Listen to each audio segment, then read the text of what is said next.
on the record. I'm Floyd B. McKissick Jr., a commissioner on the North Carolina Utilities Commission, and I will be presiding over this hearing. With me today are Chairman William M. Brawley and Commissioners Tommy Tucker, Don Vandervaart, and John W. Guida. Pursuant to the State Ethics Act, I remind all members of the Commission of our duty to avoid conflicts of interest and inquire if any commissioner has any known conflict of interest with regard to the matter coming before the Commission. Let the record reflect that no such conflicts have been identified. I now call for hearing docket number E-7, sub 1329, which is the application of Duke Energy Carolinas, LLC, which I shall refer to hereinafter at times as DEC, for an adjustment of rates and charges applicable to electric utility service in North Carolina, for performance-based regulation, and for an accounting order. On November 20th, 2025, DEC filed an application with the Commission requesting authority to adjust and increase its rates and charges for retail electric service in North Carolina for approval performance-based regulations, which I refer to at times as PBR, and for an accounting order. I will tend to refer to this as the application hereinafter at times. Pursuant to North Carolina General Statute 62-133, 62-133.16, and 62-134, and pursuant to Commission Rules R15, R117, R117B, and R827.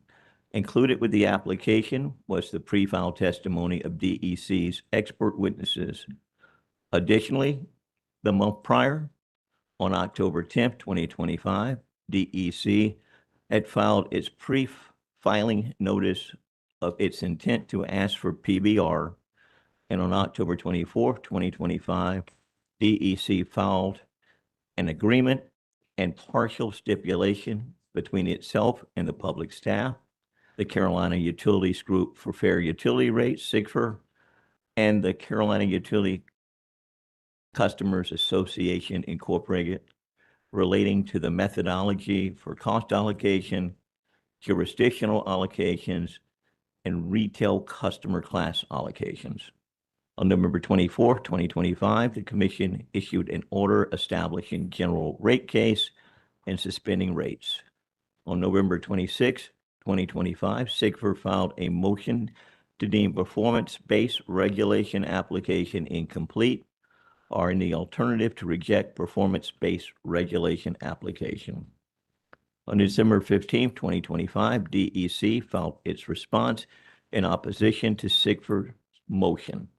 On December 16th, 2025, the Commission issued an order scheduling technical conference and setting procedures for technical conference, which scheduled a technical conference on DEC's proposed transmission and distribution projects for January 27th, 2026.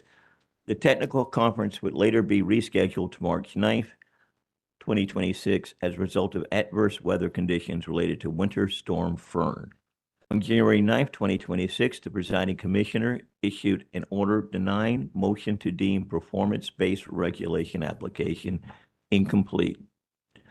On January 15th, 2026, the Commission entered an order scheduling hearings, establishing procedural and filing requirements, and requiring public notice, which I shall hereinafter refer to at times as the scheduling order.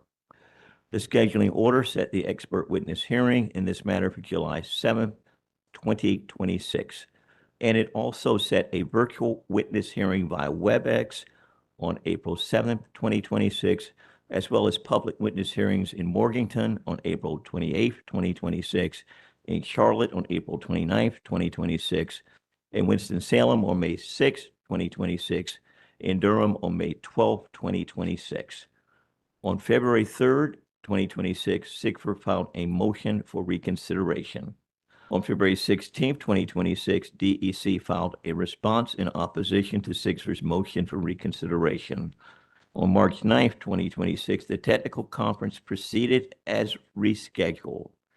On March 18th, 2026, the commission entered an order denying Sigford's motion for reconsideration, stating that Sigford had failed to allege a sufficient basis for reconsideration of the commission's January order denying Sigford's motion and asserting that the presiding commissioner acted within the scope of his authority in ruling on Sigford's motion as a procedural matter.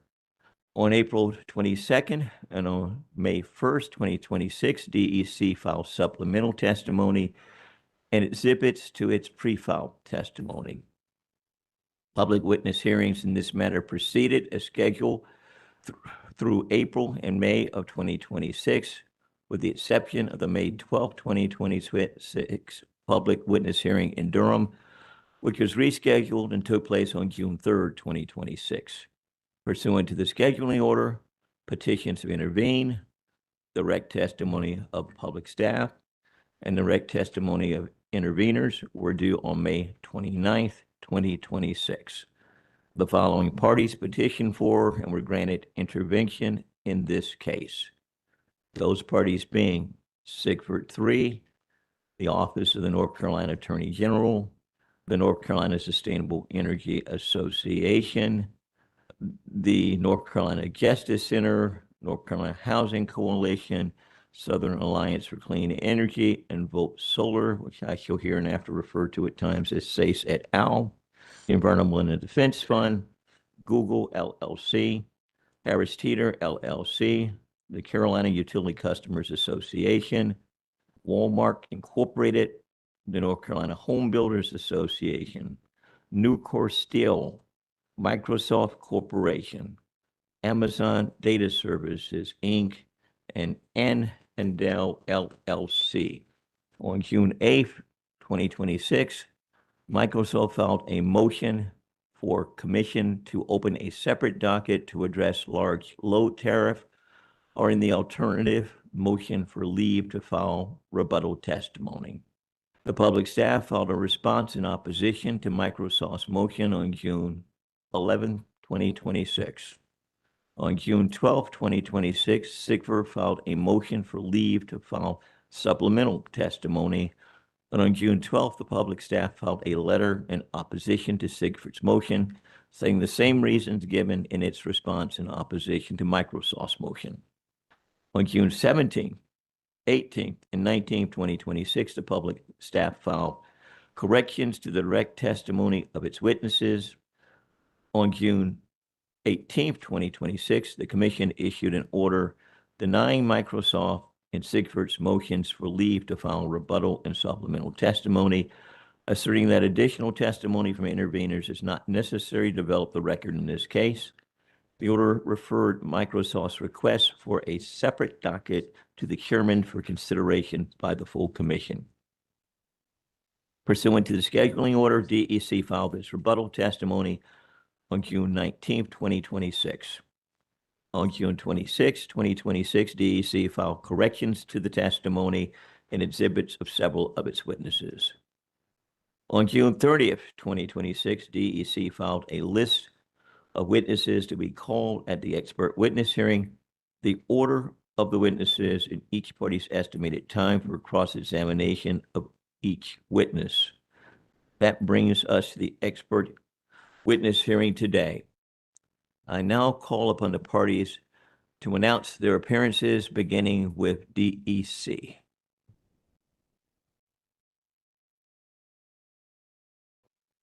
Morning, Presiding Commissioner McKissick, Chair Brawley, and members of the commission. My name is Jack Durack, here on behalf of the Energy Carolinas.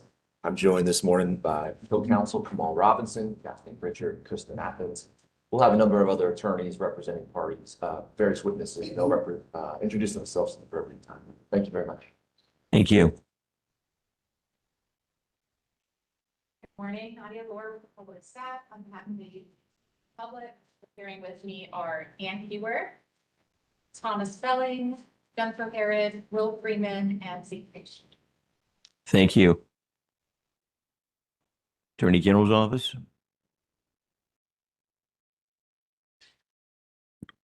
Rita Coxton, appearing on behalf of the Attorney General's office.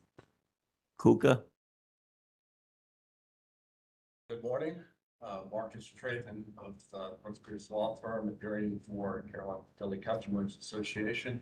My colleagues Amanda Hawkins and Chris Dodd will also appear at various times. Thank you. Sigfer, Good morning, Presiding Commissioner McKissick.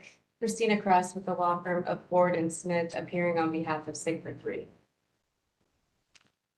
Environmental Defense Fund. Morning, Chair, Commission, Ben Smith, law firm of Patrick Townsend Stockton, appearing for Environmental Defense. Google. Good morning, Heather Fennell of the Brooks Pierce Law Firm on behalf of Google. Harris Teeter.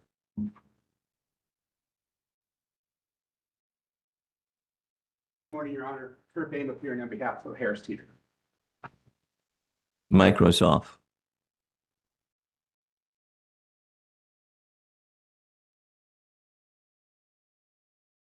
Good morning, Presiding Commissioner McKissick, Commissioners. I'm Ben Snowden with the law firm of Fox Rothschild here on behalf of Microsoft Corporation, and I'm joined by my partner, Karen Kemmerite. North Carolina Home Builders Association. Good morning, Presiding Commissioner. My name is Alexandra Ferry from the law firm Ward and Smith. I'll be joined later this week by my law partner, Peter Ledford, and we're appearing on behalf of the North Carolina Home Builders Association. SACE et al.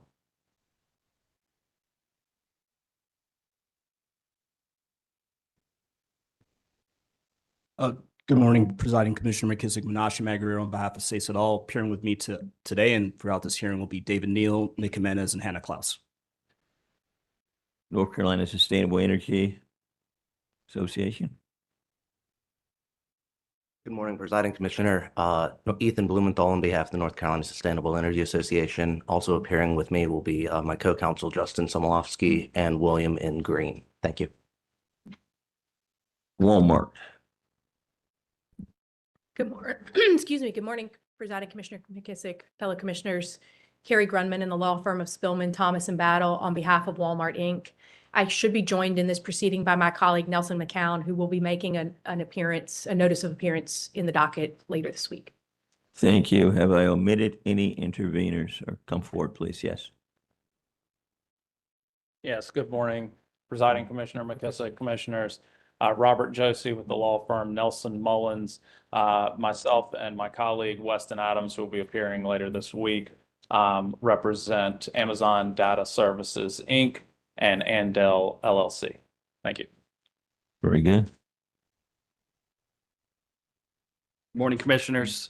On behalf of Nucor Steel Lexington, Joseph Briscar of the law firm Stone, Matthias, Annapolis, and Brew.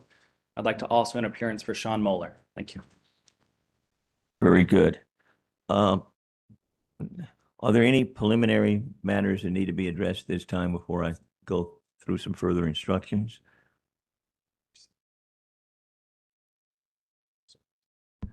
Presiding Commissioner McKissick, Ben Snowden on behalf of Microsoft. As you mentioned in your recitation of the procedural history, Microsoft's request for a separate docket has been held open and is under consideration by the Commission. Microsoft would just like to renew that motion and also clarify that if the Commission were to issue an order at this time directing the parties to proceed in a separate docket, Microsoft, for its part, would be certainly prepared to immediately begin engagement with the public staff to other stakeholders in negotiation of a large load tariff. And we submit that that would be a more efficient way to get to immediate action on a large load tariff, probably quicker than going through these rate cases. Your observations are duly noted for purposes of the record. Thank you.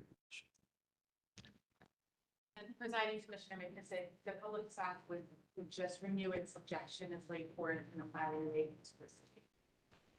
Your objections are duly noted for purposes of the record. Are there any other preliminary matters? Go right ahead. Yes, thank you. Kurt Bame for Harris Teeter. We filed a motion yesterday to excuse our witness, Justin Bieber. We've consulted with the other attorneys, and it does not appear that there's any cross for Mr. Bieber. So just wanted to bring that to your attention. Thank you. I was unaware that it had been filed yesterday. We'll make certain that there aren't any commissioners that have questions of that particular witness Otherwise, we would allow that motion at an appropriate time. Thank you. Any Presiding other? Commissioner McKissick, Yes. if we're going to address witness excusal this time, we do have one additional motion we'd like to make. Go right ahead. We would ask at this time that company witness Tim Hill be excused from the hearing. Similarly, we've consulted with other parties and no party objects to his excusal. So we would move that he be excused from hearing at the appropriate time. We'll move his testimony into the record. Duly noted. I want to make sure there aren't any commissioners that have questions of that witness. Otherwise, we would certainly be inclined to allow your motion for excusing that witness. Any other preliminary matters before I go through a little more information? Not seeing any. What I would simply like to go through is a few procedural and logistical details. We will follow the order of testimony and sequence of cross-examination proposed by DEC in consultation with the parties in its witness list filed on June 30th, 2026. And it's duly noted that there have been some amendments made since that time, which I have received and which have been duly noted. If the parties anticipate changes to the order of testimony or estimated cross-examination times, I request that the parties confer and DEC provide the commissioners, court reporter, and the commission staff with an updated witness list at the beginning of the next day of this hearing.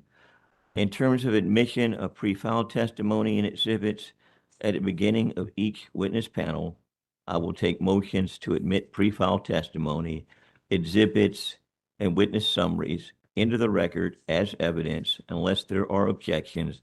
I will admit the pre-filed testimony and exhibits into the record as evidence at that time. Per ordering paragraph 23 of the commission's scheduling order, parties are instructed to refrain from reading witness summaries into the record.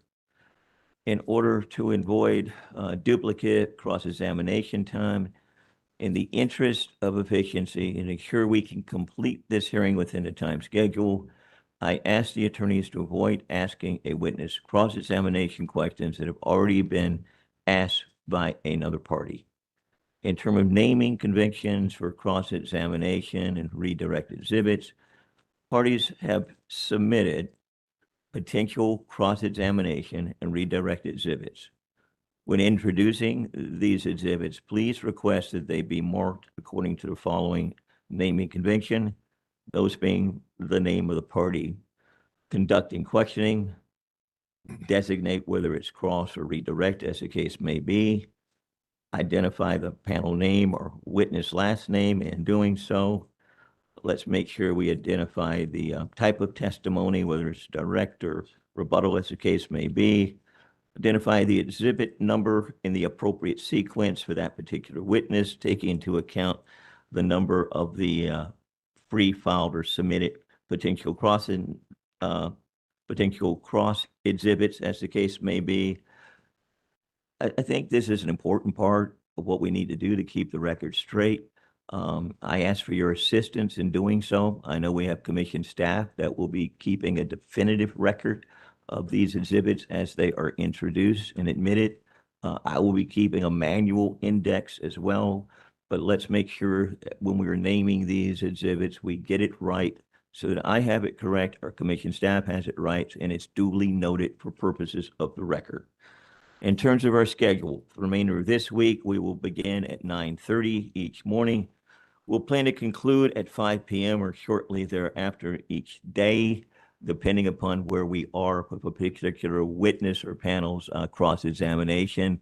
It may go to 5:15 or 5:30 as the case may be, but we'll try to adjust that accordingly.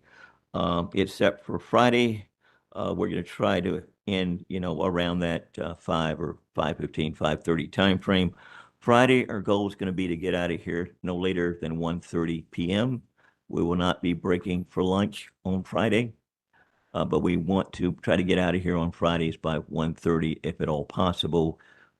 In terms of the way we're going to do lunches, we're going to plan to break somewhere around 12 or 12:30 each day for lunch and try to allow at least an hour, 15 minutes or so, as the case may be, in terms of looking at a schedule. We're going to try to break about an hour, about every hour, 15 minutes or so for a break, so that if you have text messages or emails that have come into you that you need to respond to separate and apart from this particular hearing, that you will have an opportunity to do so at that time, and to also give our court reporter a break. I would simply also ask that, I know I indicated earlier, when it comes to cross-examination, if some other attorney has already asked the same question or a similar question, I know it's challenging sometimes when you have an outline for what you want to cover in your cross-examination of a witness, but just be mindful that that testimony is already into the record. I also ask you to be mindful that we do have these exhibit binders that have been provided to us. We thank you for providing them. Most of us as commissioners are going to attempt to use the digital access to exhibits.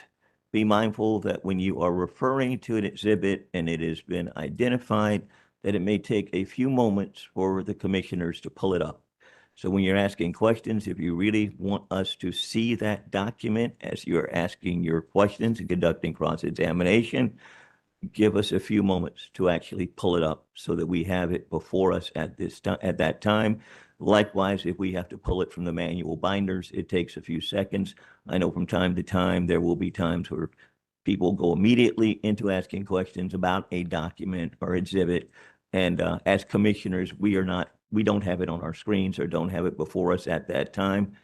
And I understand it's necessary to ask foundational questions from time to time to lead up to what you would like to elicit in terms of testimony, but again, let's avoid being redundant and let's avoid being competitive. You have time which you have reserved for cross-examination. Please try to stay within the timelines of what you have indicated that you needed to reserve.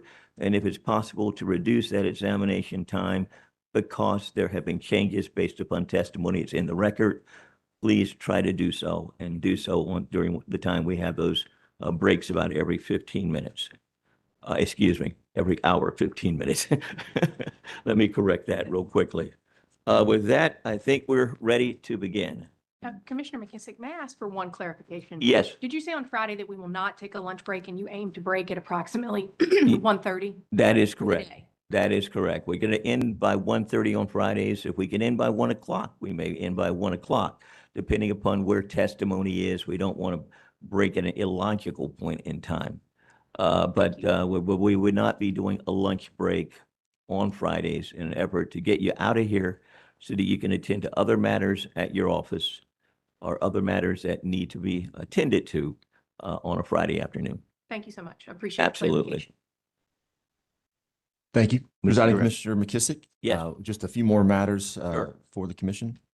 At this time, we would ask that the company's application and E-1s filed on November 20th, 2025, the transmission and distribution informational filing made on January 20th, 2026, and the MYRP project status exhibit filed on March 27th, 2026 be entered into the record and then copied in the record at the appropriate time. Without objection, your motion is allowed. Thank you. And a second item, Commissioner McKissick, we also have filed with the commission 2 settlement agreements. And at this time, we would ask that those agreements be copied in the record. Specifically, that would be the agreement and stipulation of partial settlement between Duke Energy Carolinas and the public staff that was filed on July 2nd, 2026. And the agreement and stipulation of storm costs between Duke Energy Carolinas and the public staff filed on July 6, 2026. We would ask that those stipulations also be entered into the record at the appropriate time. Without objection, your motion is allowed. Thank you. That's all I have on behalf of the company. Okay. Good. Ms. Kress? Thank you. Mr. Jurak, there's also a partial stipulation filed on October 24th, 2025. Do you want to request admission for that? Yes, we would. Thank you for the reminder. We'll move that in the record at the next break. I don't have the dates in front of me. There's a third stipulation that we would like to enter in the record. Yes, it's the one I'm familiar with, referred Thank to you. in the procedural history. Yes, sir. Exactly. Okay. Well, Duke, you can go ahead and call your first panel. Thank you very much. At this time, Duke Energy calls to the witness stand Kendall C. Bowman and Jacob S. Colley.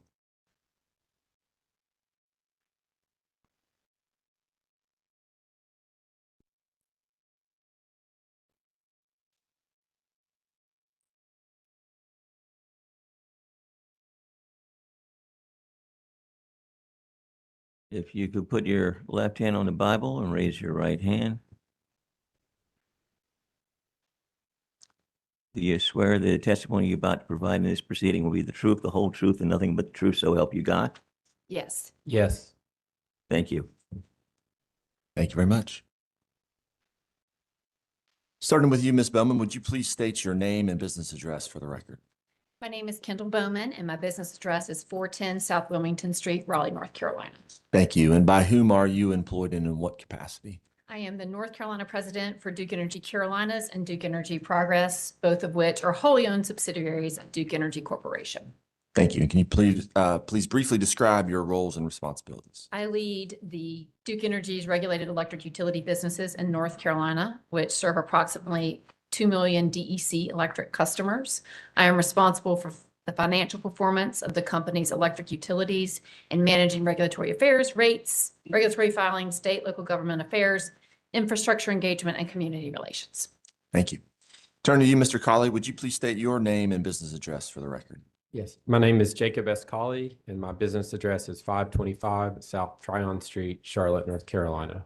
Thank you. And by whom are you employed and in what capacity? I'm the Managing Director of Regulatory Planning, Compliance, and Vulnerable Customer Support for Duke Energy Carolinas, LLC. DEC is a subsidiary of Duke Energy Corporation that provides various services to Duke Energy Progress and other affiliated companies of Duke Energy. Thank you very much. Turning to you, Ms. Bowman, did you cause to be profiled in this docket on November 20th, 2025, direct testimony consisting of 25 pages and there's no exhibits? Yes. Do you have any changes to make to your direct testimony at this time? No. If I were to ask you the same questions today that appear in your pre-filed direct testimony, would your answers be the same? Yes. And can you confirm that your testimony did not include any confidential information? That's correct. And did you also cause to be pre-filed a summary of your direct testimony on July 2nd, 2026? Yes. And turning to the stipulations, have you reviewed the agreement and stipulation of partial settlement between the company and the public staff filed on July 2nd, 2026? Yes. And have you also reviewed the second stipulation, that is the agreement and stipulation of partial settlement of storm costs between the company and the public staff, which was filed on July 6th, 2026? Yes. And in your opinion, are the stipulations in the public interest, and should the commission adopt them in their entirety? Yes, I support the stipulations as a negotiated compromise. It was a give and take between the company and public staff, and they are in the public interest. Thank you. Turn to you, Mr. Colley. Did you, on January 14, 2026, adopt the pre-filed direct testimony of Leslie G. Quick filed in this docket on November 20th, 2026? Yes. And by so adopting the direct testimony, did you cause to be pre-filed in this docket on May 26, 2026, direct testimony consisting of 21 pages and no exhibits? Yes. Do you have any changes to make to your testimony at this time? I do not. If I were to ask you those same questions today, would your answers be the same? Yes. And just to confirm, your direct testimony did not include any confidential information, correct? That's correct. And did you also pre-file a summary of your direct testimony for the commission on July 2nd, 2026? Yes. Thank you very much, Presiding Commissioner McKissick. At this time, I'd ask that witness Bowman's direct testimony and summary be entered in the record as if given orally from the stand. Without objection, your motion is allowed. Thank you. I'd also move that witness Colley's direct testimony and summary be entered into the record as if given orally from the stand. Without objection, your motion is allowed. Thank you very much. Witnesses Bowman and Colley are now available for questions from parties and the commissioners. Very good. And it looks like we have Sigfer has reserved 15 minutes. Thank you, Presiding Commissioner. Good morning. My first questions are going to be for Ms. Bowman. Ms. Bowman, are you aware that CNBC ranked North Carolina as the #1 state to do business in 2025? Yes. And you would agree with me that Duke Energy plays an important role in North Carolina's economic development? Yes. Ms. Bowman, you're also familiar, are you not, with the Economic Development Partnership of North Carolina? Yes. And Duke Energy works closely with EDP-NC towards the goal of making North Carolina and continuing to have North Carolina be an attractive place to do business. Is that fair to say? That is correct. Would you agree, subject to check, that EDP-NC shares data regarding the factors that are most important to businesses when they are selecting where to site new facilities or to expand existing facilities? Yes, I believe they routinely are monitoring those top things that are attractive to businesses looking to come to North Carolina. Thank you. And Presiding Commissioner McKissick, although I regret to be the first attorney to have to do this, I do have an exhibit that I would like to put before the witness, and if you have it available to you digitally, that would be even better. Digitally is accessible to each of us, yes. Okay, fantastic. So it is SIGFR Potential Cross Exhibit number 11.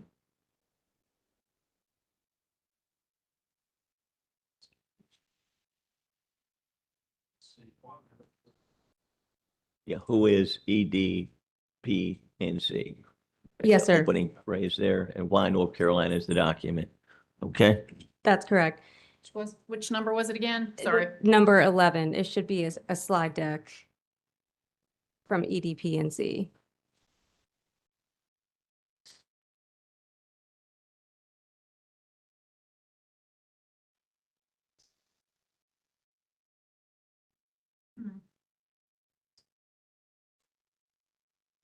Yeah, but I'm having trouble making it bigger.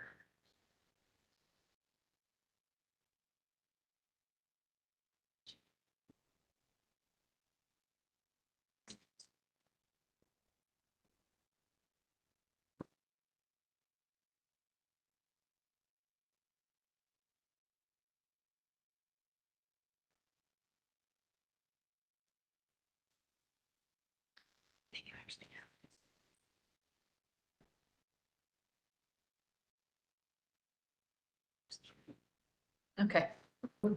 We have the exhibit. Thank you. If you could turn with me to page 6 or slide 6.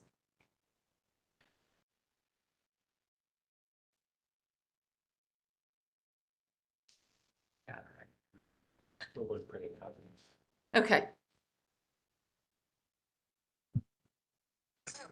And Are there One- page numbers on the slide deck? I don't believe the slides are numbered, but there is a header. 21st Annual Consultant Surveys? That's where I'm at. Okay.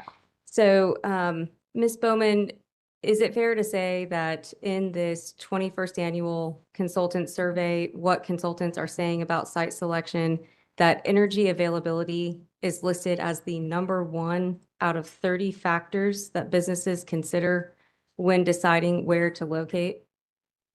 That is what this slide shows.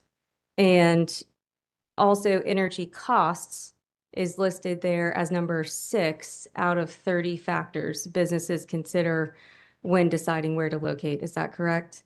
That's what this slide says, yes. Okay. And if you could turn with me to slide 7, so it should just be the next slide. I'm there. Okay. The 39th Annual Corporate Survey, what business leaders are saying about site selection. Do you agree with me that energy availability is listed here as the number 3 out of 30 factors businesses consider when deciding where to locate? Yes, that's what this says.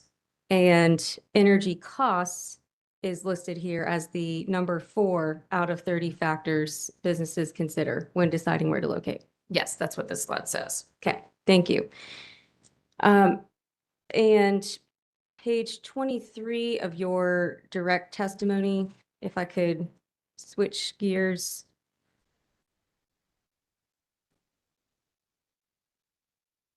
Okay. You mentioned the company's recommendation regarding establishing a storm reserve. Ms. Bowman, yesterday, the companies and the public staff filed an agreement and stipulation of settlement on storm costs in which Duke agreed to withdraw its request to establish a storm reserve. Is that correct? That is correct. For this proceeding, we agreed to withdraw the storm reserve in that settlement. And for the record, the companies and the public staff also filed an agreement and partial stipulation late on Thursday, July 2nd. Is that correct? Yes, we filed a settlement and stipulation where we resolved, I believe it was 31 items in this case. And Friday, July 3rd was a state holiday, is that right? That is correct. And DEC witness Jiggets filed settlement testimony yesterday, July 7th. Is that correct? Yes, I believe that was filed. Thank you. Mr. Colley, turning to you, you testify, do you not, about the customer affordability program or customer assistance program? I do. And that is a pilot program currently set to expire at the end of 2026, correct? The customer assistance program was approved as a pilot, a 3-year pilot that began 3 years ago and would sunset at the end of this year. And Duke is not proposing to continue that pilot program, correct? As of right now, there's been no proposal to extend.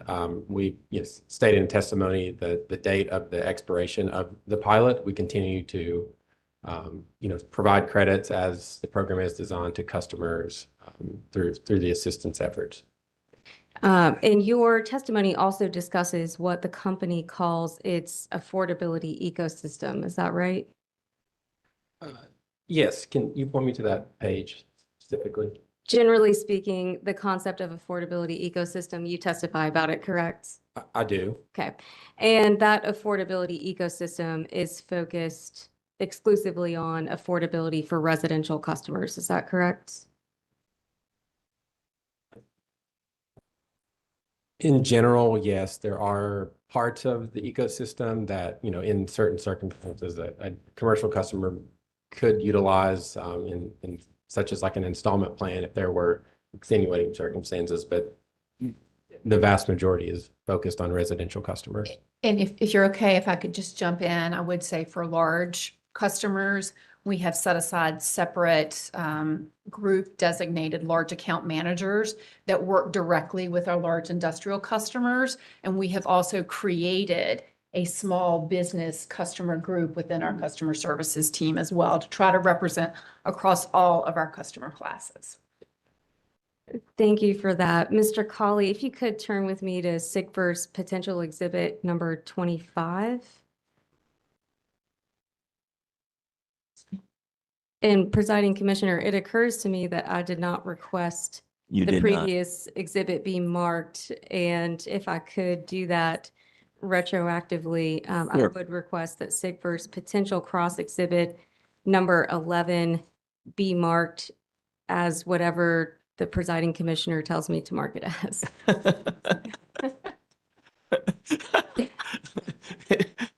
It would be Sigvert Cross Exhibit number 1 for this particular panel, the Bowman Coley panel, which is your potential cross exhibit number 11. And without objection, your motion's allowed. Thank you. And then for SIGFIR potential cross exhibit number 25 that I'm about to ask Mr. Colley about, I would request that that be marked as SIGFIR cross examination exhibit 2 Bowman Colley Direct. It is so duly noted, and your motion is allowed. Thank you. Mr. Colley, can you, on the bottom of page 1 of this document from the North Carolina Department of Commerce about North Carolina's December employment figures, do you see near the bottom of the page the last full paragraph that starts since December 2024 total non-farm jobs? Do you see that paragraph?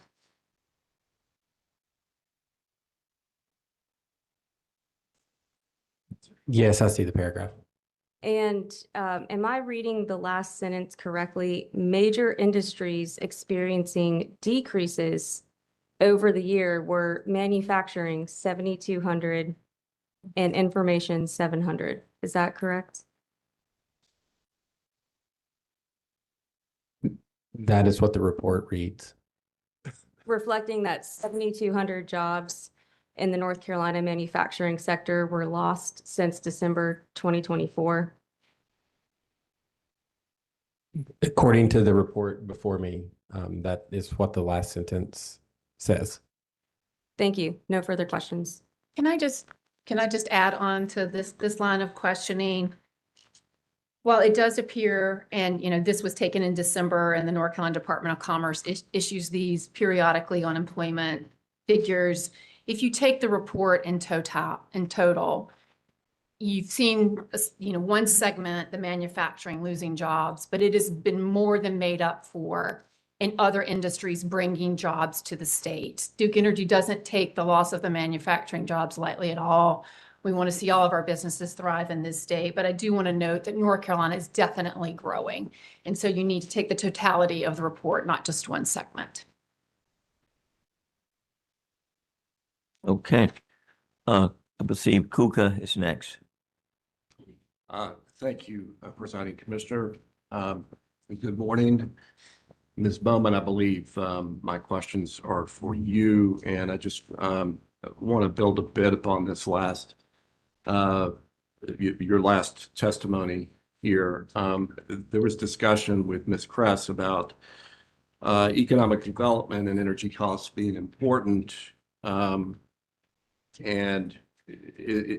competitiveness of electric rates are equally important, correct, for business and industrial customers? Definitely would agree. And I believe that North Carolina's industrial rates are very competitive. They're significantly below the national average if you're looking at the industrial rates. And I believe Witness Bateman can speak to this in more specifics, but definitely agree. Energy costs are important in terms of competitiveness. And you mentioned that we have new customers coming in, but would you agree that taking care of the existing industrial customers is equally important? Yes, every business is important. And we actually see some businesses out there that are existing businesses that are announcing growth. I believe Corning just recently announced adding 1,000 new jobs, but agree. Thank you. And with respect to comparisons with in region, you mentioned comparisons with national averages. Would you acknowledge, again, in the industrial customer context, that DEC's rate increases have nearly erased the competitive advantage that North Carolina previously enjoyed regionally? I don't know that I have enough information. Okay. My instinct is I would disagree with that. And are you aware that CUCA has proposed a competitiveness PIM to incent Duke to ensure that its rates are regionally competitive? I'm vaguely aware of that being put forward in this case. Now, you talk in your testimony about the benefits to customers of PBR. Would you agree that since multi-year rate plans were authorized by the General Assembly, that DEC has been on a regular cadence of rate cases, essentially every 3 years? So I don't believe that PBR, if what you're implying is PBR is driving consistent rate cases.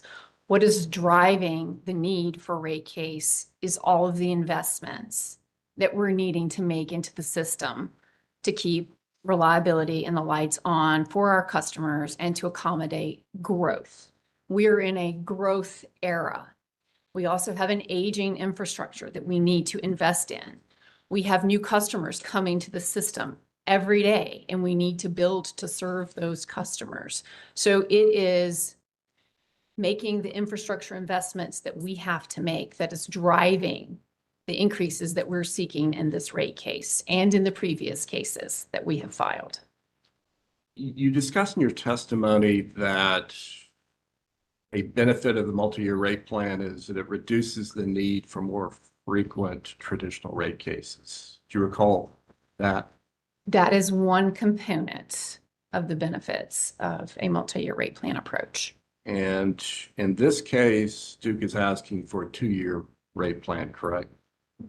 That is correct. And the rationale behind the 2-year plan is to closely align with the combination of the utilities.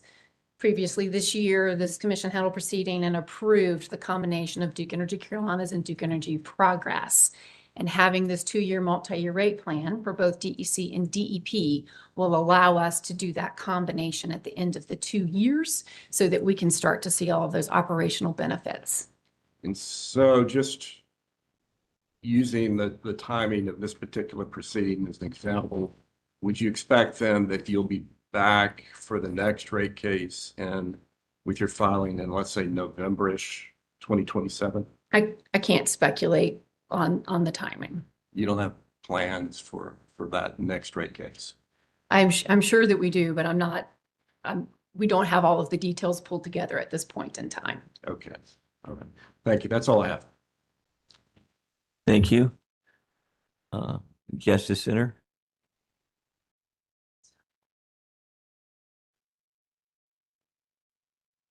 Thank you, Presiding Commissioner McKissick. I might bring up a notebook, make things simpler. Thank you.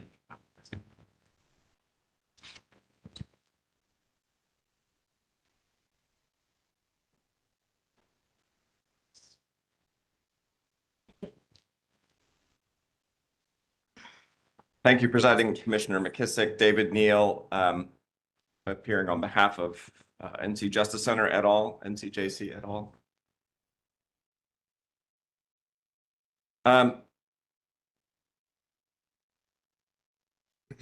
Good morning. Good morning.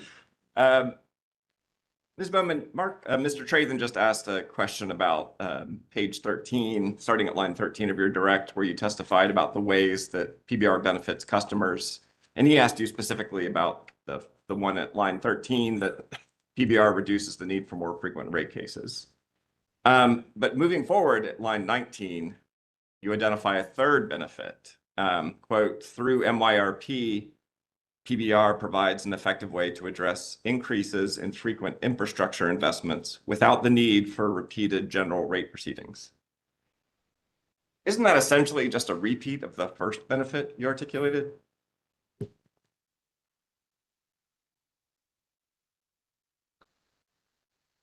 No, not necessarily. I think the two are related, but the two are different. Well, isn't having more certain cost recovery for frequent infrastructure investments really more of a benefit to Duke than its ratepayers? Not necessarily. If you look at the financial health of the utility, many utilities across the country also operate in jurisdictions where they have multi-year rate plans or riders, quicker cost recovery, elimination of the regulatory lag. That is something that the financial community likes.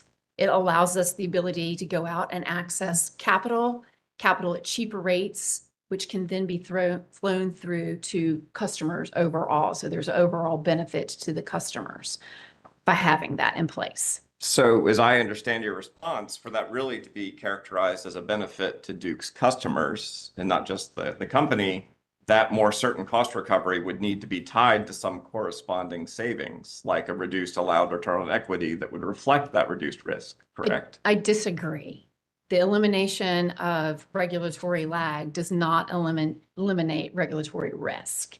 And I believe that issue was fully litigated in the previous case, and it was deemed, as well as in some water utility cases, that having a multi-year rate plan and a PBR statute in place does not eliminate the risk. Our company is facing significant risk. If you look at the tremendous build that we have going on today, there's significant risk out there. And on page 5, line 8 of your direct, you testified that reliability is and will always be Duke's core focus. You would agree that Duke provides reliable service as we sit here today? Yes, we do. And that investments designed to improve reliability at some point are going to face diminishing returns, correct? I'm not sure what Well, you're asking. as you've testified, Duke provides a reliable service today. Continued investments to improve reliability at some point hit diminishing returns in terms of those increases in reliability for customers. So we also have to make additional investments when you're connecting new customers to be able to provide the continued good reliability that we already have in place. So we've done lots of optimization and resiliency programs, and we've seen lots of benefits from those, but we will always continue to have to make investments in the grid to ensure reliability. You've read public staff distribution panel witnesses Thomas and Williamson in this case. I have reviewed their testimony. So you're familiar with their concerns around the level of spending on reliability improvements in relation to what they characterize as the marginal reliability improvements achieved? I would defer this line of questioning to witnesses Guyton and Fogg. But it was your testimony that reliability is a core focus of the company. Absolutely is and always will be. And that there's a concern in this case that there could be a mismatch between the financial benefits from those reliability improvements that under Duke's analysis overwhelmingly flow to non-residential customers, while residential customers foot the majority of the bill for those improvements. We disagree with that. And as I said, witnesses Guyton and Fogg can go into more detail. Well, in any event, reliability may be Duke's core focus, but from your experience at the public hearings, you might recognize that affordability might be the core concern among a great many of your customers. Affordability is also a concern of ours as well. Well, and you recognize the ways in which affordability and investments made to improve reliability could be in conflict. Understand that affordability is first and foremost in our customers' minds. We take affordability very seriously at this company as well. As a matter of fact, that's really the reason that we filed the rebuttal that we filed, taking into concern the reliability. I don't know, Presiding Commissioner, if you want to go into rebuttal testimony here or not as I answer this question, but we're statutorily obligated to provide service to our customers. Customers expect the light switch to go on. We do everything we can to keep cost as low as possible, to try to keep the rates as affordable as possible. We're going after O&M savings where possible, DOE loan guarantees, production tax credits where possible, the one utility savings. We're trying to do everything we can to bring those costs down, but fundamentally, we have to make investments to keep the lights on for our customers. You also testify at page 5, line 18, about the company's need to attract capital in favorable terms. And by favorable terms, are you referring to favorable to the shareholders? It's favorable terms on behalf of the company and the customers. As I explained before, when we have a strong financially healthy company, we can access the capital markets at a lower rate than other companies. We are out there competing every day. We are a capital intensive business. Over the next 2 years, we need to spend $20 billion investing in the system. And when you're out there competing, you want to be able to get the most favorable terms that you can. And if we get good favorable terms, that reduces the cost that we then pass on to customers. So they're inextricably linked. But you also recognize there's a zero-sum equation when it comes to setting that authorized return on equity. In other words, any amount over what's actually needed to attract capital on reasonable terms could be a transfer of wealth from ratepayers to shareholders. So we believe that the ROE we have requested in this case is needed to attract the capital at those favorable terms, and witnesses Coyne and Heath can go into more details. And yes, we'll definitely have questions for them. You note at page 23, lines 3 through 8, Duke witness Quick's testimony, which I now know is witness Colley's testimony, relating to Duke's affordability ecosystem. Wouldn't you agree that Could you tell me which line? Oh, sure. I you believe agreed to here? I was at page 23 lines 2 through 8, but maybe I was on Mr. Colley's testimony, if that doesn't line up. No, I referenced the affordability. I see it. Okay. It's lines 3 and 4. Wouldn't you agree that setting the allowed return on equity at the lowest possible fair level is one of the tools this commission has to enhance affordability for all of Duke's customers? And I would say we recognize that. That's why we made the unprecedented decision in our rebuttal testimony to reduce the ROE ask. That was one of the levers when we heard from our customers from an affordability perspective, that was one of the levers that we used. And we reduced it down to the low end of the range. And it was a hard decision, but we made it because we listened to our customers. I attended many of the public hearings, looked at thousands of filings from customers in this docket, received emails to my email as well. And so we made that very difficult decision based upon the affordability concerns for our customers. And we believe that it's still going to be a challenge even at that low end of the range, but we're willing to make that in this case. Mr. Colley, switching to you, given your role in the company, do you have a sense of what percentage of your residential customers are carrying a past due balance or otherwise delinquent at any given time? Typically, we see, and this has historically been the rate, around 20% of customers are one day or more late, and 80% remain current. Okay. And you agree that the delinquency rate is one indicator of customers maybe having difficulty affording their bills?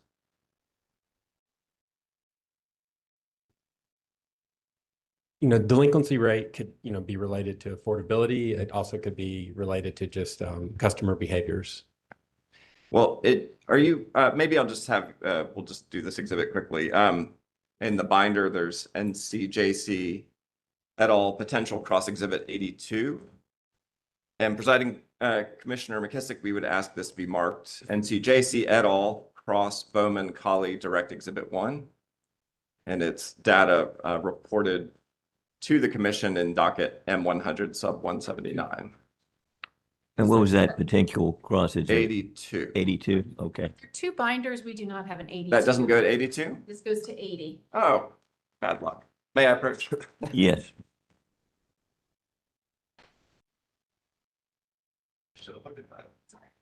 Yes. I apologize.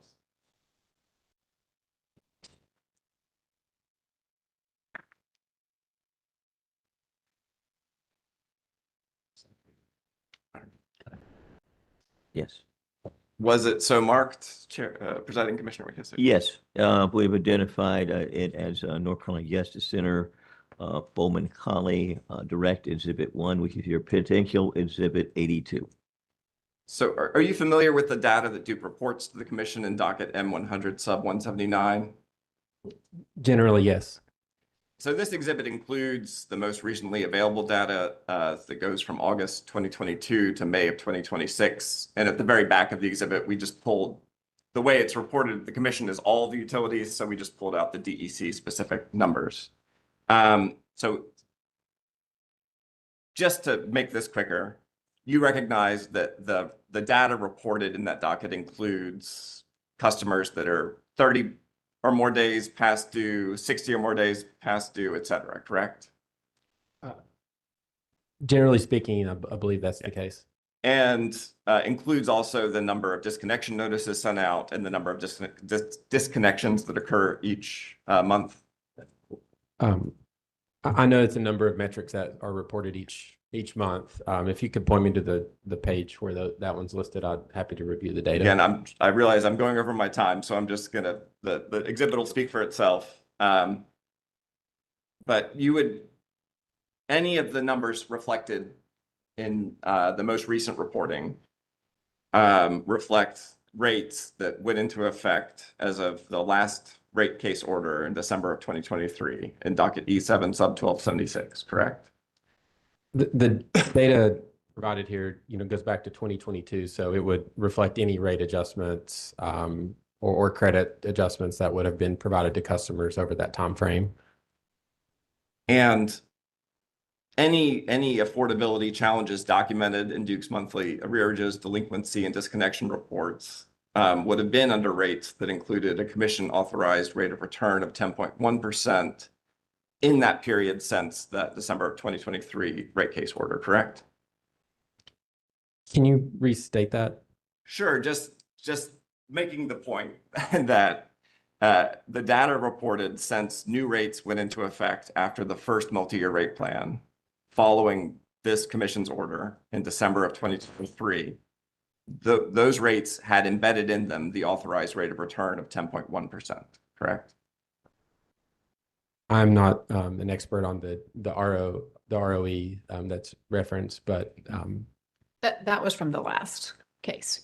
So all things being equal, an increase in the authorized ROE would put further upward pressure on customer bills and further exacerbate the affordability challenges reflected in those numbers, correct?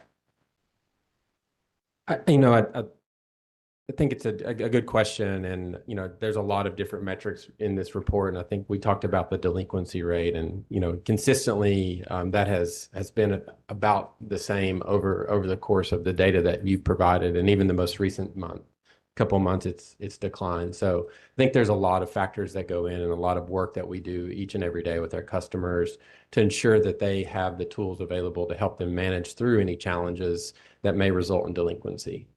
And I have no further questions. Thank you. Thank you. Walmart. Thank you, Presiding Commissioner McKissick. Good morning, Ms. Bowman, Mr. Colley. Mr. Colley, it's nice to see you in a state other than Kentucky. I do not have any questions for you. I have some questions, though, for Ms. Bowman. And recognizing Presiding Commissioner's admonition, I will do my best to not restate. But I do want to go over some of the comments you made in response to some of my co-counsel's questions. You noted that in the last MYRP and in some prior, I believe you said water cases, that the commission has already acknowledged that the MYRP process does not eliminate regulatory risk. Do you recall that statement? Yes, I do. But you agree with me, do you not, that the MYRP process is less risky for the utility than the traditional rate case model? Not necessarily. I would not agree with that. The MYRP PBR eliminates potentially regulatory lag on discrete projects as identified in the statute, but it does not reduce the risk. Help me understand why you say it doesn't reduce the risk. Operating a large electric utility of this scale inherently has risks. Risk of recovering our investments that we make has nothing to do with the timing. Is the commission going to allow us to recover those costs? Totality, is the ROE going to be sufficient enough for us to attract capital? Building infrastructure, there's lots of risk inherent. We have thousands of employees out there right now in the fields building substations, transmission lines, distribution lines, working on power plants, constructing new power plants. There is a lot of risk in what you do as an electric utility. And as we're entering this era of growth, that risk is even grown. And the MYRP process with respect to those substations and those generation plants and the transmission plants that you just mentioned, the MYRP process allows you to select which of those you would like to put forward for the commission before you have even broken ground on them, and to seek recovery of those investments from customers without having to come in for a future rate case when that asset is used and useful under a traditional rate case model. Isn't that correct? Not necessarily. That was a very broad statement. And witness Bateman can go into very specific details on this, but the MYRP statute in North Carolina provides for the ability to recover definable projects, working with the public staff, projecting out in a future test year, either 1 or 2 future years, just definable discrete projects. It is not everything that we do. For other capital, we have to wait until the next rate case to do that. There are also lots of guardrails that are built into the PBR statutory framework in North Carolina. There's a 4% cap on those 2 years. There's an earnings sharing mechanism. There is a residential decoupling. There are performance incentive measures in there as well. None of those are there if you revert to your historic test year cases. But if you thought that the MYRP was riskier, you always had the right to just file a traditional rate case without the MYRP structure, correct? Nothing under the law obligates you to file a multi-year rate plan. I did not say the multi-year rate plan was riskier. I said the multi-year rate plan did not reduce the company's risk. And is there anything in the statutory construct that requires a commission to take steps to eliminate regulatory risk? And let me ask it a different way. Don't you agree that one of the benefits of having the monopolistic utility franchise in your service territory in North Carolina, is that it is your obligation as the incumbent utility to manage that risk to the benefit of shareholders and your ratepayers? Could you repeat your question? Yeah, absolutely. Isn't it your obligation in exchange for your receipt of the monopoly franchise in North Carolina to manage the risk of being the utility in North Carolina in your service territory? In the regulated monopoly compact in the state of North Carolina, it's a balancing act. And this commission has the obligation to balance the financial health of the utility and also the rates that we charge to the customer. So it's a balancing act. So given the franchise service territory in exchange for the ability to have a financial utility is the regulatory compact in North Carolina. But there's no obligation anywhere that your risk be entirely eliminated. We are not proposing to eliminate all of the risks. And the return on equity that you're awarded in this case isn't guaranteed to you, correct? That is correct. It is not guaranteed. Okay. And so you've mentioned your rebuttal testimony. So I'm going to save some of my questions, but because you've raised it, I do want to address it. So in your rebuttal, you're the person who put forward the voluntary reduction of the ROE from the originally requested 10.95 to the 10.45% ROE, correct? That is correct. And so can I understand from the fact that you put that in rebuttal testimony that you similarly had the authority to have made a proposal for a 10.45% ROE as part of your direct case? No, well, in our direct case, that was fully supported, fully vetted on its merits. So the fact that we did an unprecedented voluntary reduction was purely listening to our customers. As the commission has heard as well, and I've already stated on the record, we made that very difficult decision. We do believe, and Witness Coyne and Witness Heath can go into this in more detail, by reducing that ROE down to the lowest end of the range, it's still going to be a challenge for us to access the capital markets. But we made that difficult decision to do that in light of the affordability concerns that we are hearing from our customers. In my 27 years, I am not aware of the company ever doing anything like that. So do you And one believe thing that- I would say, she's going to be back on rebuttal. I just I wanted to agree, say- she opened up the door in her response and providing testimony, but knowing she's going to be back on rebuttal, let's save. I agree. That was my only question with respect to the 10.45. Okay, thank you. So as a president of 2 utilities in North Carolina, soon to be 1, is it your opinion then that at the 9999 agreed to in South Carolina, that your counterpart in South Carolina is going to have trouble accessing capital markets? So in relation to South Carolina, that was done as a comprehensive settlement with other parties and interveners in South Carolina. It was different facts and circumstances, and Witness Coyne can go into more details. And do you know, I'd rather not mark the exhibit because I don't think we need to, but are you aware that for every 1 basis point change in ROE, it's valued at approximately $2 million? I am not the witness to answer that question. Okay. I'm going to put in front of you a potential exhibit. I don't think I'm going to mark it, but I just want to have you take a look at it and say if you can agree to it, subject to check. May I approach, Your Honor? Yes. It's just easier to speak about it.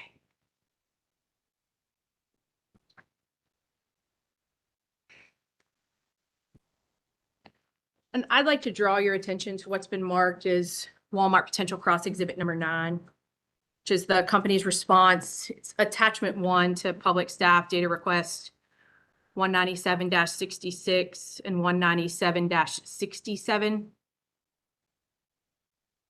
And do you see there that the question is, please state the change in the revenue requirement if the return on equity requested by DEC decreases by 1 basis point? I'm not going to read the rest of it. And then do you see the answer there that says a 1 basis point decrease would decrease the consolidated revenue requirement by approximately $2 million? Yes, that is what this says. Okay, so right now your ROE is 10.10%, correct? For DEC, yes.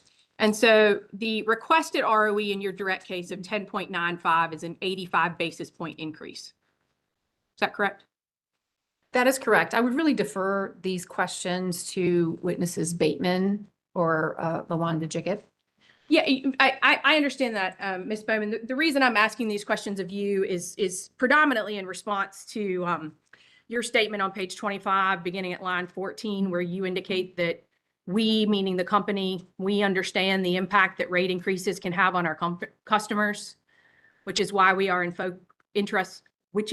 focused on investing in the right things for the right reasons.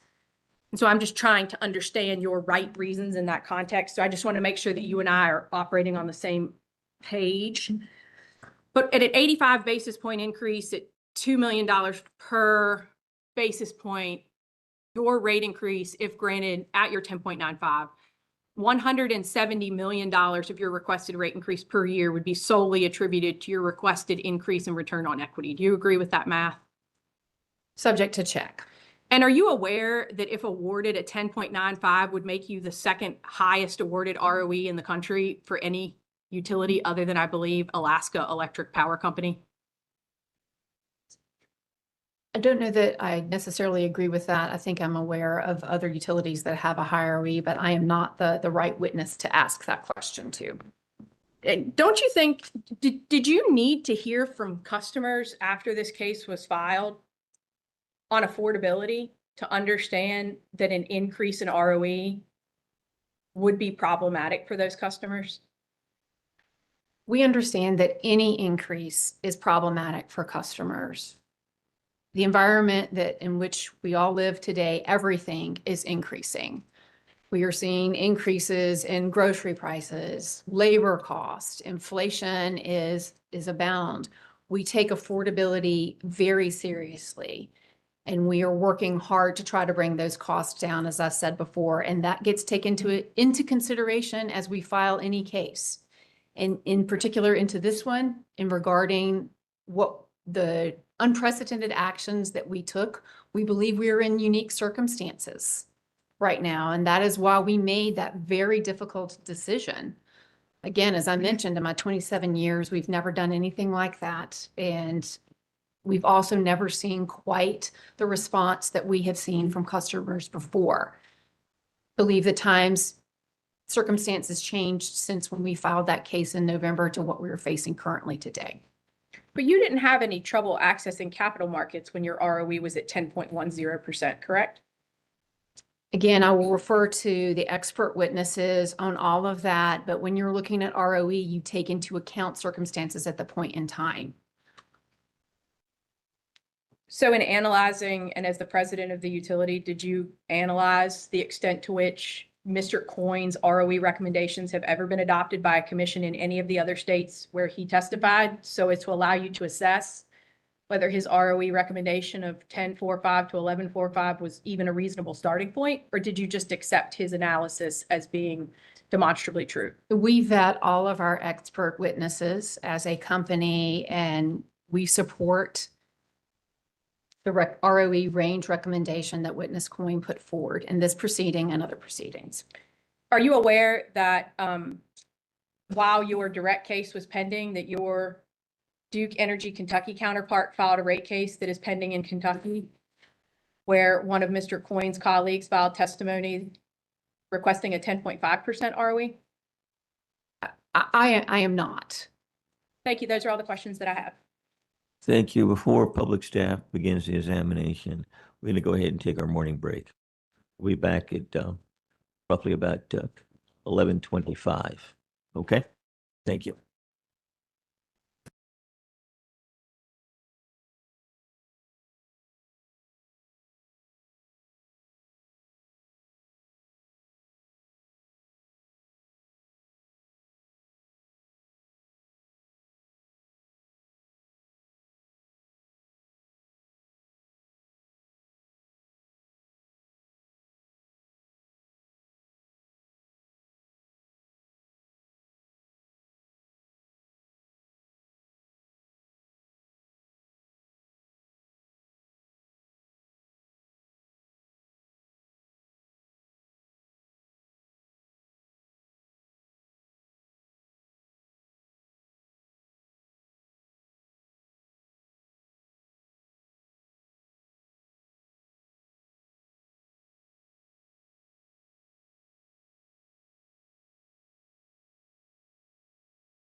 Okay. Attorney Lure, the witnesses are yours.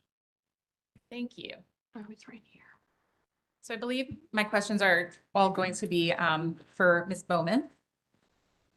So Ms. Bowman, on page 6 of your testimony, you introduced the team of DEC's experienced leaders and subject matter experts who are serving as witnesses in this proceeding. Yes, that's correct. So Presiding Commissioner McKissick, I unfortunately have a couple of confidential exhibits I would like to introduce. Okay. Well, we will go into confidential setting. John, if you could go ahead and kill the video feed during this confidential setting. Those who have not signed a confidentially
wanting to re-enter the hearing room, please instruct them that they may.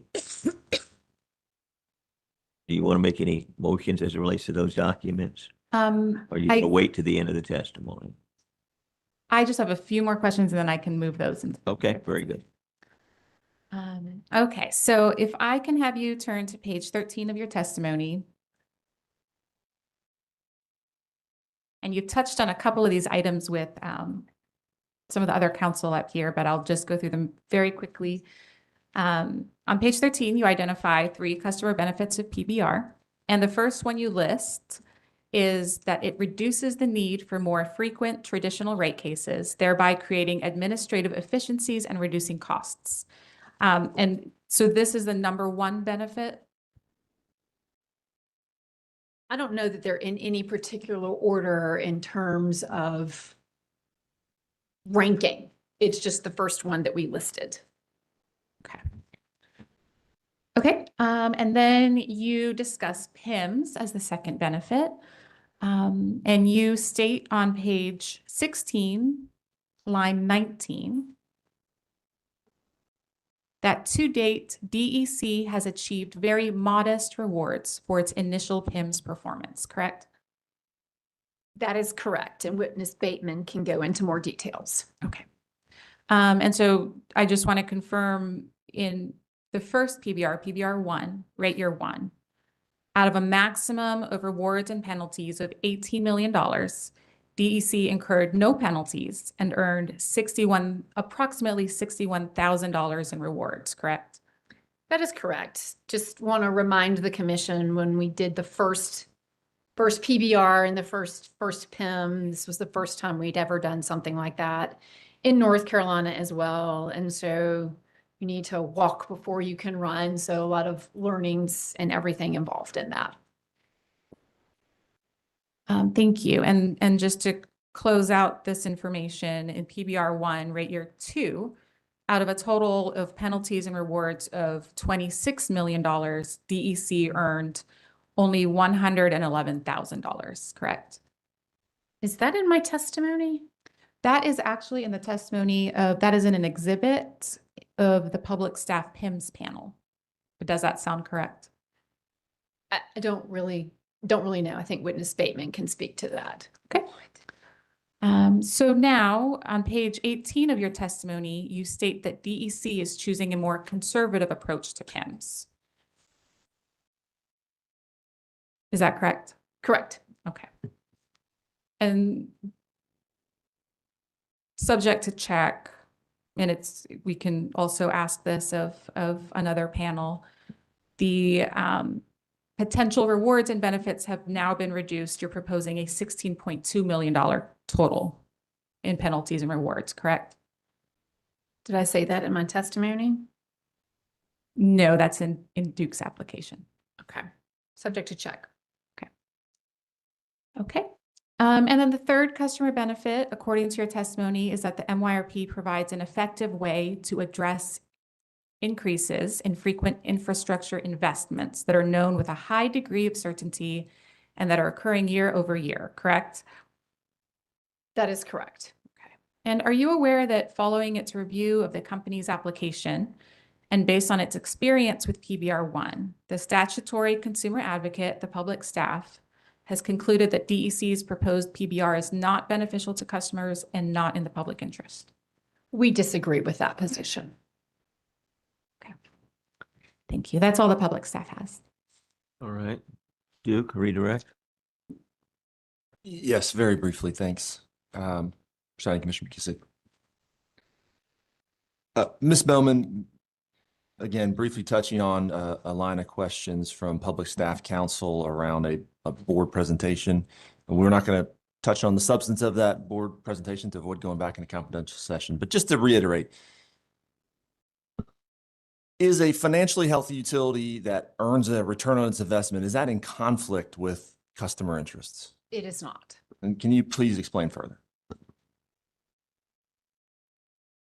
Need a financially healthy utility to be able to access the capital markets. And as I've said before, we are a capital intensive business and we're heading into an even more need to spend capital We need to have a strong, financially healthy utility to be able to compete and access those financial markets. And having that lower cost of capital will be clearly reflected in customer rates going forward as we are growing and investing and replacing aging infrastructure here in North Carolina.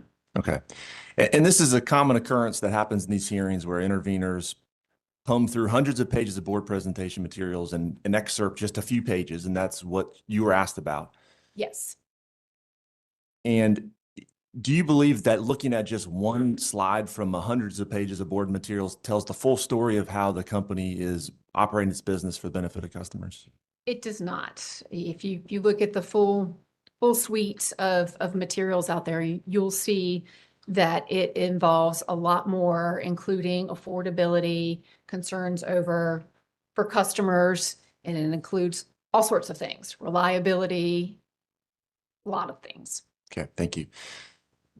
You were also asked a series of questions early on by counsel for Sigford and then counsel for KUKA regarding an EDPNC report. Do you recall those questions? I do. And that report highlighted that energy availability and energy costs were primary factors driving siting decisions for new businesses in the state. Do you recall those questions? Yes, I recall those questions. And what conclusion do you draw if those are the priorities identified by new businesses and yet North Carolina remains the #1 state for new business? What conclusions do you draw from that? That North Carolina is doing it right. We've got competitive rates in North Carolina. We're #1 state for business. We continue to see businesses really wanting to come to the state of North Carolina, and energy is a large component of that. And as remaining the top place for business, we're doing something right. So we're staying fairly competitive. Thank you. And one more set of questions here, and this relates to questions that you were asked by counsel for NCJC. And there were questions about the relationship between focus on affordability and the focus on reliability. Do you recall those questions? I do. And from what you hear from customers every day, what do customers tell you about affordability and reliability? So we hear from customers every day, and when Ms. Coley, you can jump in here too. We hear a lot about affordability and challenges in paying bills, but we also hear a lot about reliability. Customers want to have power, particularly when you're having a hot weather event like we're having right now. They want those fans and that air conditioning running. So reliability is very important to customers in addition to affordability. And Ms. Bowman, do you believe that the company's application in this case strikes the right balance between those two considerations? Yes, I believe that it does strike that balance between affordability and reliability. Thank you. That's all the questions I have. All right. We're now going to move to commissioner questions, and I have a few that came in from our commission staff. And I want to thank our commission staff for the excellent job they've done in preparing for this hearing. They had a lot to juggle over the last several months. So for all of the time and energy they put in, I want to recognize and thank them at this time before I proceed with these questions. Now, Mr. Coley, please provide details on DEC's enhanced practices to address language, cultural, and disability barriers from page 7 of your testimony.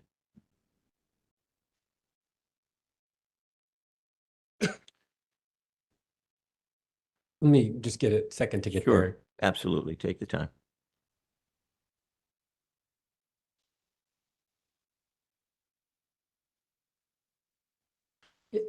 So that particular bullet is pertaining to our communication channels that we have with customers. So there are a number of ways we do that. We offer bilingual opportunities in many of our communications. So customers that are Spanish speaking or English speaking have the opportunity to have the same materials. We do that on our website, many of our web pages as well. Additionally, even for our billing practices, so if customers are vision impaired, we offer Braille bills as well. So that's a unique thing that we do for compliance with ADA. And we also offer large print bills for customers to ensure that if they have vision issues, that they're able to receive the same billing information that other customers would receive. So that's a few examples of what we do with our customers on the bullet that you referenced. All right. Now, on pages 10 through 15 of your testimony, they describe DEC's affordability ecosystem, a suite of energy efficiency and financial assistance programs provided by DEC or through a partnership with local agencies. Is DEC proposing any new affordability programs in this proceeding? And if not, why? The affordability ecosystem that we lay out is specifically focused on the programs that we currently offer. To answer the question directly, there are no additional proposals in this proceeding. However, the offerings that we have are very extensive and robust to serve a number of needs that customers may face, whether that's how to use energy more efficiently in their home through education materials, or even different programs that help them save money on investments that they may make in their home. We also work with customers and local agencies very closely to ensure that they are aware of the funding of energy assistance available to them. And so those are, some primary ways that we work through our ecosystem on top of our typical billing programs that can help customers find ways month to month to better manage their billing opportunities. And I think the second part of that question was, if not, why?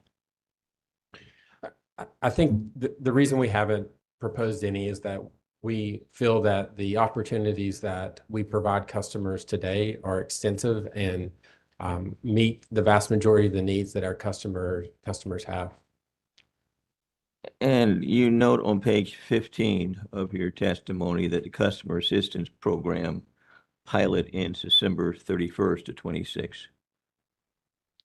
That's correct. Now, how effective has that customer assistant pilot been to date? So there's really two sides of the customer assistance program. It has been very effective for the customers that have received the benefits of the up to $42 bill credit. Customers have benefited from that. It has reduced their bill month after month. But the other side of that coin is it comes at a cost to all customers that are paying the customer assistance rider. So there's some analysis that we have done over the course of since the pilot has commenced. And through the end of 2025, the DEC program through the car rider and the implementation cost was around $33 million. And the net benefits that all customers received was around $600,000. So it has been very beneficial to customers receiving the benefit of the bill reduction, but the cost of the program has been significant. And so it's really trying to balance that and take the learnings from the pilot to determine what the next steps are for the CAP program. And I believe you indicated that those that were eligible, and I believe those eligible were those who received, or excuse me, not received, but were eligible to receive benefits either through the LIHEAP program or the customer assistance program. Is that correct? So customers that are income eligible for the LIHEAP program, whether that's the winter LEAP program or the summer crisis assistance, right? They are then enrolled into the CAP program and receive the CAP benefit additionally. It's around, I think this year has been around 46,000 customers, and last year was a little bit less than that, around 43,000. So for those 46,000 customers, they would not be receiving that $42 a month when the CAP programs ends. Is that right? As designed, the CAP program, the pilot, at the end of this year, they would no longer receive that credit if the pilot ends. Has there been any thought given to trying to help that targeted population that has benefited over the last 3 years? It will be part of what we need to do in the last half of the year if the program sunsets. If that is the case, there will be a comprehensive communication plan to ensure that those customers that are benefiting are made aware of additional options that they may not be taking advantage of through our ecosystem that can help support them through their next billings, but also to make sure that they know that their bill amount would change and that if they need to make any budgetary changes starting next year, that would be, made aware to them. And we're in the early stages of planning that communication if it is needed. And we would make sure customers receive that through appropriate channels, different channels, whether that's on their bill, direct communications, or otherwise, to ensure that if that change takes place, that they're made aware of what's happening and options that they may have.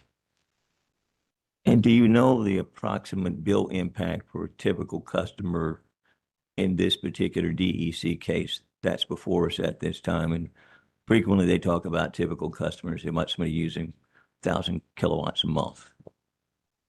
Yeah, I think I have a note on that, but it's right now our current typical bill is around $156, and the proposed rate year one increase would be about a $10 increase from current, and that's based upon what we filed in rebuttal, which I know there are a number of witnesses that can speak to the mechanics of those changes. But those are the impacts that we're looking at for a typical 1,000 kWh customer. And that's rate year one. How about rate year two? I would defer that to Okay. witness Bateman on, the changes in rebuttal or what would happen in rate year two, but it would be another increase in rate year two related to this case. So just in rate year one, if a person was previously a part of the CAP program and they were getting that $42 bill credit each month, and that bill credit was gone, and if you added on the $10 from rate year one, would they now be experiencing effectively a $52 a month additional expense that they would have to incur and pay each month?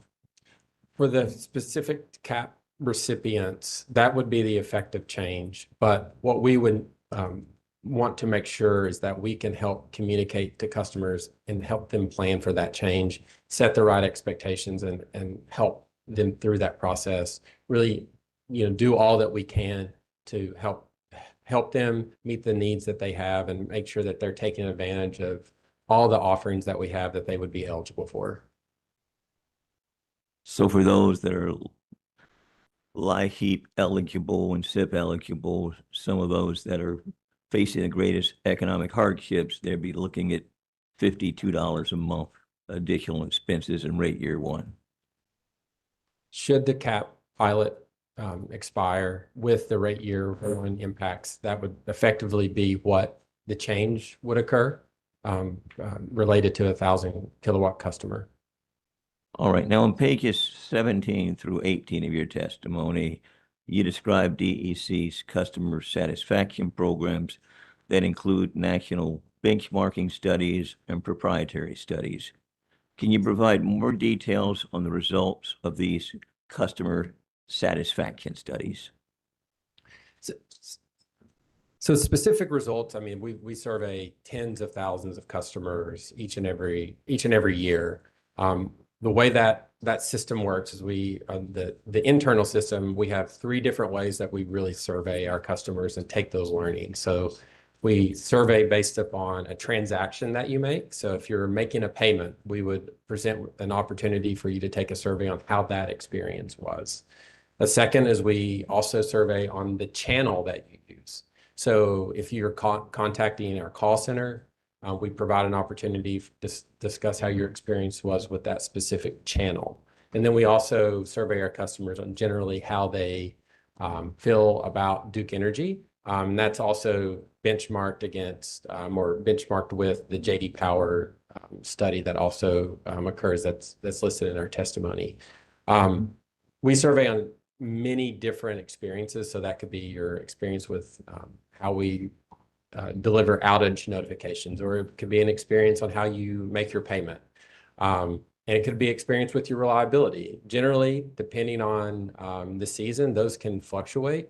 But what we do overall is we take those learnings and think about how we can make investments to better the customer experience.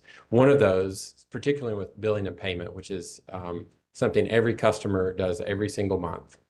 They receive their bill and they make a payment. One of the ways that we've continued to enhance that that we heard over and over from our customers is how do we make it more efficient to pay with your mobile phone? We all use our mobile phones. We often, transact on our mobile phones. And one thing we did late last year is late in 2024 and into 2025 is offered Google Pay, Apple Pay, Venmo, PayPal, different ways to pay their bill. And that's all from learnings that we've taken from the surveys. And those customer comments, they can rate us 1 to 10, but they can also leave comments, and we analyze that each month and take those learnings and find ways to make efficient investments. All right. And on page 21 of your testimony, what you get there, lines 9 through 10, you state, learnings from Western North Carolina will be used to continue to prepare for future storms. Can you elaborate on this statement? Absolutely. So as we all experienced and lived through in many ways the impacts from Hurricane Helene, one of the, on the customer service side, the thing that we learned, things we knew around how customers want transparent, up-to-date, reliable information. We knew that already, but what we saw with Helene is how important that is. Customers rely on us for that trust to tell them what's happening on the ground, what's happening with their electric service. And we're able to do that through an awesome, like all hands on deck effort with our communications teams, with our field crews. And we all deliver that information to customers timely, accurately, and on demand through our website, through our digital channels. And that's like one of the biggest learnings that I think we took away is how important and how much customers really rely on us in these difficult times. But we also took a couple innovative things as well. One thing that we had not done before at this scale is when customers had complete devastation, they lost their home or their home was damaged to repair where they couldn't live in. We were able to utilize our metering system to determine that, okay, our meters stopped communicating around those dates in September. The customers have not come back online. We know that they are not using service in their home. It's not an estimation that we want to typically make. When a meter stops communicating, we'll estimate the bill and then we'll do the correction the next month. Well, a lot of these customers we knew were not going to have power for maybe weeks or months. So we didn't want to continue their billing to where they had an estimation. So they would see a bill for their typical amount based on their past usage, and they weren't even in their home.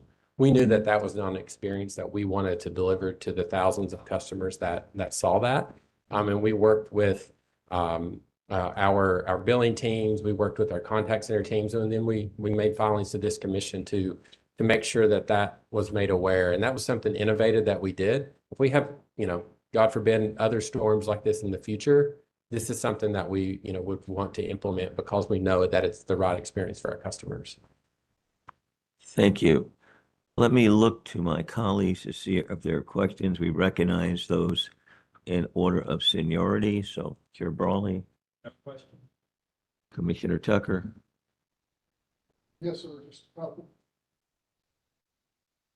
Mr. Colley, did I understand you to say that the total benefit package to help those with their bill, that we were taking $33 million out of the customer rate base to help with those bills? Is that the correct number I heard?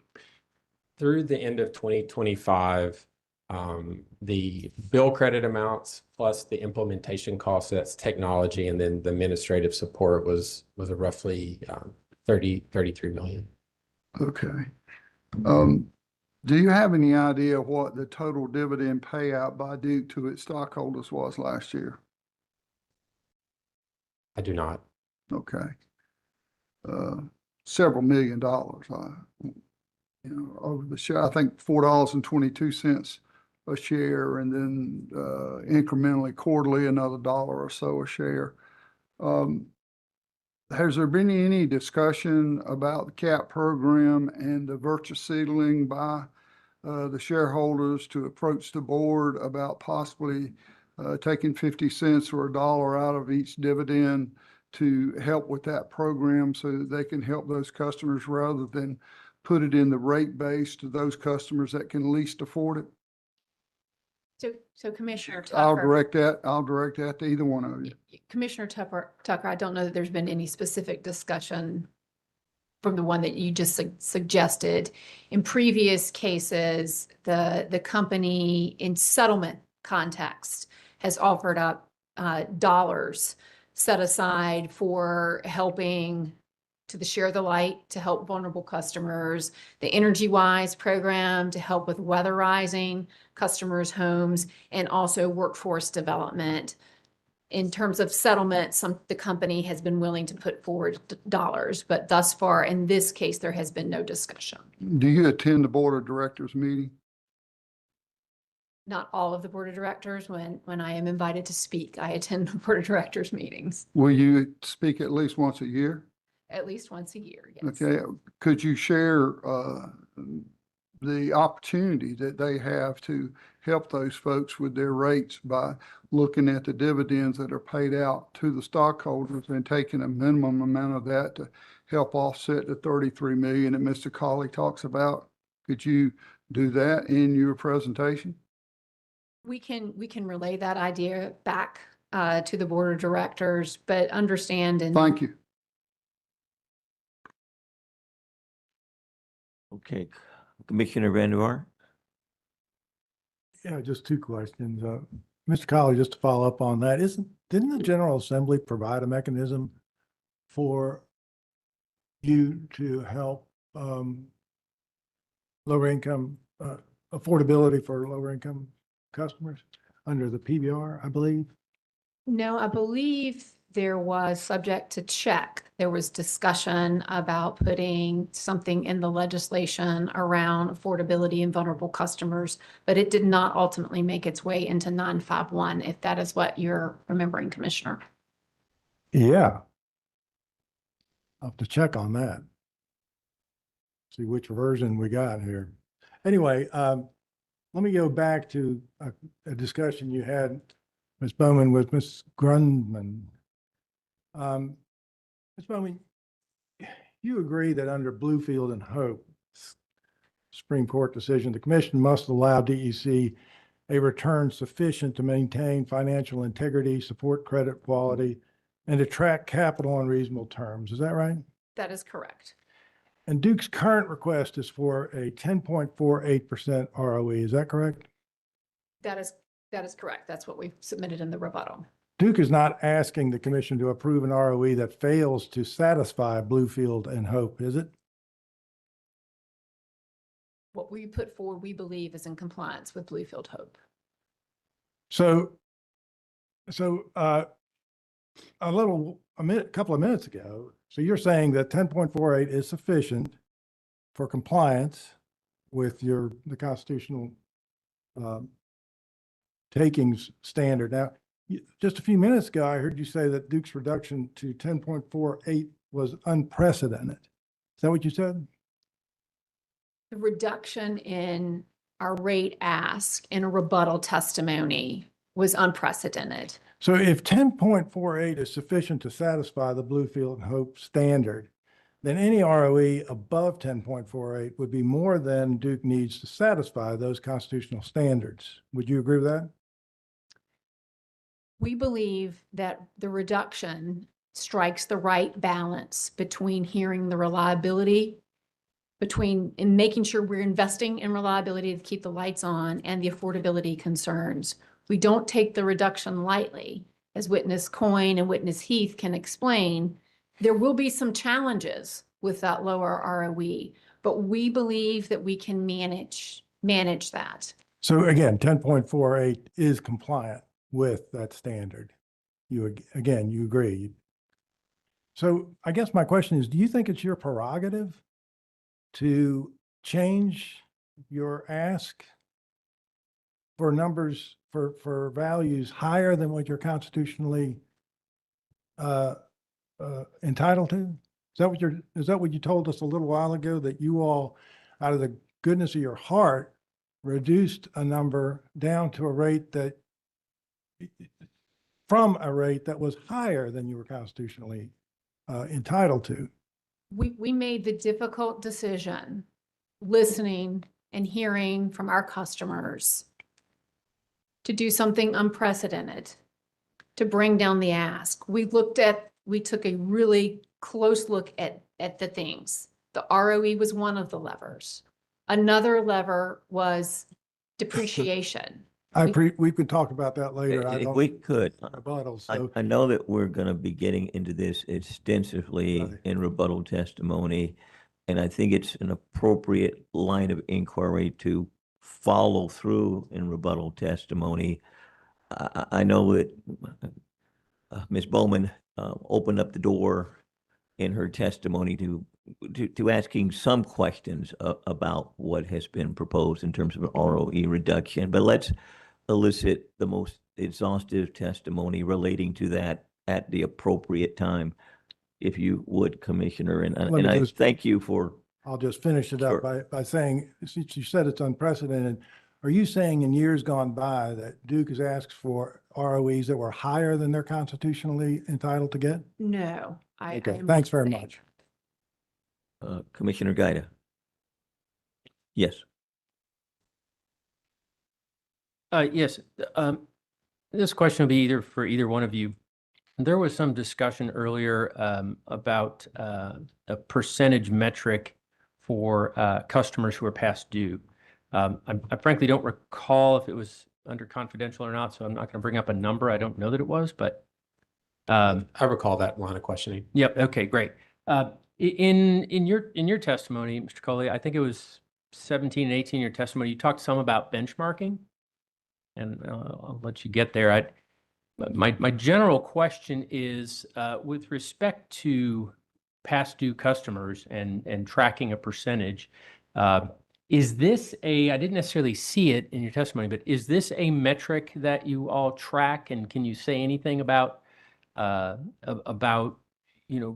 a benchmarking perspective, where DEC is in comparison to, other utilities, other Duke jurisdictions, et cetera? I think generally speaking, but it is a metric that we track. We've reported it into the docket for a number of years now. But the 20% of the customer base, particularly residential customers, being delinquent, that rolls month to month. That's not the same customers every month, but generally speaking is what we see with Duke Energy Carolinas and other affiliates. I can't speak exactly to, other peer utilities outside of the Duke footprint, but the general rule of thumb is 80% maintain current and 20% are delinquent, and that, shifts over time, but around 20%. Okay, just a quick follow-up. Is that, maybe you already answered it, but is that sort of metric available to you to benchmark to other peer utilities, and have you considered doing that? I don't know if it's available to me, but we certainly are open to benchmarking against peer utilities as we do with other metrics as well. Okay, thank you. Mhm. All right, we're now going to go ahead and move to questions on commissioners' questions. Sigfer. Thank you. And before I proceed, are you comfortable speaking to me at this angle? Because if not, I can move. This is by request of commission staff that I'm asking. I'm okay, yes. Okay, fantastic. You all had a conversation with Commissioner McKissick regarding the affordability ecosystem, and Mr. Cawley specifically on the CAP program as well as the effectiveness of the CAP program. Do you recall that conversation? Yes. Okay, could you please turn with me to SIGFR potential cross-examination exhibit number 24?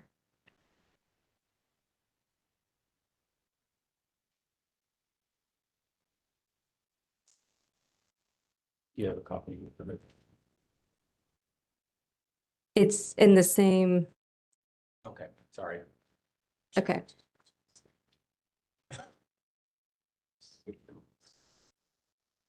I have it in front of me. Okay. And if I could, Presiding Commissioner McKissick, request that this be marked as Sigver Cross Exhibit 3, Bowman Colley Direct. All right, we have that designated Sicker Cross Examination Direct Exhibit number 3. And Thank that is your particular cross exhibit number 24.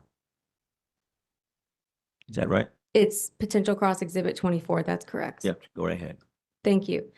Mr. Colley, this is the North Carolina Affordability Stakeholder Group Subteam B September meeting slide deck. Is that correct? Yes. From September 10th, 2025? Yes. Okay. If you could turn with me, please, to page 9.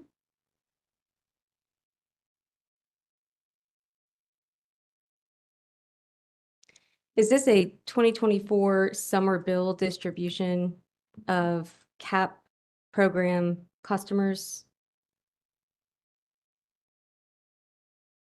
I'm not intimately familiar with this slide deck, but the page in front of me is titled 2024 Summer Bill Distribution. In the first line on that slide says 82% of CAP customers' summer bills fall below $200, correct? That is the statement. Yes. And it goes on to say that 1% of CAP customers have bills exceeding $400, correct? Yes. And then 2 pages afterwards, the presentation focuses on some of those outliers above the $400 threshold and provides an overview of a few customers who have the highest bills in that 2024 summer bill distribution. Is that correct? Yes. And I just want to ask about customers 2 and customers 5 on this slide, both of whom are residing in a single family home that is greater than 6,000 square feet. Is that correct? That is what the notes state. Yes. And is the CAP program intended to benefit customers who can afford to live in houses larger than 6,000 square feet? The CAP program eligibility is based upon the application to the assistance program, and the customer base then is delivered to us from NCDHHS, and we enroll the programs as designed directly to the size of their home. I'm not sure all the criteria that may be needed for eligibility, but I think it is income based, and those are the criteria that are set by the state. But it's not means tested, correct?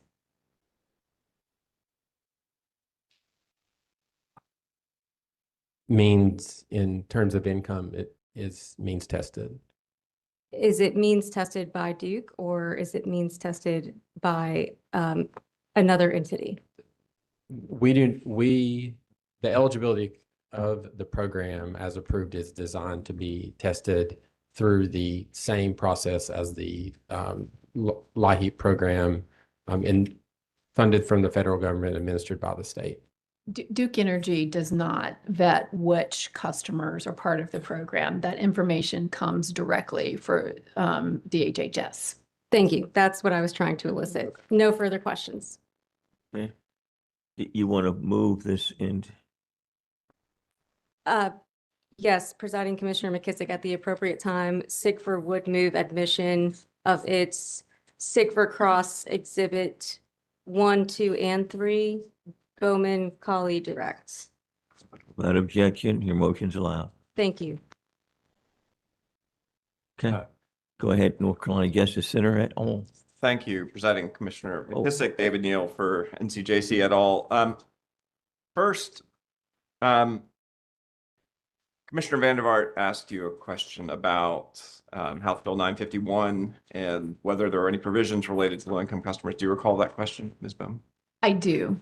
Do you recall from that legislation that the policy considerations that the commission may consider when reviewing a PBR application included whether or not the PBR, quote, reduces low-income energy burdens as being one of those relevant considerations? Do you have that in front? I'm reading from House Bill 951. I'll take it subject to check. But I wasn't anticipating asking a question about it, I believe. But subject to check. Let's see. So it's a relevant consideration for the commission whether or not the PBR reduces low-income energy burdens under the statute. I would really like to look at the statute to read it. Okay, Walmart potential cross exhibit 1 is apparently House Bill 951. It's 62-133-16, right? Isn't it? Mark. I think it's the PBR regulation. I don't know if it's all of it. It may not, it may not be all of it. This is what I have. Well, the statute speaks for itself. We don't need to dwell on it. Okay.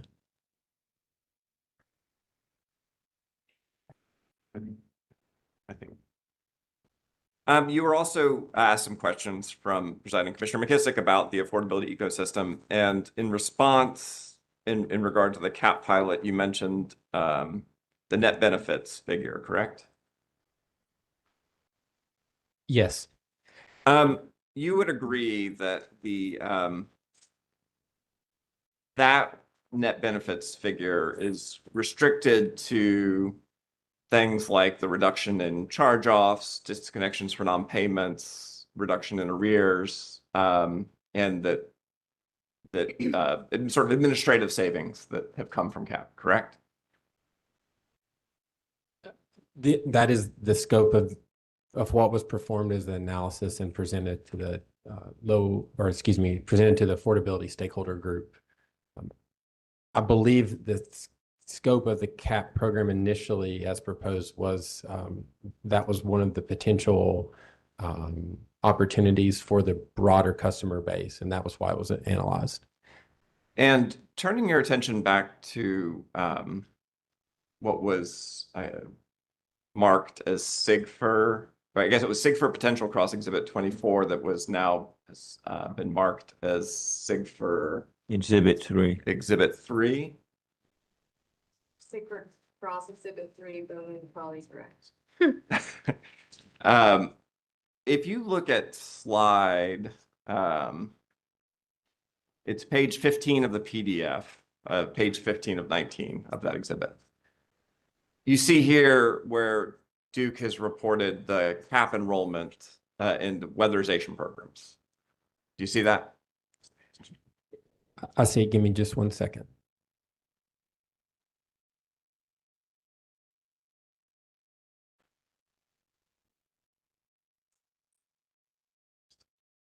And you would agree that one of the provisions of the CAP program is that Duke refers the customers who've been enrolled in the customer assistance program to weatherization agencies to make sure they can get the benefits of those programs, correct?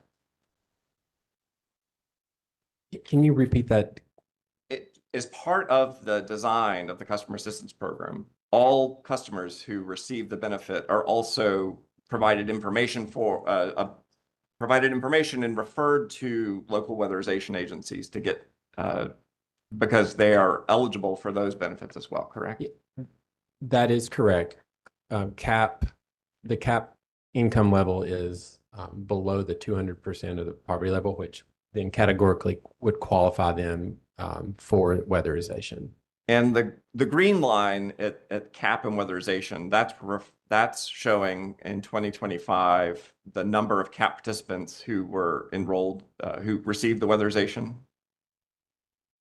That's correct. And so those customers are receiving energy efficiency upgrades at no cost to Duke or Duke's customers that are helping to reduce peak demands on the system and overall energy needs of the system, correct?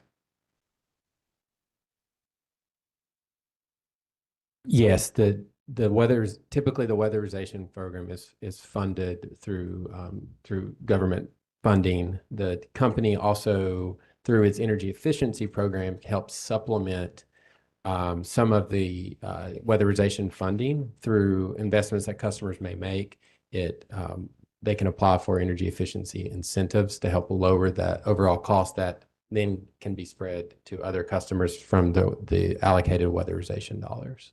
But you would agree that the 480 customers enrolled in CAP that received those weatherization benefits, that none of those benefits were accounted for in that $600,000 figure that you provided earlier, correct?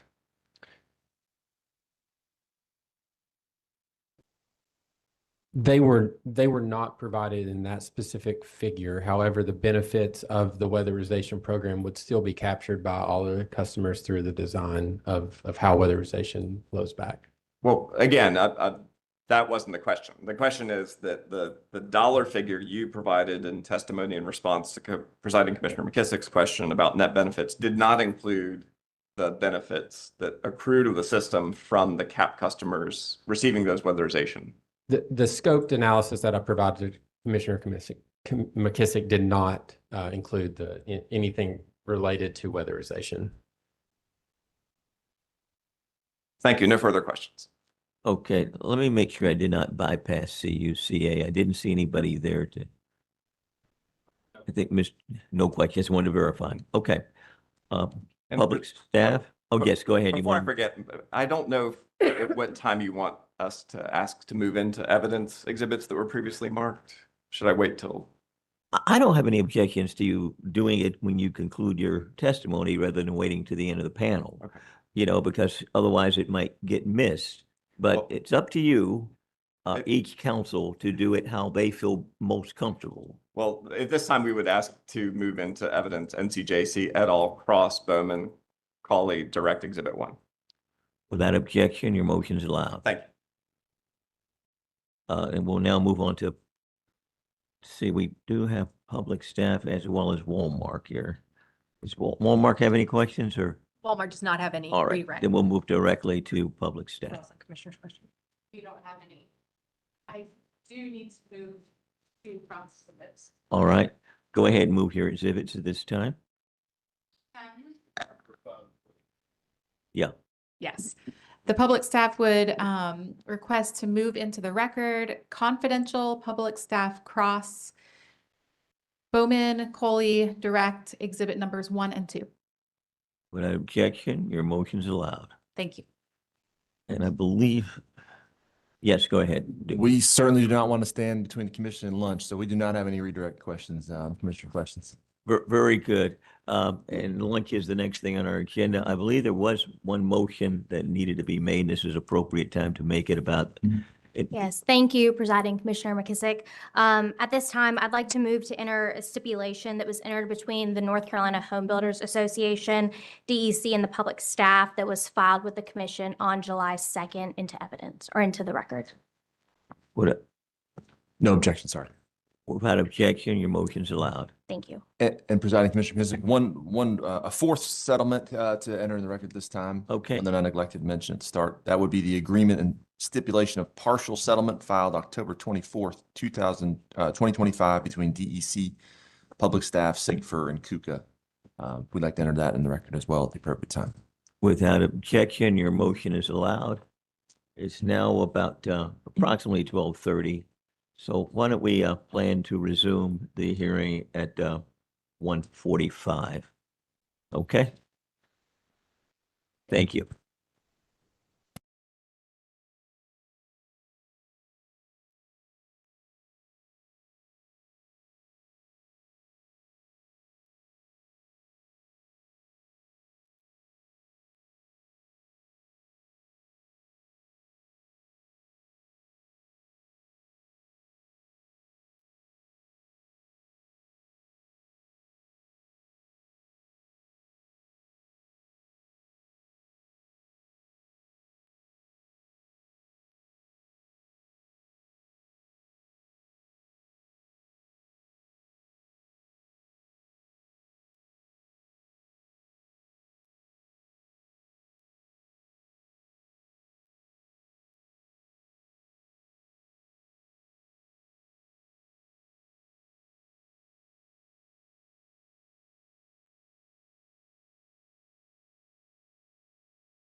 like to call this panel. Yes, thank you very much, Presiding Commissioner McKissick. At this time, the company calls to the witness stand, the panel of Miss Laura Bateman and Miss Renee Farmer. If you could put your left hand on the Bible and raise your right hands. You solemnly swear the testimony you're about to provide in this proceeding will be the truth, the whole truth, and nothing but the truth, so help you God? Yes. Yes. Thank you. Thank you very much. This time I'll begin with Miss Bateman. Miss Bateman, can you please state your name and business address for the record? Yes, my name is Laura A. Bateman, and my business address is 411 Fayetteville Street, Raleigh, North Carolina, 27601. Thank you. And by whom are you employed and in what capacity?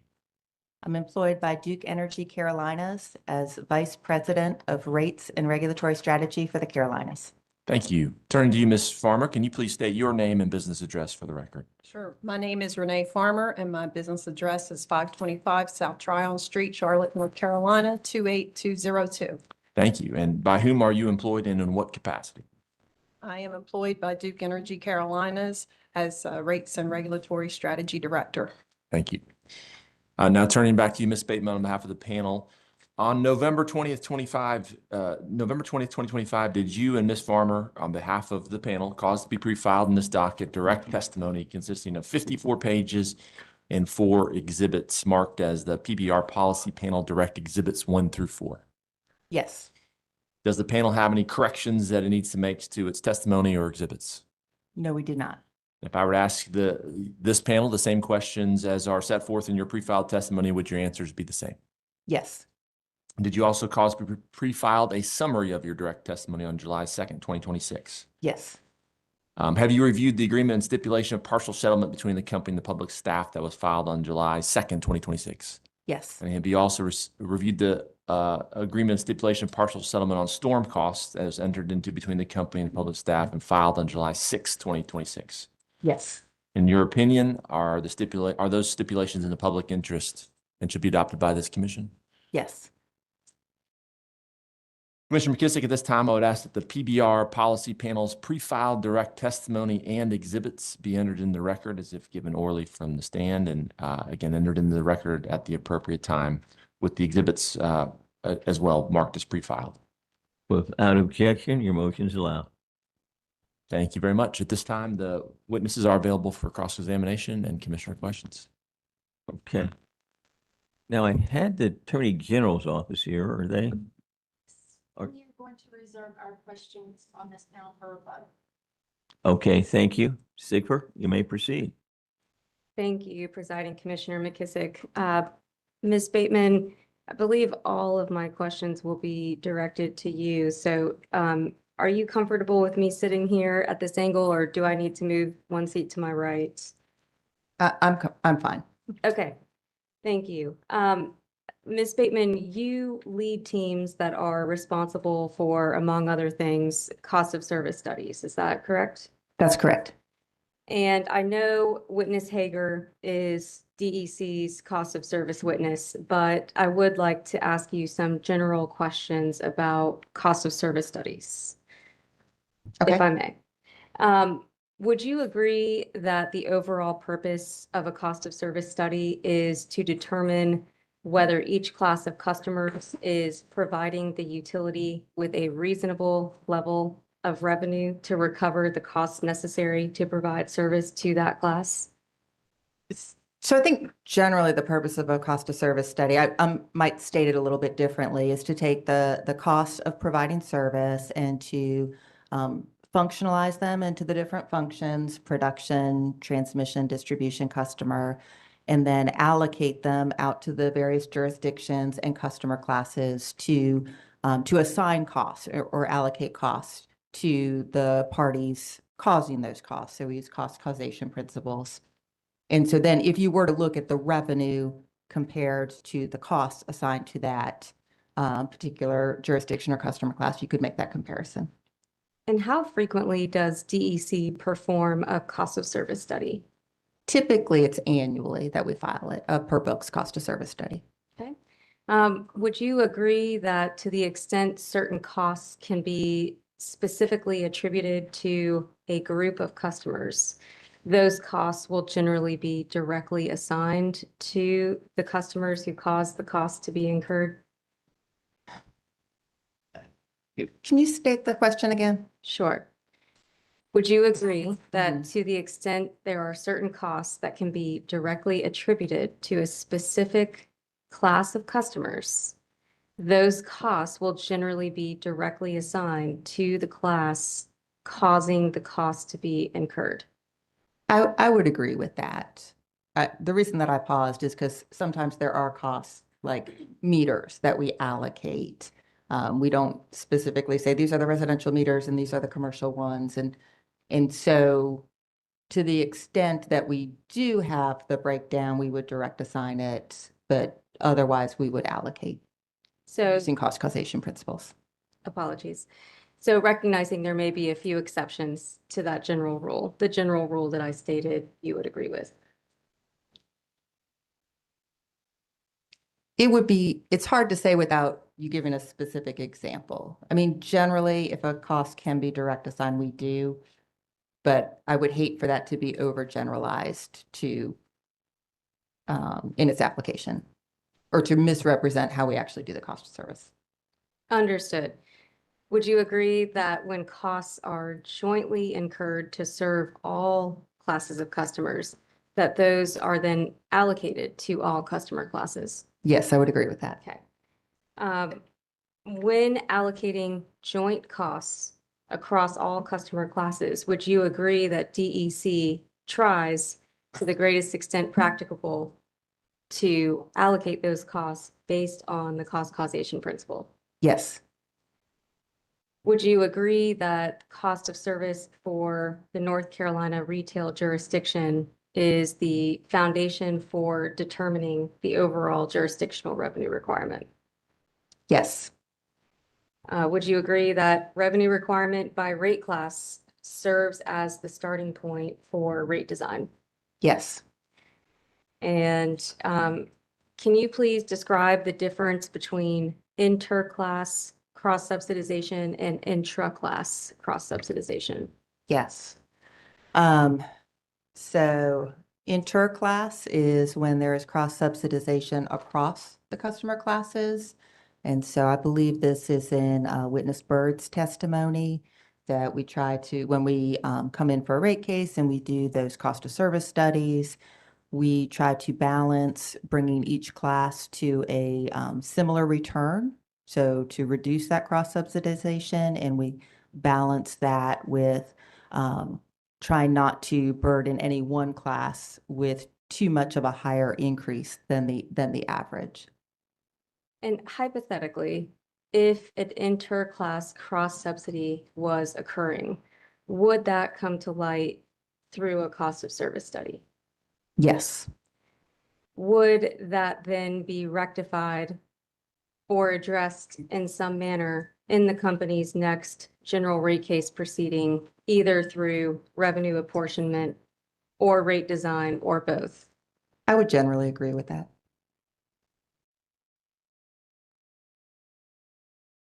If you could please turn with me to SIGFR potential cross exhibit 19. Gonna switch gears here. And presiding Commissioner McKissick, I would request that this be marked for identification as SIGFR Cross Bateman and Farmer Direct Exhibit number 1. I don't think we have that. Is there a binder or a? Why don't we give you a minute to find it, if you could? I There, do have it here, there are lots of IEEE Guide binders. for Electric Power. I'm sorry. Is there supposed to be an electronic device up here? It's the IEEE Guide for Electric Power. Yes, sir, that's correct. Okay.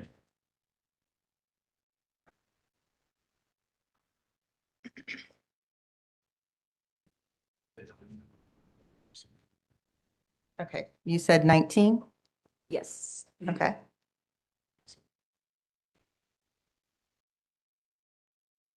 Is there a page number? If you could turn with me to page 18.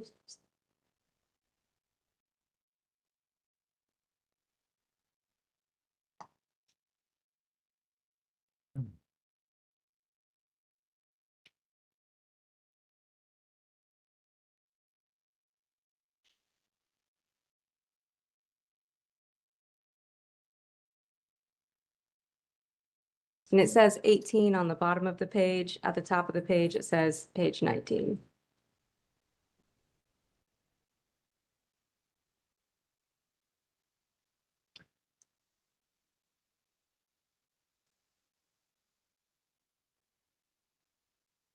So the page number at the top of the page It says page 19 of 44. says 19, okay. Got it. Just went blank on me. Just want to make sure we're all looking at the same thing. Okay.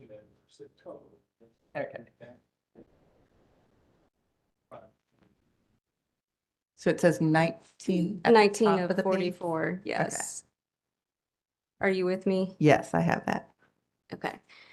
And Presiding Commissioner McKissick, it's possible that Sigford's witness exhibit binders are behind the bench. I know they were delivered and then stored up there. I think we all have it virtually on our screens. Okay. You do not? You should have it on your screens. I just wanted Sure, to flag that for potential future exhibits. sure. So that the witness doesn't have to be provided with an electronic device. Not on a problem. screen. Thank you. So, Ms. Bateman, do you see that 4.4.1 is the definition and calculation for MAFI or the momentary average interruption frequency index? Yes. Okay. And if you could turn with me to the next page, so page 20 of 2044, excuse me. Yes. And 4.4.2 is MAFI-E or the momentary average interruption event frequency index. Yes. Thank you. And Duke's proposed reliability PIM does not include the use of these metrics, correct? That's correct. It focuses on SAIDI, which I think from our perspective is a better measure of overall reliability. In theory, could Duke have proposed a PIM designed to incentivize additional non-residential customer participation in demand response programs? Can you say that again? Yes. In theory, could Duke have proposed a PIM designed to incentivize additional non-residential participation in demand response programs? I don't think so. I think the DSM EE programs are separate from the PIMs that we propose in a rate case. Would you agree, subject to check, that House Bill 951 encourages, among other things, peak load reduction? Yes, and so like our TOU PIM would achieve that, but isn't necessarily a DSM EE program. And you would agree that a demand response program could be proposed as a standalone tariff rather than as part of a DSM EE rider program, correct? I'm not sure about that. Because you said demand response. I don't know the answer to that question, whether it would Okay. officially be a DSM EE program that is excluded from the PIM rider under the PBR, or if it would not be considered a DSM EE program. I think we would need more specifics on that. I'm happy to save that line for Witness Bird or another panel. And then no more questions for this panel. We do have a lot more questions for rebuttal, but I would ask Presiding Commissioner McKissick that the commission take judicial notice of the Supreme Court of North Carolina's opinion filed May 22nd, 2026 in docket numbers 75A24-1 and 139A24-1. Judicial notice is duly given for purpose of the record in this proceeding to that particular case and that you have cited. Thank you. You want to go ahead and move I think it's easier to move it when you complete your examination personally. But Understood. Yes, sir. At this time, Sigford would move its Sigford Cross Bateman and Farmer direct exhibit number 1 into evidence. Without objection, your motion's allowed. Thank you. Good afternoon. CUCA, go right ahead. Thank you. Good afternoon, Marcus Trathan for CUCA.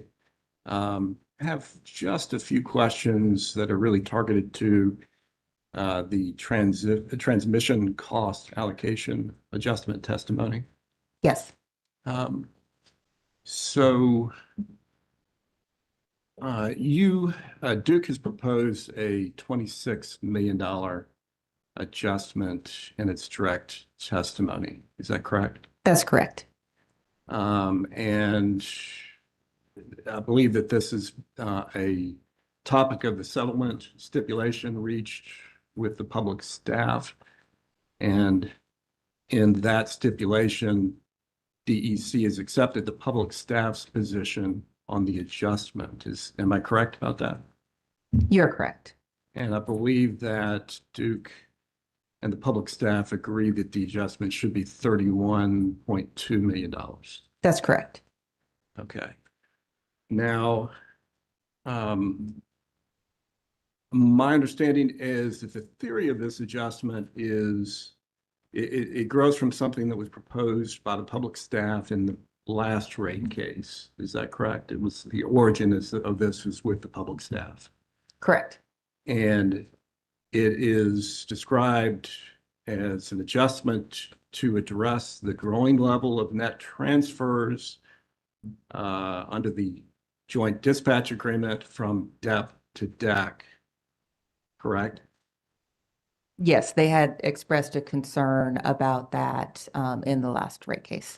And I believe you also indicate in your testimony that it is also intended to address the impact on rate differences between the two utilities. Correct. Yeah, the commission had asked us to continue to work with the public staff on ways to address rate differences between when they issued that order and the time of a combination of the two utilities.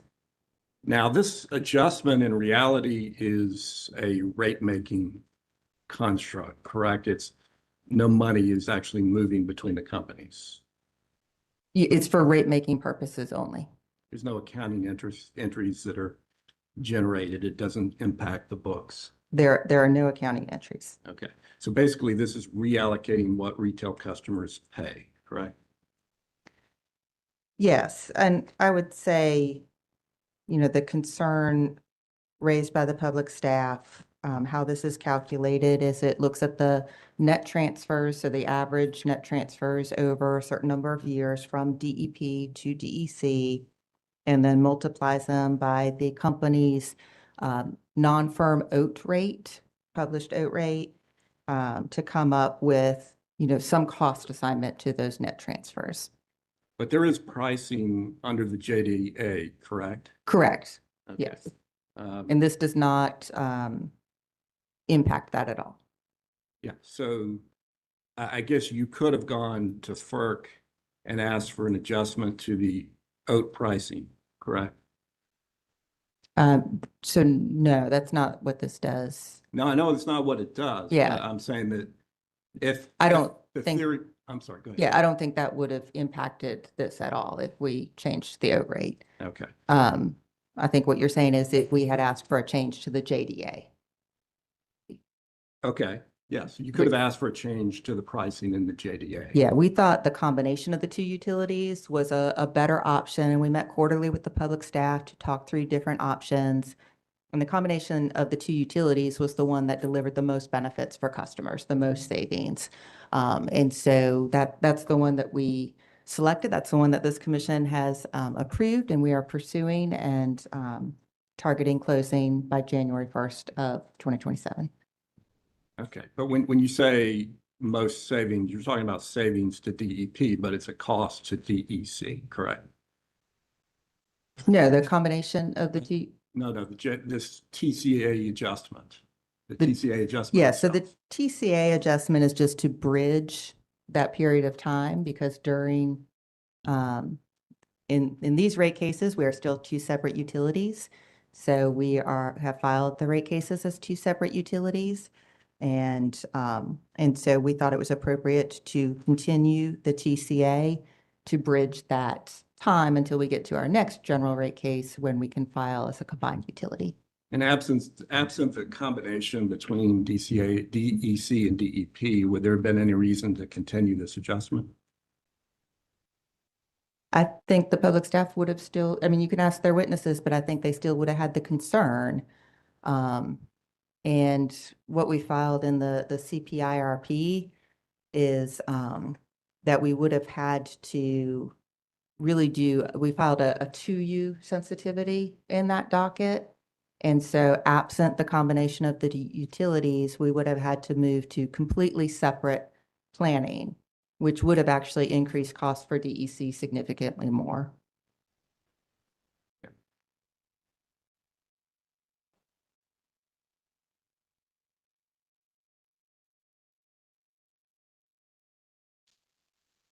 That's all I have. Thank you. Thank you. Environmental Defense Fund.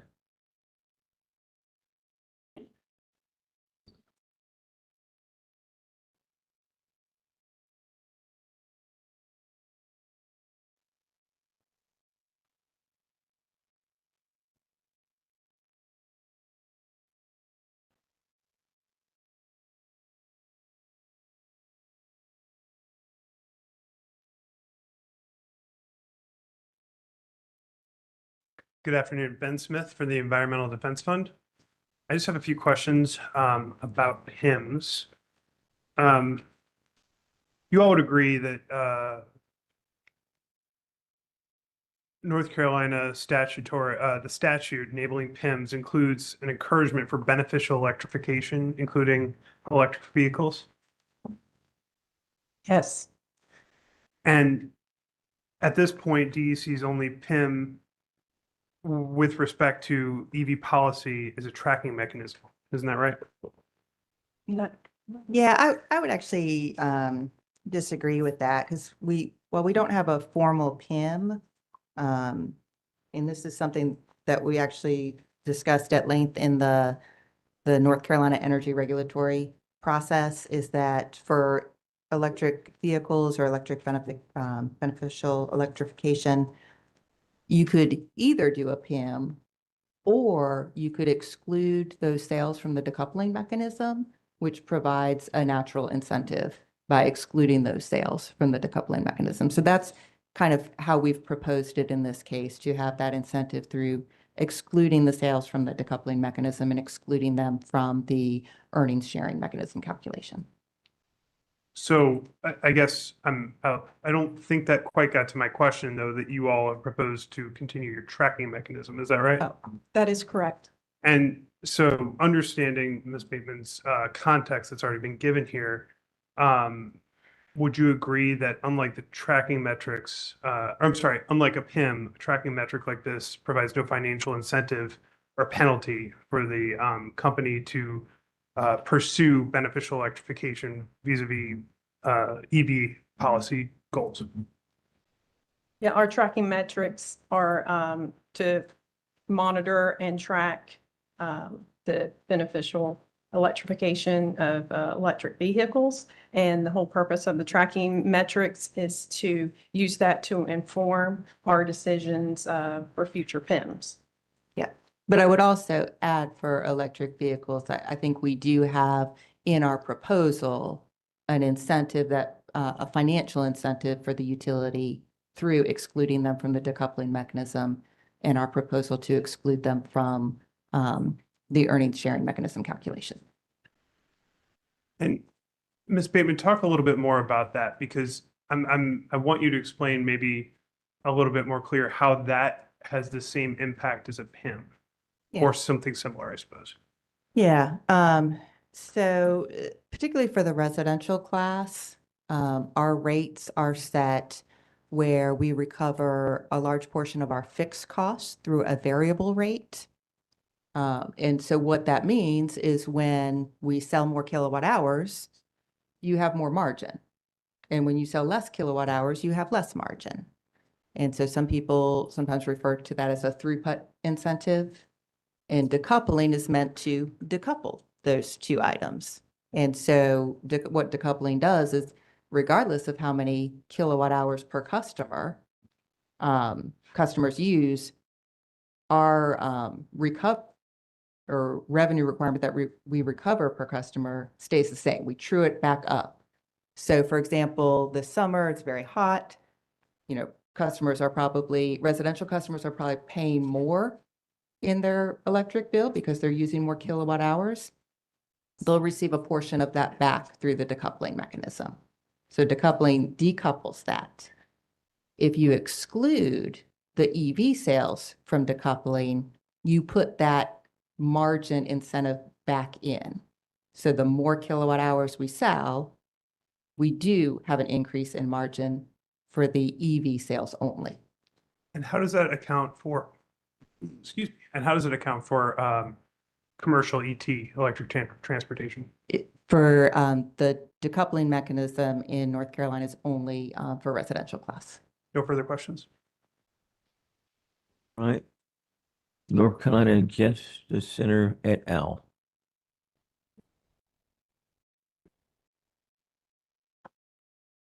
Good afternoon, Presiding Commissioner McKissick, Hannah Klaus for North Carolina Justice Center, or NCJC et al.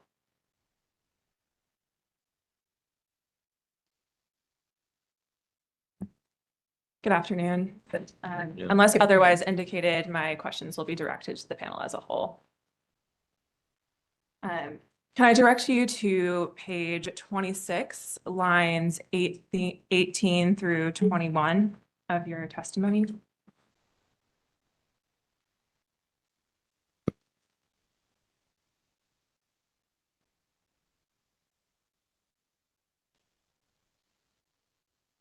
There you state that the company's application and its proposed PIMS portfolio furthers the policy goals of operational efficiency, cost savings, and reliability of electric service as specified in North Carolina General Statute, Section 133.16A3, as well as the policy goals listed in North Carolina General Statute, Section 62-13316D2.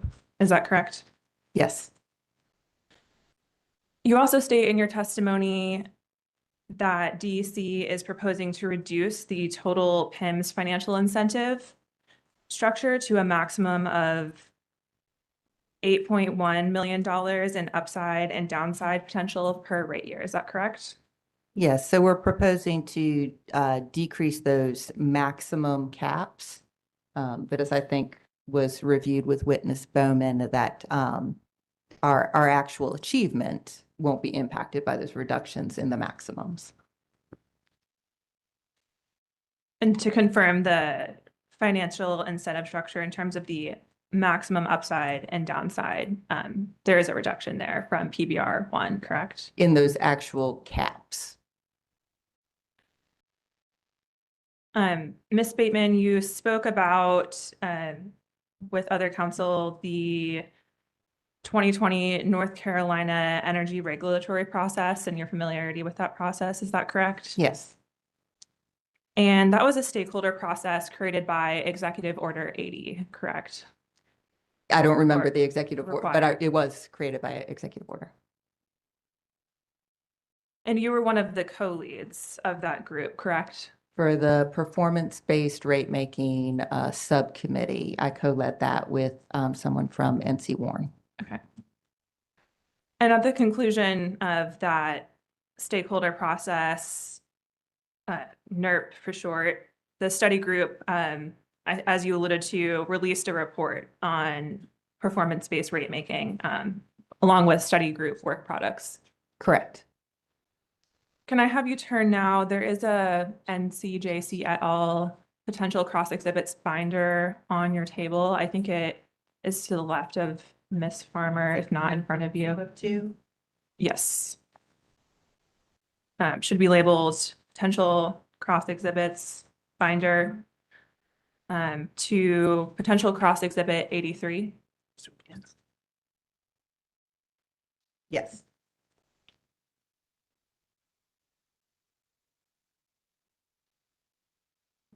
Presiding Commissioner McKissick, at this time, I would like to identify and name NCJC et al. Potential Cross Exhibit 83 as NCJC et al. Cross PBR Policy Panel Bateman and Farmer Direct Exhibit 1. Without objection, motion's allowed. Thank you. Now, taking a look at that report, do you recognize that to be the NERP report with those study group work products? Yes. Now, turning to page 20 of the section of the report titled PBR Regulatory Guidance, there aren't page numbers that encompass the entire report, so you might have to skip ahead to the section titled PBR Regulatory Guidance to find page 20. Yes, I have that. Okay. It's got PIMS principles. on it? Yes. Okay, yes. And looking at those principles, at the first bullet point there, the first principle that the working group you co-led identified in designing PIMS is to have PIMS that advance public policy goals to effectively drive new areas of utility performance and incentivize non-traditional methods of operating. Is that correct? Correct. I think these are key principles to consider. And looking at the third principle and the third bullet point, it states that PIMS should collectively comprise a financially meaningful portion of the utility's earning opportunities. Is that correct? Yes, that is correct. But in the stakeholder process, we also talked about starting slow, learning, and then building up. And I think Ms. Bowman referred to it as walking before we run. We did several case studies, looked at other utilities, and often utilities would start with just tracking metrics and do that for, they would spend a couple of years determining what the policy areas were and then developing tracking metrics, and then years later assigning financial incentives to those. So I think we are very much in line with that, kind of what we've seen and what NERP would have recommended. I'd now like to direct you to a line in a page In fact, in. I think it's actually right here. There's like an arrow and it's pointing up, and it starts with reported metrics and then scorecards, and then you move to PIMS. Okay. And to confirm though, having PIMS that are a financially meaningful portion of the utilities earning opportunities, that is a principle that the working group you co-led Yes, included. it's a goal that you work towards over time. If I can now turn your attention to DEC witness Abernathy's direct testimony, if you have that available to you on page 30.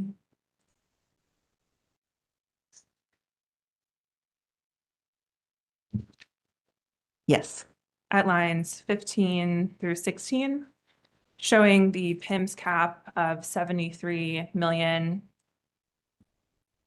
Recognizing the companies have since adjusted their base rate increase request, would you agree that at the time that your panel filed its direct testimony, the maximum amount of actual and potential PIM incentives and penalties DEC could propose were 73 million, as stated in Abernathy's testimony before you? Yes. But I would say too, I mean, you asked about us lowering those maximums. What we learned from the first round, PBR1, and the first round of PIMS is that some of those targets were set artificially high. There was no way that they were set at levels that just simply weren't achievable no matter what we did. And so this time around, we wanted to set meaningful yet more realistic targets. And we made some proposed modifications to the PIMS to make them more within the utilities control. And then also setting more realistic caps or maximums that we could strive for. So I don't think it's that we were achieving, much higher levels of PIMS and now we've lowered it. the maximums that were set in the last case, I think what we learned from experience were maybe a little too aggressive. And so we have scaled that back. And when you were involved in determining the PIM proposal in PBR1. Yes. Did you make those proposals with the principals in the PBR working group? Which we just mentioned a couple of in mind. Yeah, yes, we definitely considered that as well as what was laid out in House Bill 951 and the commission rules. And then I think we had done several stakeholder groups before filing the case as well to get input from different interveners in that case. So turning back to our discussion a moment ago about the maximum amount of PIMS incentives and penalties at the time that you submitted your testimony being $73 million, subject to check at that time, DEC could have proposed as much as 56.8 in additional PIM incentives and penalties. Is that correct? In the last case? In this case, PBR2. I'm sorry, can you say that again? Absolutely. Subject to check, at the time your panel filed its direct testimony, given that maximum mentioned in Abernathy's testimony of $73 million, DEC could have proposed as much as 53.8 in additional PIM incentives and penalties, correct? Okay, I see what you're doing. Yes, but I don't think that would be realistic to jump that dramatically when we're just starting out. I don't think that would be the NERC guidance from participating in that working group. It was about proposing small steps, learning, continuing to move forward, and to check and adjust, to use that term that we use in the CPIRP docket so often. I don't think you jump right to the maximum, even in your second go round. And the total proposed traditional revenue or proposed traditional annual requirement for PBR2 was higher than that proposed in PBR1. Or, sorry, yes, I got that right, correct? It's higher for PBR2 than PBR1. I think I just explained why those maximums were reduced, because I think they were, our actual achievement was nowhere close to the maximums in PBR1. And so our goal here was to set more realistic maximums. Is it your panel's position that the proposed reduction in rewards and penalties would deliver meaningful cost savings and operational efficiencies to the benefit of customers given this reduction? Yes, absolutely. I think some of our PIMs, we can talk about them, but like the time of use PIM, I mean, we've more than doubled the number of customers on our time of use rates just from the first. With those very small achievements of incentives have had meaningful benefits. And I think you had quantified it as what, $39 per customer of system benefits that's produced for each customer that switches. And so we've now proposed to increase the incentive from $5 per customer to $10. And so I think we'll be able to do even more. That additional $10 incentive will fund additional, marketing and efforts to get customers to switch. And I think will be meaningful in improving those numbers even more. Turning to, and even, I mean, from the penalty side, that's a very meaningful penalty that the company would work hard to make sure that to avoid triggering. and on the time of use PIM, you mentioned that system benefit of $39.95 per participating time of use customer. Is that right? Yes. And the company has proposed an increase to a $10 incentive per subscription. Correct. Although Duke has proposed to lower the maximum cap on qualifying customer enrollments from 450,000 to 75,000, is that correct? Yes. Yes, and I think when you look at that higher number, and there's no way, and I've heard this from people in our customer group, there's no way that you would get that volume of customers switching without it being something where they would have to choose to opt out. So that's where I talk about it being an unrealistic goal. So that number from PBR1 was probably not a good cap to set. 75,000, I think we currently have, is it 40? I think I printed it out somewhere, the number of customers that we have on time of use, 42. 42,000. So we could, the 75,000 customer cap would, gosh, that would almost allow us to triple it, more than double it. And so there's lots of room for us to have a meaningful incentive to grow that number. I think that's very, very much a stretch goal.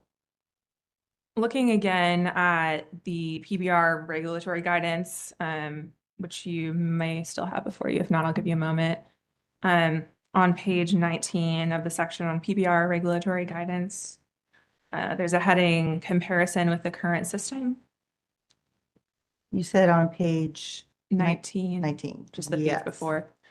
Yes. Under the heading comparison with the current system, there it states that if a significant portion of a utility's revenue is tied to its performance, PIMs can begin to shift a utility's investment or management focus away from increasing capital assets and towards the accomplishment of public policy objectives reflected in the PIMs. Is that a fair reading of that? Yes. Turning to metric A of the renewables integration PIM, that PIM and that metric is designed to encourage efforts by the company to continue DER, distributed energy resource adoption, correct? Correct. And that DER encouragement, you note in your testimony on page 27, footnote 26, that DER encouragement is a policy goal identified by H951, adopted as General Statute Section 61-133, 16D2. Yes, so that section of House Bill 951, it lists some criteria that the commission shall consider when evaluating a PBR application. And then below that are items that the commission may consider when evaluating a PBR application. And I believe the DER, whether or not it encourages DER adoption, is one of the may consider ones. And Duke has chosen to pursue this policy objective through this PIM. Yes, so this was one of the PIMs in PBR1. And so we have chosen to continue that PIM in this proposal. And you note in your testimony of your panel notes that you're seeking to incentivize this goal in the context of significant expected headwinds that include cost, supply constraints, and the elimination of financial incentives. Is that correct? Yes, that's correct. But despite these headwinds, Duke proposed to lower the maximum cap for the DER integration PIM from 6 million per year to 600,000 per year, correct? That's correct. And again, just like Witness Bateman discussed, we were setting more realistic goals compared to PBR1. I think our actual achievement was 0, right, in PBR1? We did not meet tier 1. Yeah, we did not get any rewards. And Ms. Bateman and Ms. Farmer, were you both here earlier this morning for the panel of Bowman and Cooley when Ms. Bowman spoke about acknowledging the impact of the proposed rate increase on customers? Were you present for that? Yes.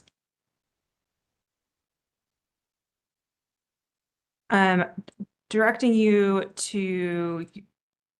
back to the PBR regulatory guidance on page 19, which you should be open to.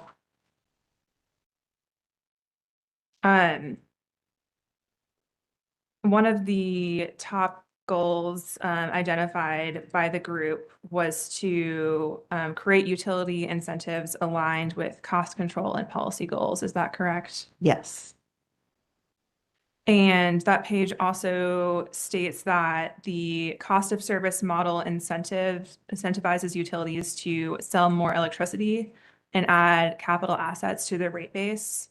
But those incentives do not necessarily align with public policy and goals, such as the need to reduce carbon emissions or, for present purposes, alleviate household energy burdens. Is that correct? Yes, and I should state, while I did co-lead this subcommittee, I think at some point, we probably at the beginning had a disclaimer that the report doesn't necessarily represent, but that the parties that participate in the subcommittee don't necessarily agree with every word in the report, or doesn't necessarily represent the opinions of the groups that participated in the subcommittee, but yes. To make sure I'm understanding correctly, you state that the report might not represent the opinions of everyone in the subcommittee, but it is a reflection of the discussions and recommendations through that process of participating. Yes, it is. It's definitely kind of represents a summary of the total group, but not every single participant would agree with every word in the report. I just wanted to make that clear because we had a very diverse group that participated in the subcommittee. We had the North Carolina Manufacturing Association, we had Environmental Defense Fund, we had NC Warren, as I had stated, the company, many different groups. Just a couple more questions before I wrap up. Could you turn earlier in your PBR regulatory guidance exhibit to page 8, and that should be numerated sequentially with the section you were looking at. There's a table that has some particular objectives with stars next to them, indicating key objectives that the NERP stakeholder group identified. And one of those starred key outcomes is affordability and bill stability. Is that correct? Yes. And a specific PIM outcome recommended by NERP for the Utilities Commission's consideration, if you might just recall from participating in the process, or you can reference it on page 23. One of the specific PIM outcomes recommended is low income affordability, correct? Yes. No further questions. Presiding Commissioner McKissick, at this time, I would request to move NCJC et al. Cross PBR Policy Panel Bateman Farmer Direct Exhibit 1 into the record. Which is your potential exhibit 83. Correct, yes. Without objection, your motion is allowed.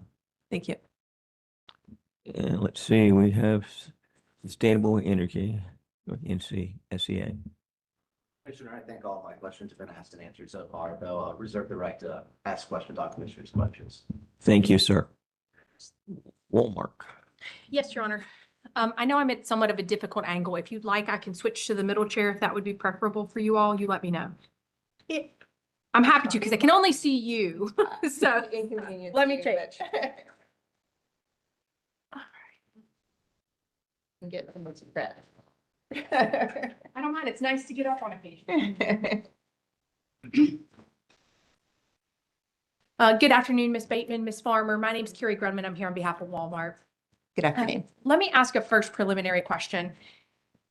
Any questions about the inclusion or exclusion of large loads that may come online during 2027 and 2028? Are those best addressed to you during when you all come back up for rebuttal? I do address that in my rebuttal testimony, so. I don't see it in your direct, but there are some discovery responses that have been authored by you, and based upon the dates, I presume it's best addressed in rebuttal. Would you agree? Okay, Yes. then I'll reserve those questions until we get there.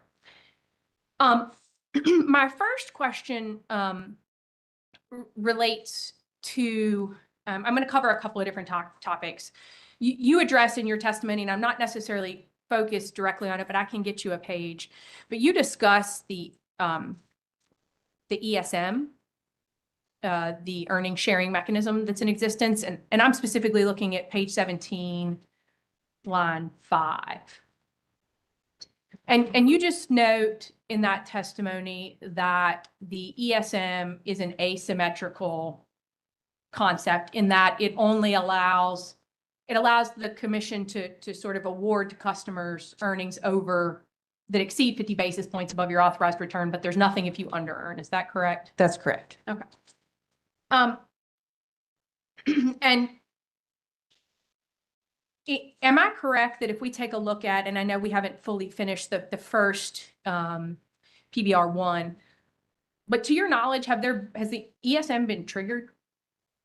Not by DEC, but it has been by DEP. Okay. And so I guess we'll get a chance to talk about that in a couple of weeks when we come back in front of each other. And if you don't mind, I know we apparently have computers. My dad made paper for 40 years, so I print everything. So may I approach and hand you Walmart's exhibit Sure. book? Go right ahead.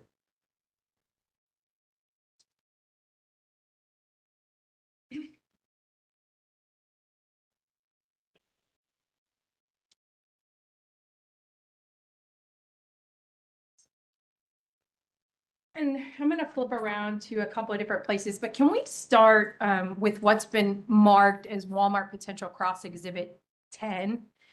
And Your Honor, may I have this marked for the record as I believe Walmart Cross Exhibit 1 PBR. Oh, hold on, let me try this again. PBR Bateman Farmer. Okay. Walmart Cross Bateman Farmer Direct Exhibit 1. Duly noted and identified. Mouthful that was. It was. It's number 10 in terms of the potential. And I see that this response on the first page of it is answered by Amy Horst. She's lead rates and regulatory strategy analyst. Yes. Is that someone who reports up to you on your team? Yes, she reports up. She reports to somebody who reports to me. Okay. And if you look at the discovery requests, which is the company's response to CUCA set 4, question number 13, and it asks for the company's authorized and earned ROE for the last 5 years. And in your response, there's a number of qualifications, and I'm happy for you to provide whatever qualifications that you believe is necessary. But where I really want to focus is the response makes mention of an attachment 1, which is the next page in the exhibit. Yeah. And I understand that there's differences obviously between the rate making adjustments that may be made where you get to it. But if I'm looking at this document here and what's been put forward in attachment 1, this is something that the company files. These are numbers that you all report. Is that correct on a quarterly basis? Yes, and it's very prescribed in how we put together this report. Yes. And just in a quick look, but in the sort of 24, it looks like there's approximately 24 entries going back. So it's 24 quarters dating back to March of 2020. I can't see a single instance where the company earned below its allowed ROE. Do you agree with me? So I do think it's important. So yes, but I think it's important to note, and I think witness Jiggets explained this in the last rate case that, the last DEP rate case, that the ES1 is not represented. It's not an ROE that should be used for rate making, that there's several differences, and this commission actually directed us to get with the public staff to determine how that ROE should be calculated and what adjustments needed to be made in order to report for our ESM reporting. And so we did that, and the ESM would be a different ROE. No, I'm not disputing that, but if we're looking at these two categories, the one that's ES1 and the one that's allowed, is the ES1 number more reflective of the return that is passed up to the company shareholders? I wouldn't say that. I think they're just differences, and the one that's appropriate for rate making and consideration for rate making is the one that would include the adjustments. And the ES1 isn't either, it's not the financial ROE either. And so I that's why I would not agree with that statement. But you have reported to your shareholders that DEC is earning above its authorized 10.10% ROE for what you've told shareholders in public documents. So this report right here is not the financial ROE. I don't know. It's possible the financial ROE was higher than the allowed. I don't have that information. Okay. And then let me change directions to a different topic. There is a discussion in your testimony about the merger. And bear with me, I'll find it eventually. But there's a discussion of the merger and how there are certain requests that you guys have made in this case. With respect to the merger, I think you're proposing to have the E-7 be done on a joint basis. Get back to my testimony. Yeah, give me just a second. I had it here and now I can't find it.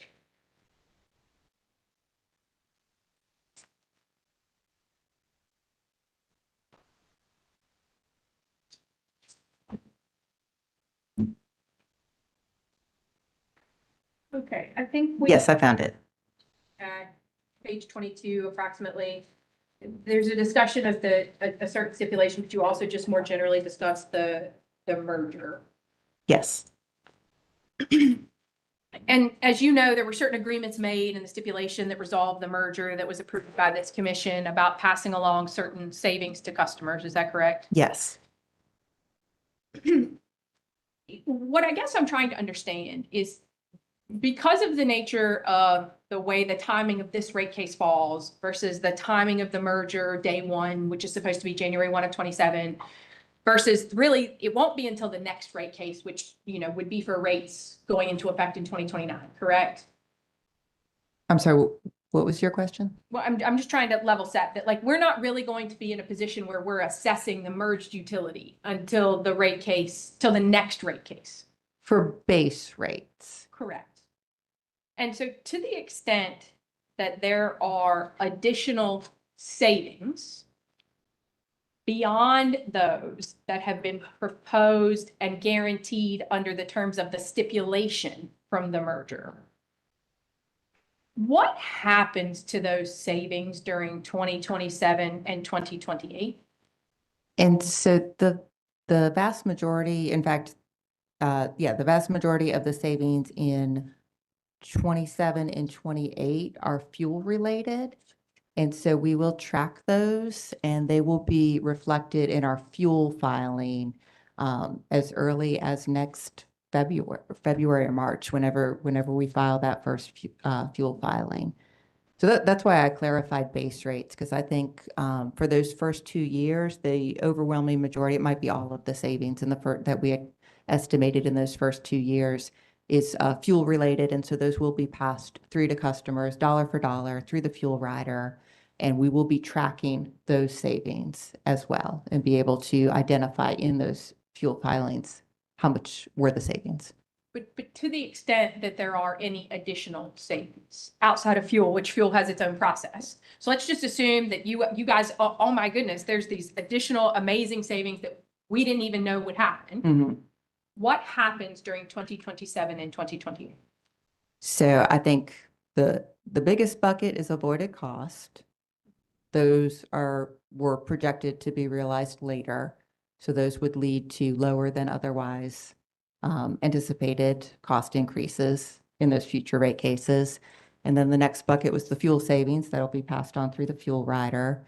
And then even within the smallest bucket, the administrative savings, I think the largest category of savings that was identified was rate case savings. And so those would be realized and deferred. We typically do defer rate case expenses to be recovered in that future rate case. And so customers would see a lower amount in that future rate case. Well, let me just throw out a hypothetical, because I'm not trying to go back to the categories that you guys identified as the savings that you identified as part of the merger case. I'm asking a more hypothetical question of, to the extent that there are other real dollar savings that occur in 2027 and 2028, is it fair to say that there is presently no mechanism to flow those savings through to customers other than if the ESM is triggered?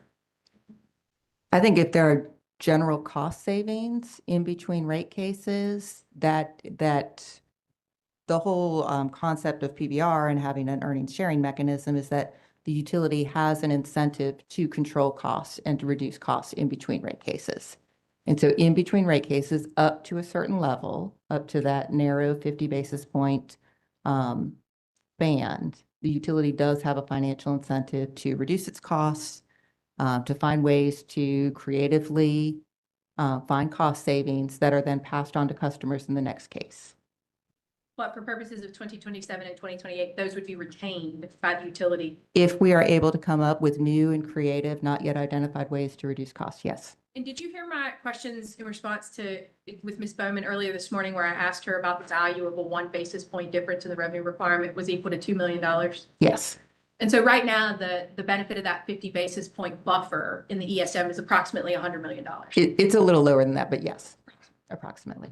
Thank you. Those are all the questions that I have. And I believe you have one document you want to go ahead and, Yes, may I please move in Walmart, Cross, Bateman, Farmer, Direct, Exhibit 1. which is your potential exhibit 10. Without objection, your motion is allowed. And it's admitted, yep. And now we're moving on to public staff.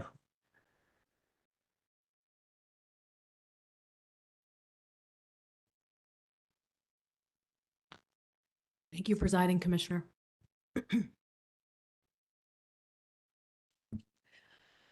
Okay, good afternoon, Ms. Bateman, Ms. Farmer. Good afternoon. Ms. Bateman, I would like to start by asking you a couple of questions about the transmission cost allocation stipulation, if I may. Yes. So there hasn't been a lot of testimony on that in this case, I don't believe. So I think I'm consistent with your testimony in the last pair of rate cases if I say one of the effects of this transmission cost allocation is to redress what would otherwise be a cross subsidization of DEC customers by DEP customers. Would you agree with that? Yes. Okay. So yes, I think that was the concern that was raised by the public staff, and we agreed to the TCA to address that. Okay. So just sort of to take us back to what's now ancient history in 2012 when when the two subsidiaries came under the same corporate umbrella. They, at that time, there was a joint dispatch agreement that allows the two companies to jointly dispatch their generating plants, depending on which one would be cheaper. And that results in overall between the two companies, that results in savings for all customers, correct? Correct. Okay. And under that joint dispatch agreement, the way that savings is flowed to the customers is it's based on the share of fuel savings, correct?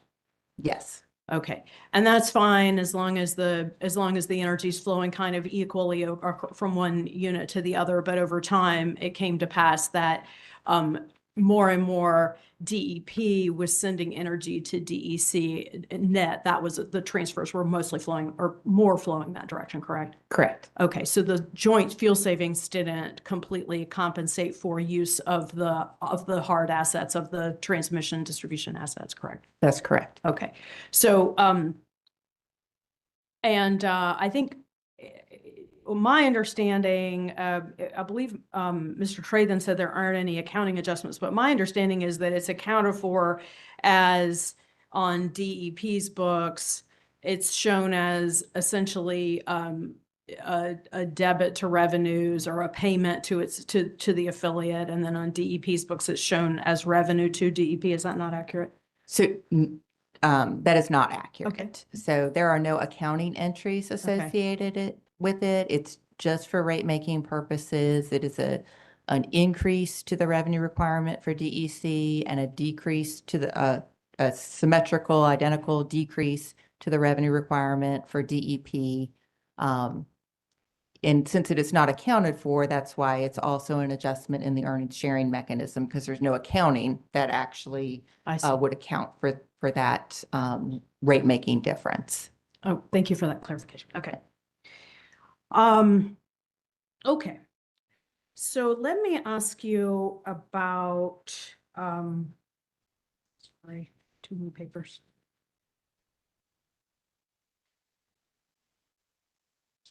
Okay. Ms. Bateman, I think as you're aware, in this proceeding, the public staff has recommended to the commission that it deny the company's application for BBR and find that it's not in the public interest. You have that understanding? Yes. Okay. And if the commission were to accept that recommendation, what's your understanding of what would happen? So I think two things. I think House Bill 951 does state, and let me actually get there.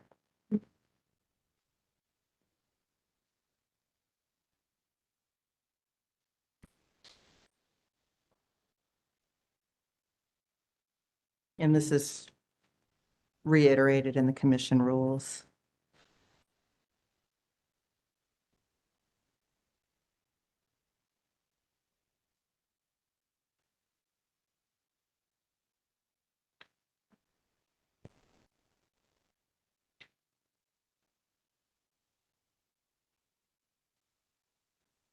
Well, I'm having trouble putting my finger on it, but it says something to the effect of that the commission can either approve, modify, or reject a PBR application. But if the commission rejects the PBR application, it has to identify the deficiencies in the application and give the utility an opportunity to cure those deficiencies. I think it would be extremely disappointing as well. I mean, we went through the whole NERP process, which we talked about just a few minutes ago. That was a year-long process that resulted in proposed draft legislation. A year after that, we had House Bill 951, so there was a whole legislative process. And when I look at the NERP legislation compared to HB 951, what I see is a lot of elements of the NERP legislation, proposed legislation, but then some narrowing of the scope and some additions of customer protections that were added. And then we had a commission rulemaking process. We went through the whole first PBR application and we've gained experience from that. And we talk in our direct testimony, not just mine and Ms. Farmer's, but in the operations witnesses, the lessons learned and steps that they've taken to improve. In the second round, we had modifications to HB 951 at the legislative level in 266, which I discussed in my direct testimony. We had modifications to the commission rules, which I also discussed in my direct testimony to improve upon that. We reached an agreement with the public staff on project documentation, which was a contentious issue in the last proceedings. And then we've implemented all of these lessons learned that the operations witnesses discuss in their testimony to go through all of that. And then this proceeding, which by the time it's over, will be over a year, to then just reject PBR, not just our application or one aspect of our application, but to just say, throw the whole thing out. Let's not do PBR anymore, I think would be extremely disappointing. Okay. It's funny. That was, I know we're in there that I hear an answer to my question. So, and I don't think anybody is suggesting we throw PBR out. I think, what I understand the public staff's testimony is that, based on the company's application and Presiding experience. Commissioner, this is Sorry. about the third question where there's a long recitation of public staff's position before we get to the problem. question. So No problem. we'll stick to the questions if we could. I would agree. Try to make the questions as succinct and direct as possible. I understand public staff's position as articulated in the pre-file testimony. Thank you, Presiding Commissioner. I will endeavor to do better on that score. So, Ms. Bateman, Were the commission to deny the company's application for PBR and go through the process of identifying, deficiencies and still decide to not grant PBR, is it your understanding that rates would be set under Chapter 62-133? They would be, but then also I think the utility has to be given an opportunity to cure those deficiencies that have been identified. Right. I also think, if we're not able to utilize PBR, which, again, I listed all the reasons that would be extremely unfortunate,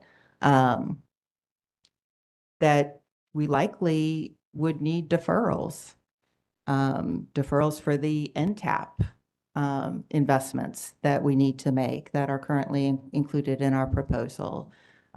We talked about our last rate case before HB 951 was passed. We talked about the need for grid improvement deferrals, and that was ultimately granted by this commission. And deferrals add financing costs to customers. So I think PBR is a much better mechanism. It's got a lot of customer benefits that aren't available in traditional rate making. It saves on financing costs. It saves on rate case costs. It enables some of these investments that we talk about, like the grid improvement investments. It's got the ESM, earning sharing mechanism that we talked about, PIMs, caps on year 2 and year 3 if applicable rate increases, significant commission oversight that we never had before, where we file, we've always done it for like a large CPCN proceeding, but now we file all of our all of our MYRP project detail with this commission, with our application. We come before the commission and do a technical conference on all the T&D investments where we talk about the cost benefit analysis for those investments, and interveners ask discovery on them and give feedback and make proposals related to proposed investments for grid investments, which never happened before. So I think there are a lot of benefits to PBR that make it worth implementing. Okay, so you mentioned caps on projects, on MYRP projects, but there's nothing that prevents the company from continuing capital expenditures during an MYRP that are then sought, for which the company would then seek recovery in the next rate case, correct? Well, other than the utility shareholders would have to fund those projects in between rate cases. So it's not that we don't make any investments in between rate cases. And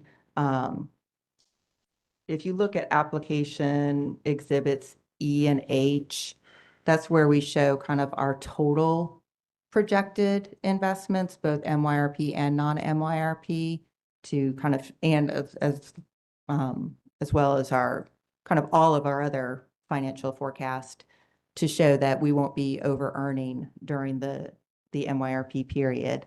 So there's nothing so we are expected to make capital investments. We need to make capital investments in between rate cases that are not MYRP investments, that don't meet that discrete and identifiable standard.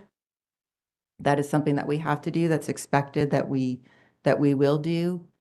But in terms of saying, oh, there's no limit on it, well, obviously we're not going to, go and do some extreme amount that isn't necessary, because then we would face prudence review in the next rate case, as well as having to fund those investments in between rate cases.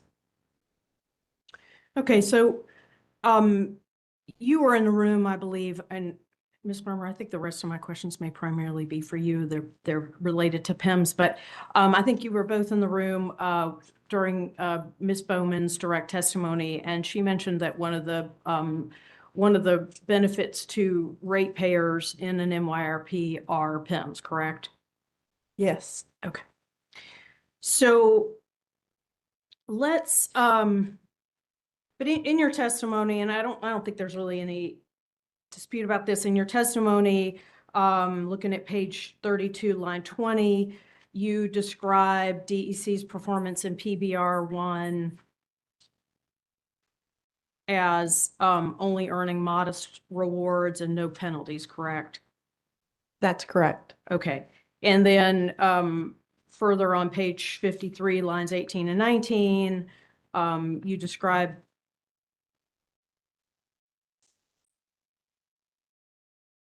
the company's approach as conservative and deliberate.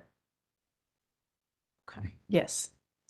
And a couple of times in this room, Ms. Bowman, and I can think again, Ms. Bateman, said that, you know, the company is going to walk before it runs with respect to PIMS.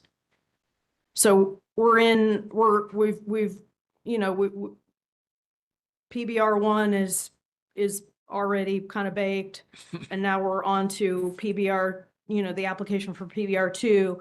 So, looking at the PIMS, let's just look at the PIMS that the company has proposed. And I think, does the panel have the public staff's PIMS testimony in front of it? I might refer to that a few times. It might be convenient if people, I have an extra copy that I can hand up. Does the witness have access to that? You have it before you.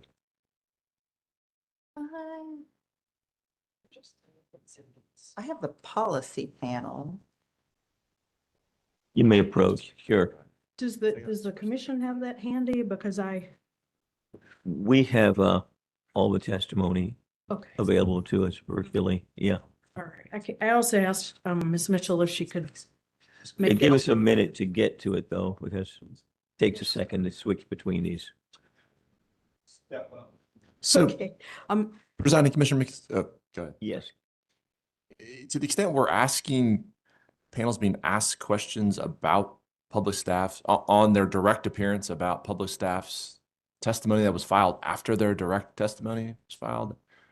I just want to highlight that we may object to those as being I potentially understand. I'll reasonable give, for.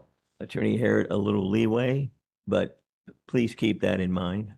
I think that's a poignant statement.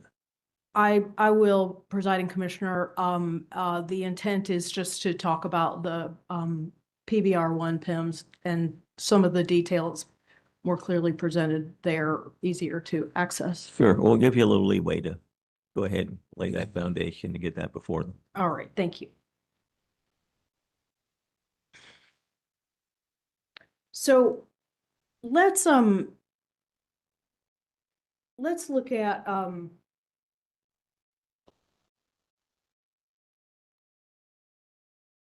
I'll tell you what, let's start by talking about the time of use PIM that you've proposed here.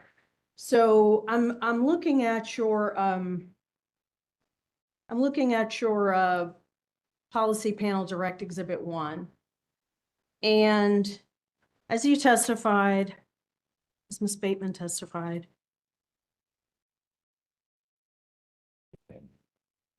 you all have done a cost benefit analysis, or you've done an analysis, and you believe that a customer signing up for a time of use PIM has a system savings of $39 per customer per year, and you're proposing an incentive of $10 per customer per year up to a certain level.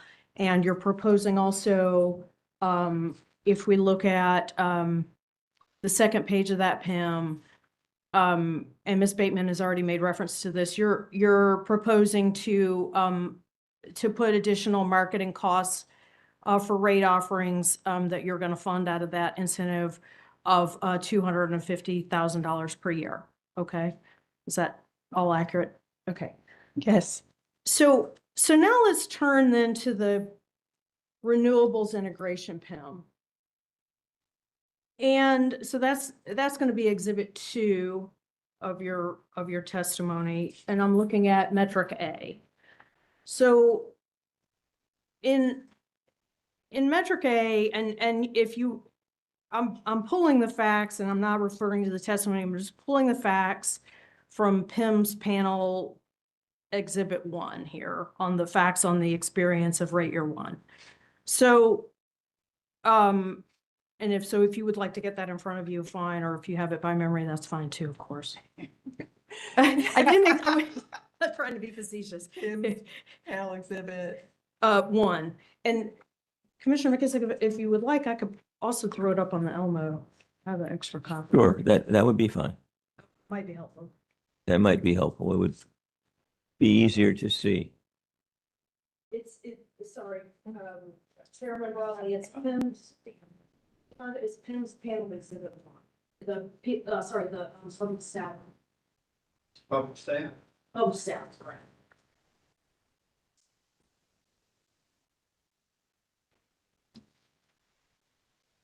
This is. Not sure. Wow. Okay, so the original metric A for the renewables integration and encouragement PIM provided if the incentives began if Presiding Commissioner, I'm sorry, Yes. I think that's marked confidential. it is from the confidential testimony. There's nothing confidential on that page. Thank you, Mr. Okay. Durack. Okay. Are we clear and certain of that? I am. Make sure everybody's in concurrence with that assessment. I We don't want just to be- noticed it was marked confidential. Give us 1 minute here. We don't want By there to all be a means. divergence of opinion on a critical issue. And yes. Okay, apologies. We're confirmed this is good to share. Okay, we're in good shape. Thank you. You may proceed. Okay. So we're talking about the renewables integration PIM from PBR1, metric A. So if the rewards under that PIM kicked in, if DEC interconnected just 5% more. And so the threshold was 4,588, and DEC's interconnections were only 2,601, correct?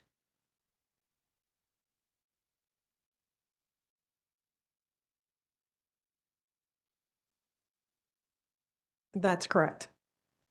Okay.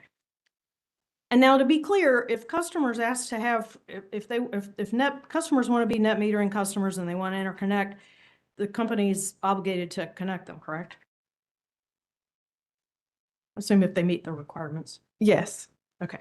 Yeah, and I would just note that, and I think we talk about this in the direct testimony.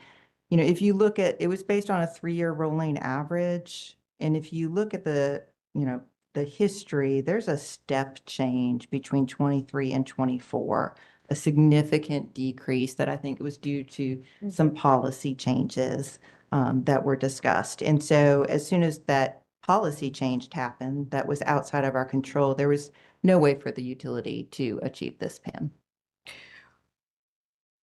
And the policy change would be that there were fewer tax credits available, so it was more difficult for customers to, there was a greater financial hurdle for customers to afford the equipment necessary to become net metering customers. Is that right?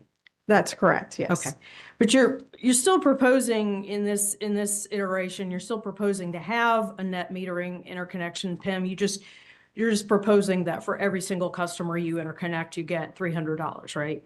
Yeah, so we're proposing to model it more like the time of use PIM, where there's an incentive for each customer that switches to time of use rates. This is modeled similarly for each new net metering or DER customer interconnected. There's an incentive. Okay. And so as opposed to earning 0 under the PIM as it was constructed in under PBR 1, if those same numbers, if you had achieved those same numbers under PBR 2, you would have gotten something on the order of $780,000 as a reward.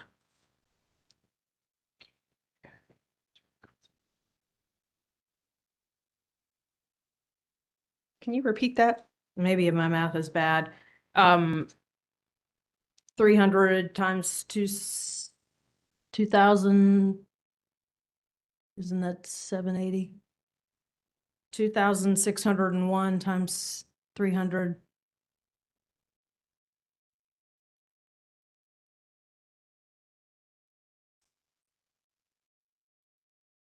It sounds about right. Yeah, yeah. So that, which is more than the cap you're proposing there.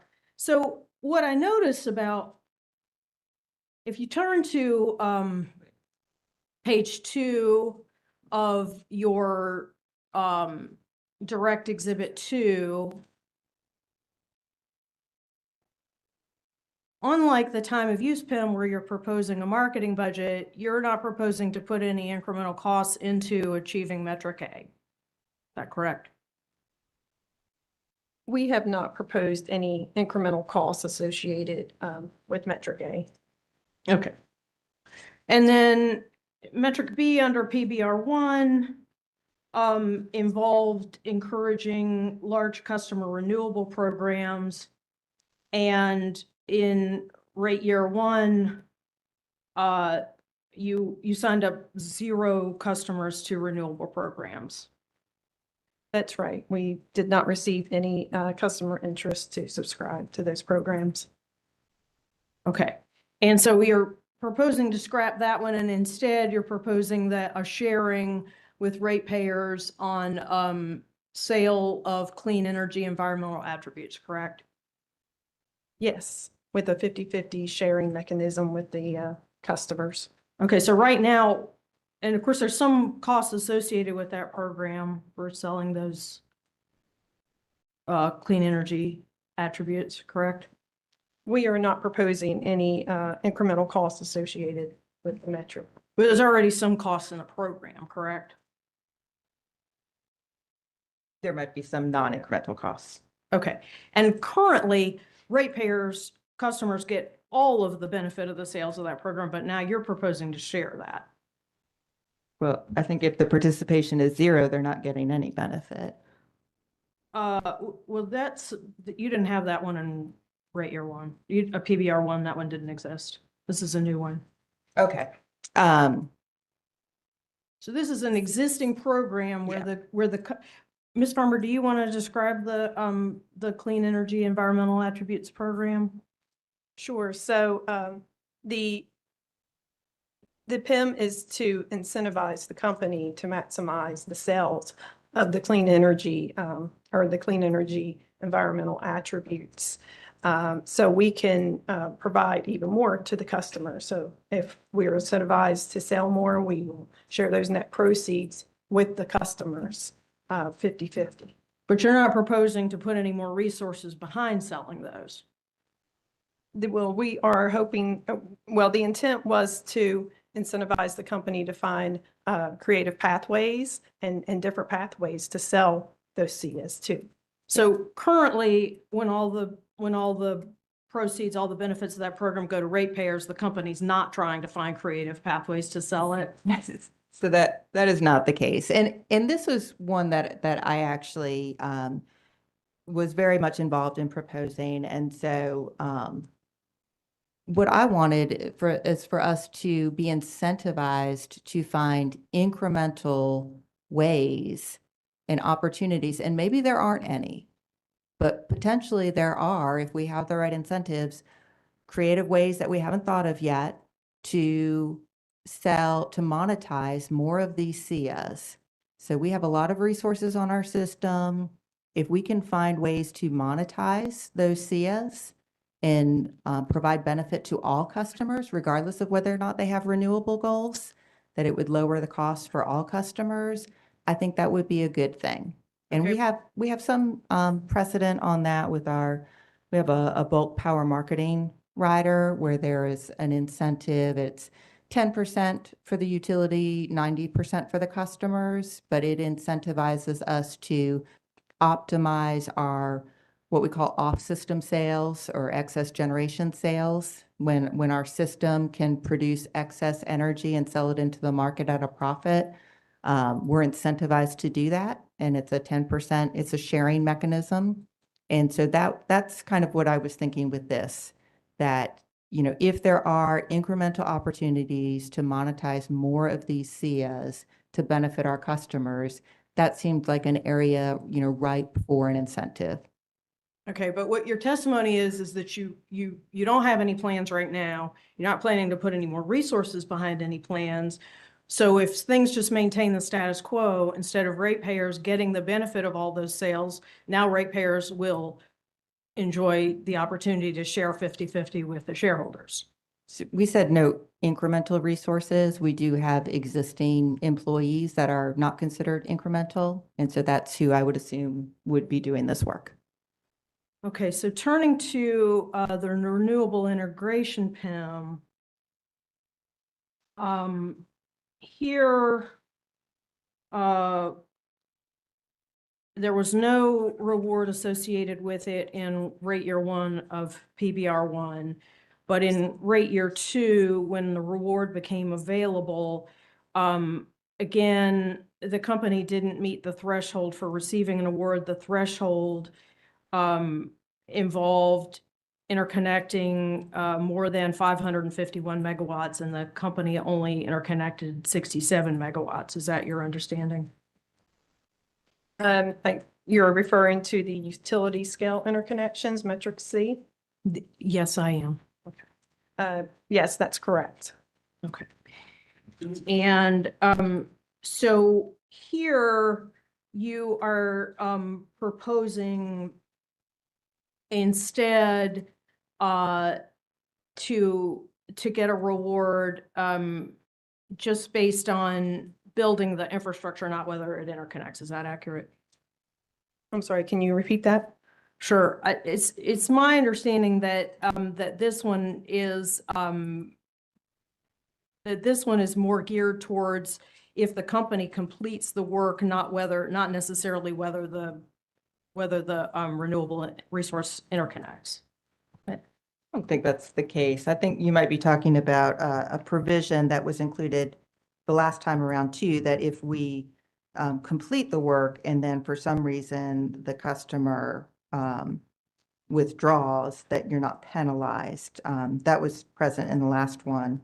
I think on this one, if the customer withdraws earlier, obviously we don't want to complete the work if the customer's withdrawn and given us notice that they're withdrawing, that they're no longer included in the metric. So it's not counted against us if the customer withdraws. Okay, and you've reduced the threshold where you get a reward. You get a reward at a much lower number of megawatts. But so yes, but I would say that it's still very much a stretch. And I was looking for the numbers. You had, and I forget the number that you quoted, but I've got here in 24, we connected 25 megawatts. In 25, we connected 42 megawatts. And then our threshold goal for 27 is 210 megawatts. And the threshold goal for 2028 is 332 megawatts. And so these are absolutely, more than we have done historically. It's very much a stretch. It's a great place to have an incentive to make sure that the utility is doing everything that it can to meet this demand, but isn't penalized if the demand withdraws. Okay, and again, this is another PIM where you're not expecting to put any additional money behind it. Just gonna stay the course on that one. We do not have any incremental costs associated with this PIM.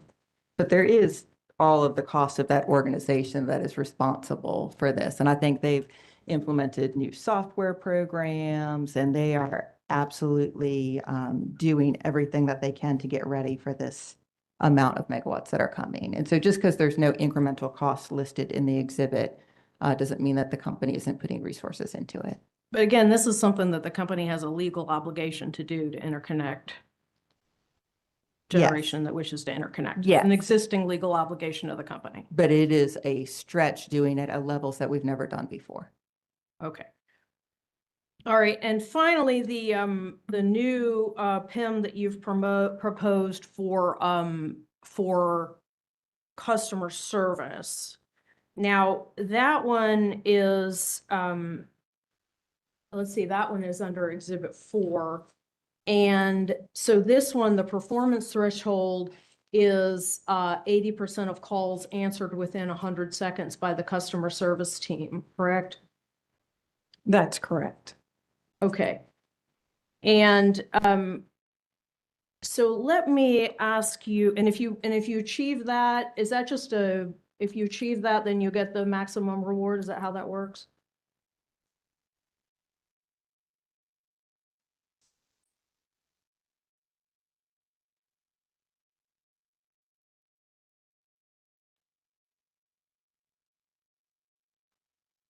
Yes. So That's correct. It's like a toggle, you either get it or you don't get it. So Yes, and our customer service team and witness colleague could have spoken to this as well. They've kind of set that threshold at what they've considered to be the optimal level of service where you get the most satisfaction from customers for the amount of money that you spend on it. And so I think that's where they've done studies and figured out that that's an optimal threshold to work towards. And if you spent more money to get a higher level, you have diminishing returns. And so they feel like that is the right threshold. and that's a threshold that you're already meeting, correct? I think in most years, but not Yeah. all years. Do you have that? Yeah, I don't have that, but I believe Witness Bateman is right. We have most years, but there's always potential not to. It is something that we currently strive for, but also I don't think there's anything wrong with having an incentive to align the company's financial goals with those public policy goals of customer service. Mhm. I'm gonna show you a couple of exhibits. It's gonna be proposed, public staff proposed cross 63 and 64. 63 you identified, Oh, I'm so sorry, wrong. 163 and 160. 164. 163 and 164. Okay.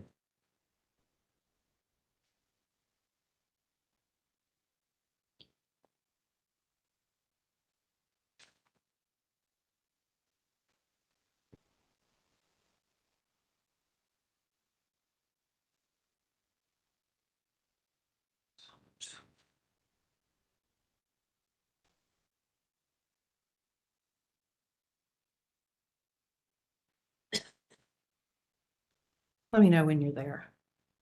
We're there. Okay. So let me start with what's been pre-marked as public staff potential cross exhibit 164. And I would now ask for it to be identified for the record as public staff cross Bateman Farmer direct exhibit number 1. Duly noted for the record.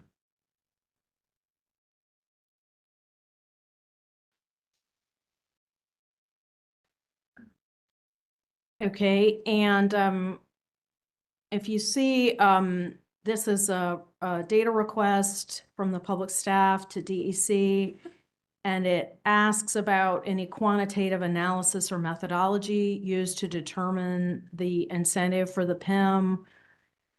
Do you see that? Yes. Okay, so question A says, describe any analysis performed to relate the proposed incentive amount to the expected costs of achieving improved call center performance. And can you please read into the record, Ms. Farmer, the company's response? The company did not perform any specific analysis to relate the proposed incentive amount to the expected costs of achieving improved call center performance because costs of the PIM are expected to be minimum since the company is leveraging existing systems. Okay, and then the public staff also asked about any analysis performed to quantify the customer benefits associated with improved call center performance. And what will you please read answer B for there? And if you could speak a little bit louder, more clearly into the microphone, please. The company did not perform any specific, any specific analysis to quantify customer benefits associated with improved call center performance. However, the company has consistently seen that 80% of the calls answered within 100 seconds balances customer satisfaction with cost efficiency. And I believe that's exactly what Ms. Bateman was saying, that that was determined the sweet spot between customer satisfaction and staffing levels that would be the most cost efficient. Okay, let's, now, I would ask to have, marked for identification what's been pre-marked as public staff potential cross exhibit 163. And I would ask to have it marked for the record as public staff cross Bateman Farmer direct number 2. Duly noted and identified for purposes of the record. Okay. Now, in this exhibit, the public staff asked about existing internal incentive performance and asked whether customer service representatives are already receiving incentive compensation to improve their response to customer calls, correct? Yes. Okay, and is it your understanding, I'm looking at the response there under A, about halfway through the paragraph. I'm not going to make you find it. Well, I guess you do need to find it, sorry. It says, as shown in the 2026 STI plan scorecard, the team goal portion, which includes objectives for the customer experience solution and services organization, such as call center level metrics, account for 25% of each employee's STI payment. Do you see that? I do. Okay, so if the commission approved this PIM that the company has requested, you would receive a $2.25 million incentive payment every year for meeting a metric that you're not sure whether the company typically meets it or not, but you said meets it most years, and for which ratepayers are already paying an incentive to those individual employees to meet these metrics. Is that not correct? I would disagree with that. So our incentive compensation, both the base and the incentives, so our total compensation is what's benchmarked. And our compensation witness could speak to this more elaborately, but we benchmark the total compensation. So it's not that the customers are paying more for the incentives that our employees receive. It's just they're receiving that benchmarked competitive compensation, and how we divvy that up between base salary and incentives is a management decision in order to optimize performance. So I would not say that customers are paying more because we have that incentive in their incentive compensation. But I do think it's important there. I don't think there's anything wrong. In fact, I think it's probably a good thing when we incent our employees to do things that align with customer interest and public policy goals, as well as the utility having an incentive to do that. I mean, I think those are not duplicative. And I think if we're aligning both the company and the incentives for our employees to do things that are in the best interest of customers and support public policy goals, I think that's a good thing. Okay, but if it's incentive compensation, I assume that means it's to some extent it's at risk. It could go up, it could go down. Okay, so and those are paid for in rates. Customers pay that. Yes, they pay the total compensation. Okay, so if the customer service employee or that team really knocks it out of the park and really gets those calls answered, then that's gonna result in additional incentive compensation that's gonna be reflected in rates, correct? So no, we in the rate case, we actually normalize our incentives to a target level, not what's actually achieved in the test year. Okay. And, you know, companies put this forward as being something that's a real benefit to ratepayers. Ms. Bateman, Ms. Farmer, did you attend any of the public witness hearings? I did not. I did not. Have you looked at the transcripts for those? Yes, I've looked at some summaries. Yes. Okay. As I assume you're aware, at the beginning of those hearings, typically the company has a local government relations person who makes some remarks to the public witnesses. And I myself did not attend all of this, but to your knowledge, did any of those company representatives say, good news, assembled customers and public, you're going to have a PIM where you're going to get to pay $2.25 million for your calls being answered in 100 seconds or less?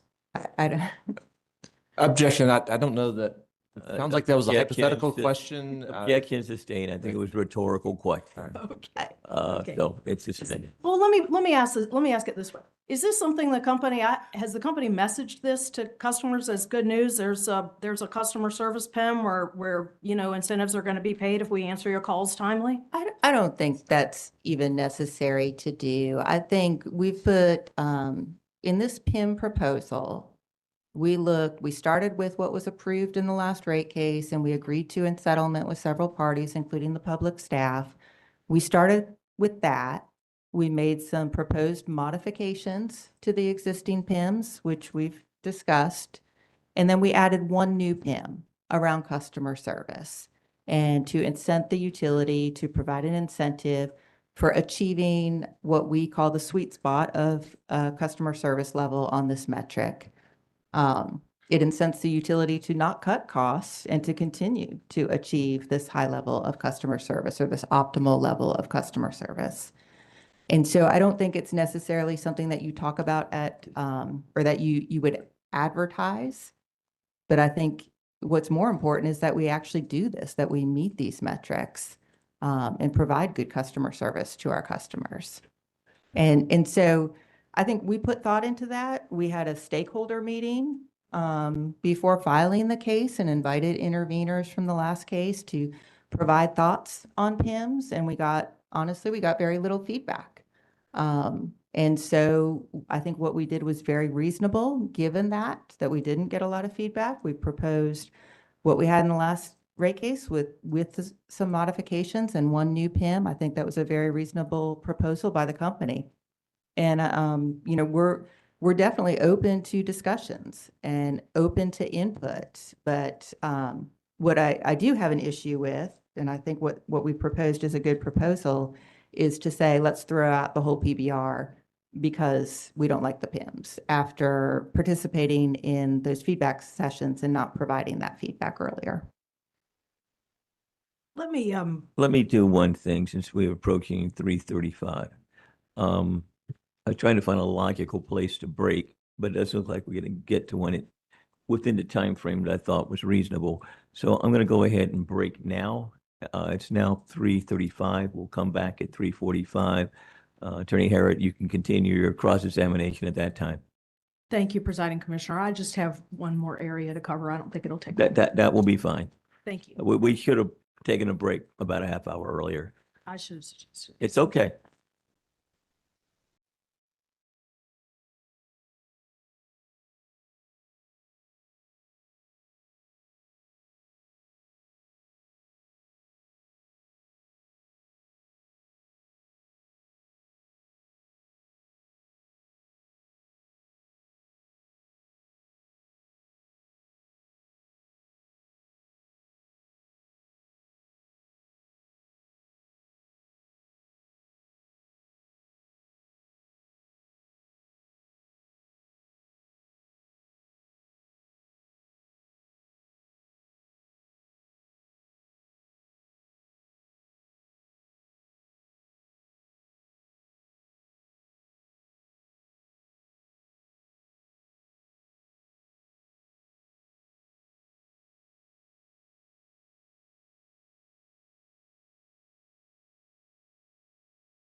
Right. Somebody get the doors at the back, please. Thank you.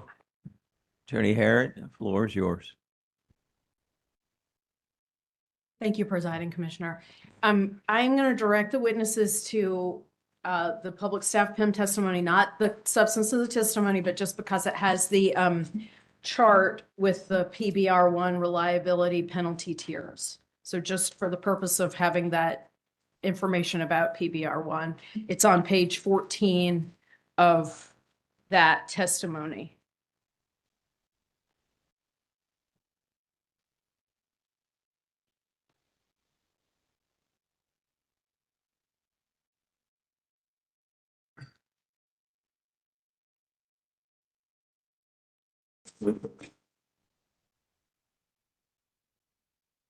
Have you gotten there? Yes, we're there. Okay, great. So, just wanted to compare, and I'm also looking at, your PBR policy panel direct exhibit 3 that has, oh, sorry. Yes, that is the one I meant. That has the reliability PIM metrics that you're proposing in this rate case. So I just wanted to compare those two, reliability PIMs a little bit. Okay. Okay, so in this current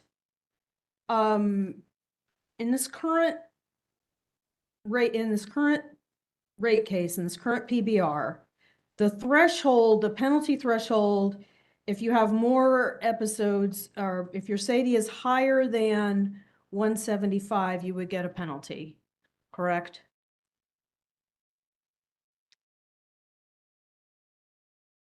No, the threshold is, for the penalty is 197 for rate year 1. Is that what you're looking at? Okay, sorry. Yeah. So the historical average is 175? That's correct. Okay, so you would get a penalty if you hit 198. Are you referring to the public staff the exhibit in the public staff testimony? No, or our looking at proposal in PBR2? I'm looking at sorry, should not talk over you. Yes, are you looking at our proposal in the current case or the PBR1? Yeah, I'm looking at your proposal, your exhibit 3, page 1. Yeah. So the SAIDI, the 5-year average SAIDI is 175, and you would get a penalty if you hit 198. That's correct. Okay, and that's just your tier 1 penalty. That's the smallest penalty. It goes up from there. Mm-hmm.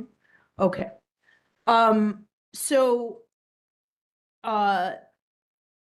that's actually, a higher number. So, than the threshold for rate year 3 in the current PBR, right? Where you get a penalty if you hit 192.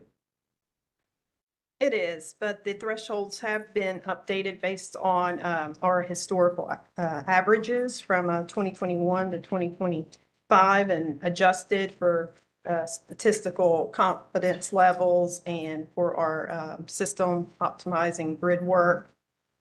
So they have been updated in our PBR2 PIMs, in our proposed PIMs.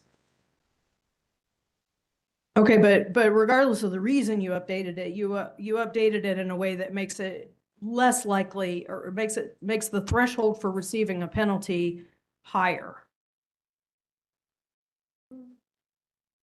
The threshold is higher, but the methodology for getting there is the same. Okay, and then in the second year in rate year 2, the threshold for a penalty is 197, which again is higher than the penalty than the current penalty threshold.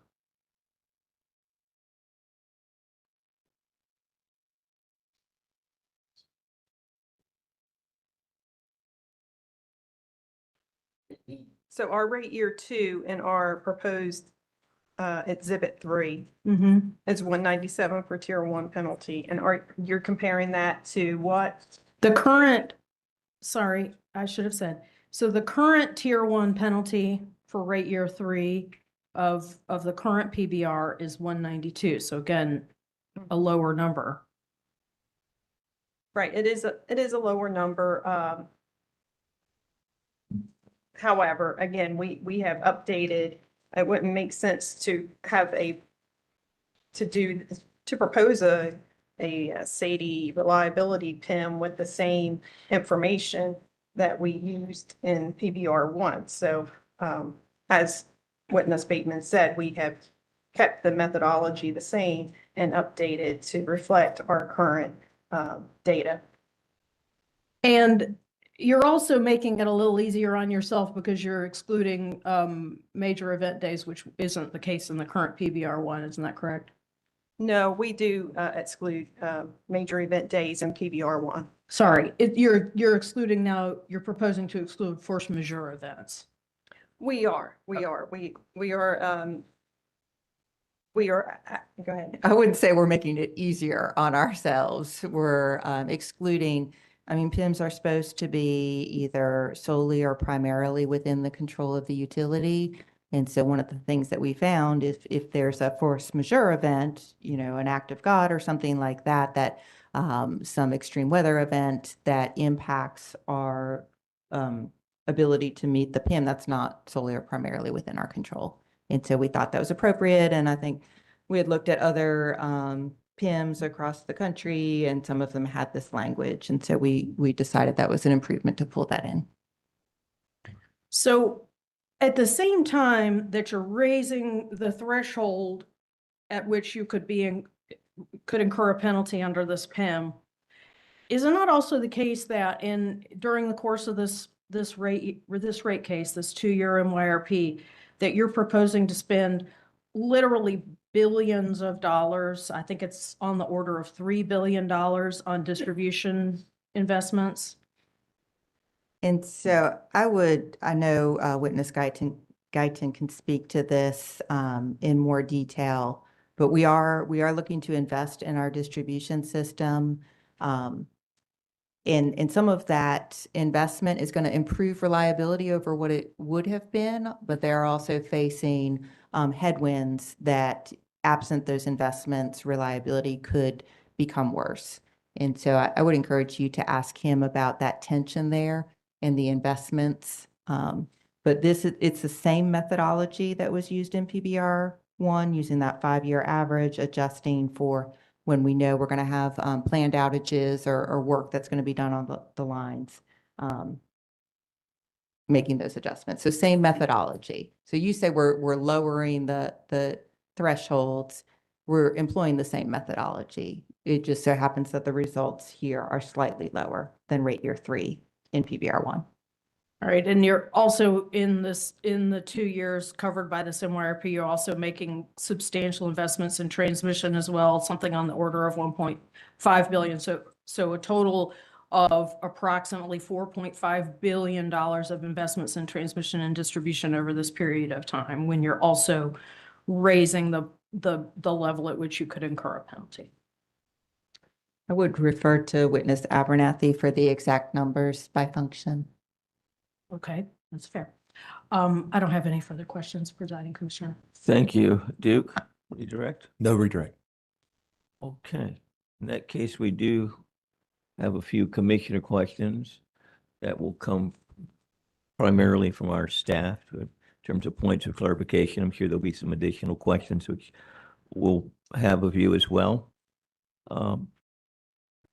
Ms. Bateman, in the previous rate case, you testified about how the new PBR paradigm helps the company make smaller investments in assets more easily than the traditional paradigm, which you said was more compatible with larger, less frequent power plant investments.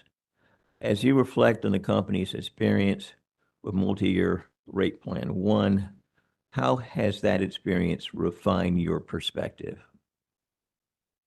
So yes, I absolutely still believe that performance-based rate making, or really there's multiple modern regulatory mechanisms that could achieve this. PBR is one of them. Other states have employed different types of modern rate making, but really you see it kind of across the country. States and Witness Coin has a chart that shows this. Almost all states have adopted some form of modernized rate making. North Carolina has adopted PBR to enable these smaller investments. And so if you think about smaller scale investments that go into service more frequently, like grid investments, grid improvement investments, if you think about traditional rate making, like in this case, if we have a capital cutoff of March of 26, if we put an investment in service in April of 26, even if we had annual rate cases, so let's say rates in this case are effective 1/1/27. Let's say we had another rate case with rates effective 1/1/28. That means, I think I calculated this right, there's 21 months between April of this year and the earliest we could reflect that investment in customer rates where the company has no opportunity to recover those investment costs.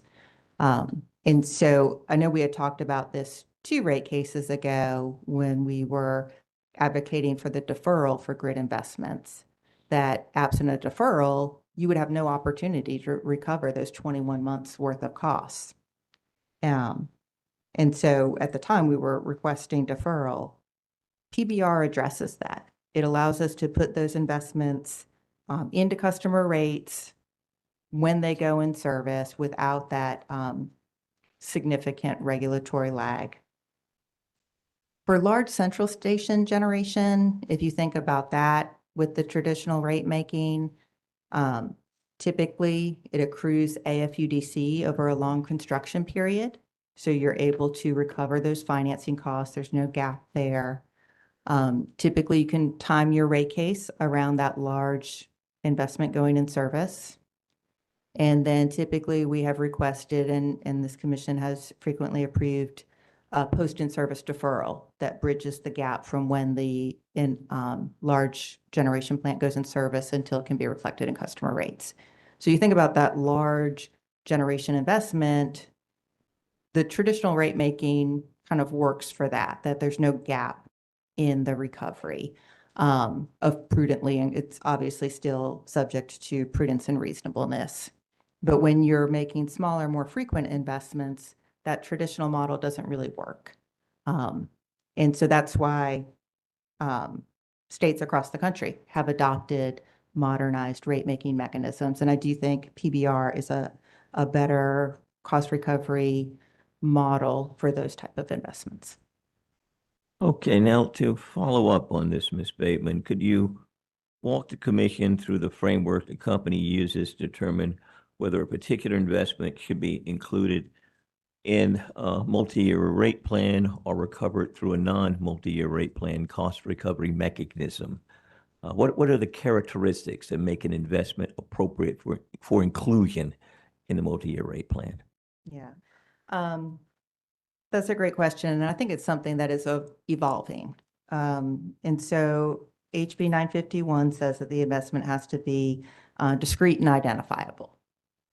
And so we tried to come up with investments in multi-year rate plan 1 that we thought met that criteria, and that our witnesses, knew about far enough in advance that they could provide information that would make that project discrete and identifiable. And so we did that in multi-year rate plan 1. But I will say in multi-year rate plan 2, a couple of things have happened. One, we reached an agreement with the public staff. If you remember, in the last rate case, there was a dispute about project documentation.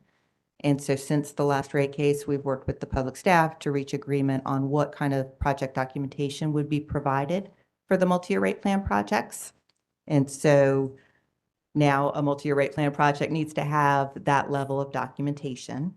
And then also Witness Guyton, in his direct testimony, talked about how they looked at the multi-year rate plan projects for this multi-year rate plan and moved them further along what they call the stage gate process.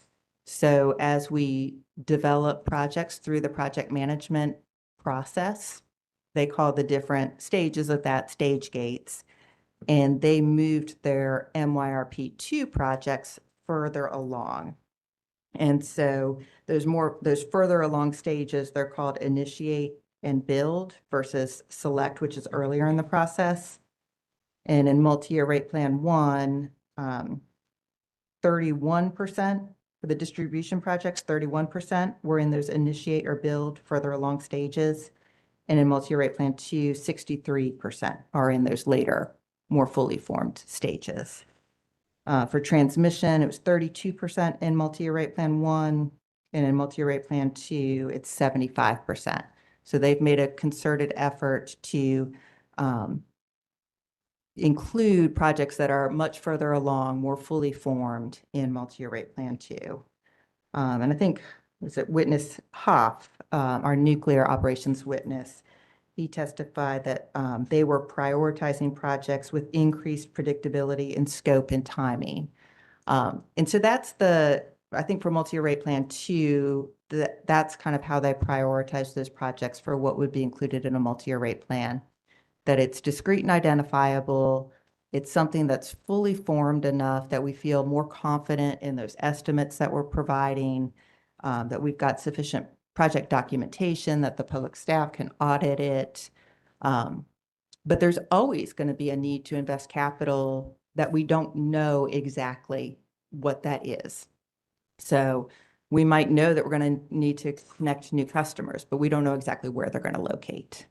And so we don't have that fully formed task and location sub-project detail that we would need in order to submit it as a multi-year rate plan project. Is there a team, a discrete team that works on that to identify those? So it's within each operation unit. Okay, I see. So if, like I mentioned, Witness Hoff, that he would represent the nuclear group. So the nuclear group would go in and think about, their outages and what do we typically spend on an outage? So we know we've got like a bucket of capital that we need to spend, but we don't, or that we forecast that we'll spend, but we don't know exactly what we're going to spend it on yet.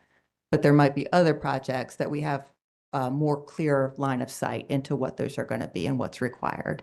It doesn't always turn out that way, but they have prioritized kind of the projects that we have greater insight into in this proceeding. So nuclear would come up with the nuclear projects, RRE would come up with the regulated and renewables projects, and then the Witness Guyton and Witness Fogg could talk about the transmission and distribution projects. And just to follow up on that testimony, so you have within each of the units team kind of working, they're looking at the project in terms of whether they're appropriately identifiable, the parameters within which they might be included in a multi-year rate plan or not. Has there been anything learned in terms of how that process can be better improved moving forward? Yes, and I think each of those operations witnesses speaks to their area in terms of the steps that they've taken to kind of improve that process for this multi-year rate plan. All right. Now, Ms. Bateman, could you describe for the commission the impact Hurricane Helene had on the execution of multi-year rate plan 1? Yes. Again, I think Witness Guyton and Witness Fogg could speak to this even more better than I can, but I know from discussions with them that there were delays in multi-year rate plan projects due to Helene, that the company needed to prioritize getting service back to customers and rebuilding some of that infrastructure. But there was a concerted effort to then make up those projects and get back on track. Okay. And Ms. Bateman, we are rightly focusing a great deal of attention on affordability and the impact of rising costs on customers. I'd like to shift to the other side of the equation and ask about the risks facing a company. What near-term risks does the company face in North Carolina that this PBR application is intended to address?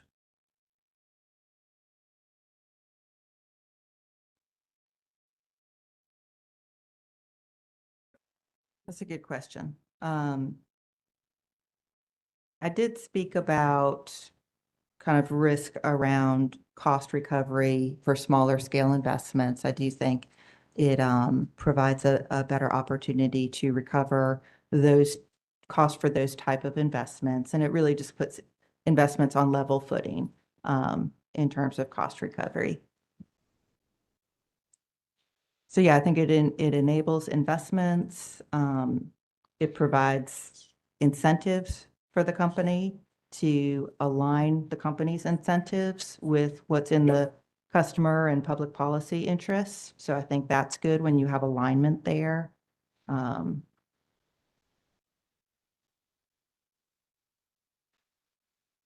would definitely refer to witness coin as well to talk about risks to the company. And So I, is it, go ahead. and I guess you would classify all of those risks as equally of importance? Are there more risks, some of those risks which are more important than others as we consider what we are doing during our deliberations in this proceeding? Yeah, I think there's a lot of risks facing the company. Ms. Bowman talked about the incredible build that we have in front of us and the need for capital investments. That creates a lot of risk for the company. Obviously, we have storm risk. We're in a region of the company that just deals with that. We have inflation risk, kind of risks that are common in our industry, inflation, cost risk, cost recovery risk. I do think PBR is important, and again, any type of modernized cost recovery mechanism would do this. And by saying that, I mean multi-rate plans, formula rates, capital trackers for significant capital investments, or PBR all accomplish cost recovery for those smaller scale investments. I think that's one of the most important things from the utilities perspective, to kind of put investments on a level playing field. I don't know if that answers the question. It does, I believe. Okay. And I guess that the inverse of that is simply this: assuming, as we look at the issues in this case, and if the commission were to look at what the risk might be to the company if we did not go with PBR, if we went back to historical text here, what in your mind stands out as being the potential repercussions if that decision were to be made by this body at this time? Yeah, so I think one of the biggest ones is the cost recovery of those smaller scale investments. And I immediately think about our near-term action plans in the IRP. So I think about solar that's already been bid and won in those solar procurements that have already passed. And the company is either building those or is in or will be over this multi-year rate plan period. The same with the storage that is in that near-term action plan that we have in this multi-year rate plan. The grid investments. I think about the significant investments in resiliency and reliability that the company is making for the benefit of our customers. And would we be able to do that in the scope and scale that we have proposed to do under this multi-year rate plan? I think those are some significant risks. I also think there's just a general risk around access to capital. And when I think about Helene, I think about, that was, I think, close to $1 billion storm or maybe more. It was a very expensive storm, and we had to raise those costs in a very short period of time. And because we had that liquidity and that ability to do that, we were able to do that and respond in the way that our customers needed us to respond. I think if you have a significant negative regulatory outcome, that starts to impact that ability. So I think that access to capital. I think those are some that come to mind. I think witness coin would be in witness Heath would be additional witnesses that could speak to that question, though. Thank you. Let me look to my colleagues, beginning first with Chair Brawley, to see if there are any questions. All right, Commissioner Tucker. Commissioner Vandermark. Yeah, just a few. Make sure I get on this PBRC, just for clarification, the 210 and the 332 megawatts, those come from projects that have already been signed, have already signed interconnection agreements, is that right? That's for 2027 and 8.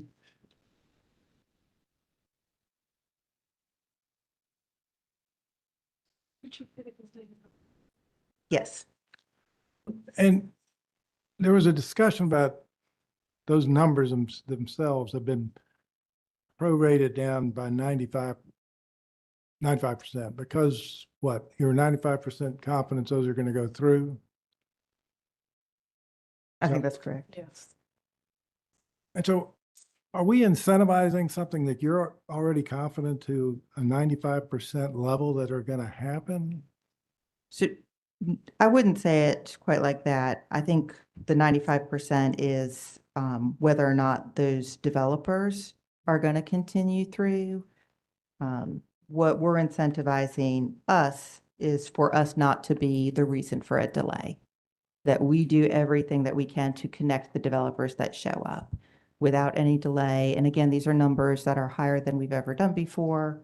And so I do think it's a stretch. I do think that team is working very hard to make sure that they have the ability to interconnect those customers that do show up. I got you. So do those numbers, I presume those numbers are based from the previous or existing CPIRP, is that right? Or the 20, not on the recent one, not on the one that's currently under consideration. Yeah, I think it probably did initiate with some prior CPIRP, and then they would have gone through that solar procurement process. So do you think that those numbers depend at all, would be impacted by whatever happens in the 2025 CPIRP? So, no, these wouldn't be ones that were in an earlier CPIR. They would have been earlier. They were ones that would have been in an earlier solar procurement process. And so that would have been prior to SB 266 passing. Yes, that's probably right.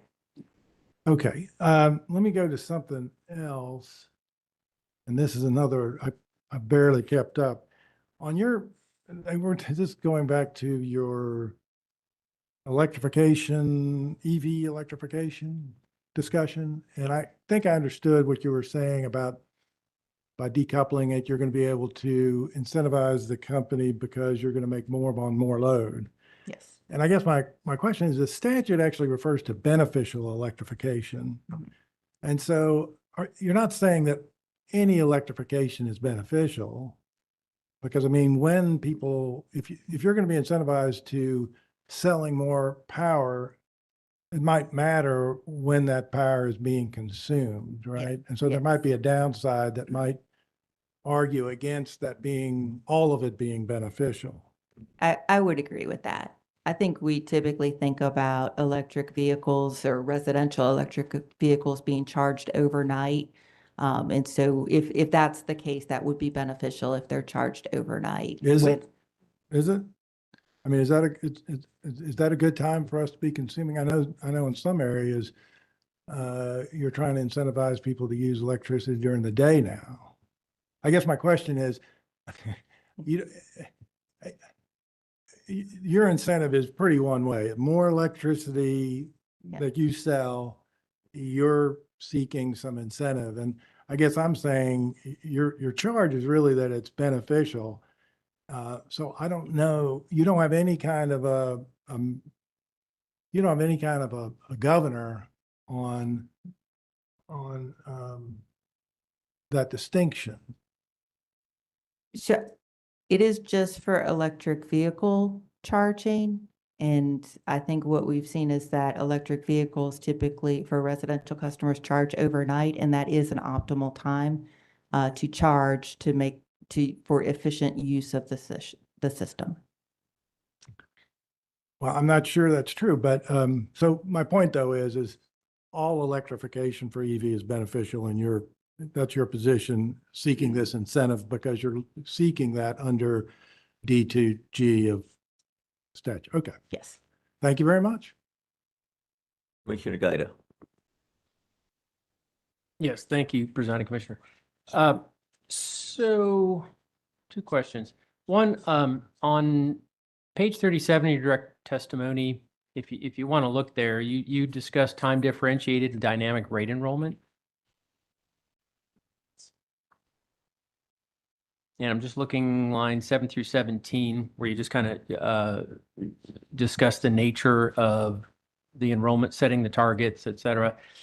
You'll see there that you mentioned that these targets advance operational efficiency and cost savings, encourage peak load reduction or efficient use of the system. And it goes on to say a few other things. I understand that Witness Bird will address rate design, but I think because you have a PIM on this, I think it's appropriate for you all.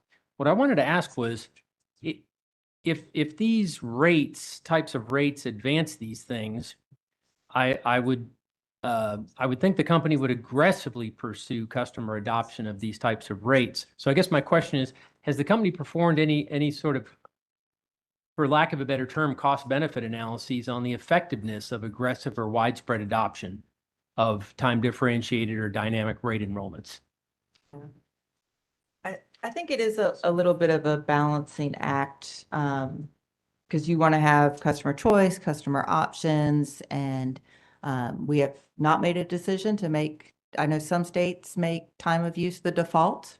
When the customer signs up, they're automatically put on a time of use and they have to opt out if they want to be put on a flat rate. And so we have not gone to that position. I think there might be some there's a balance with customer service versus that. So we have not taken those more extreme measures. But I think we do plan with this PIM to increase our marketing efforts and maybe Ms. Farmer can speak more to it. Yeah, so with our lessons learned with PBR1, we realized that it's going to take more significant efforts on our part to educate the customers and put some more marketing out there. So there are plans for omni-channel marketing initiatives to go on, including like bill inserts, newsletters, digital channels, things of that nature. So we are prepared to move forward with aggressively marketing and educating our customers on time of use rates, and also to increase the customer participation levels and to encourage more design of time of use rates. Okay, just a quick follow-up. Does the company see any disadvantages to the adoption of these rates? I think as long as it's still the customer's choice to do it. I mean, every customer is different in terms of their ability to shift load into the more optimal time periods. So I think to the extent that the customer is able, that it's a good thing.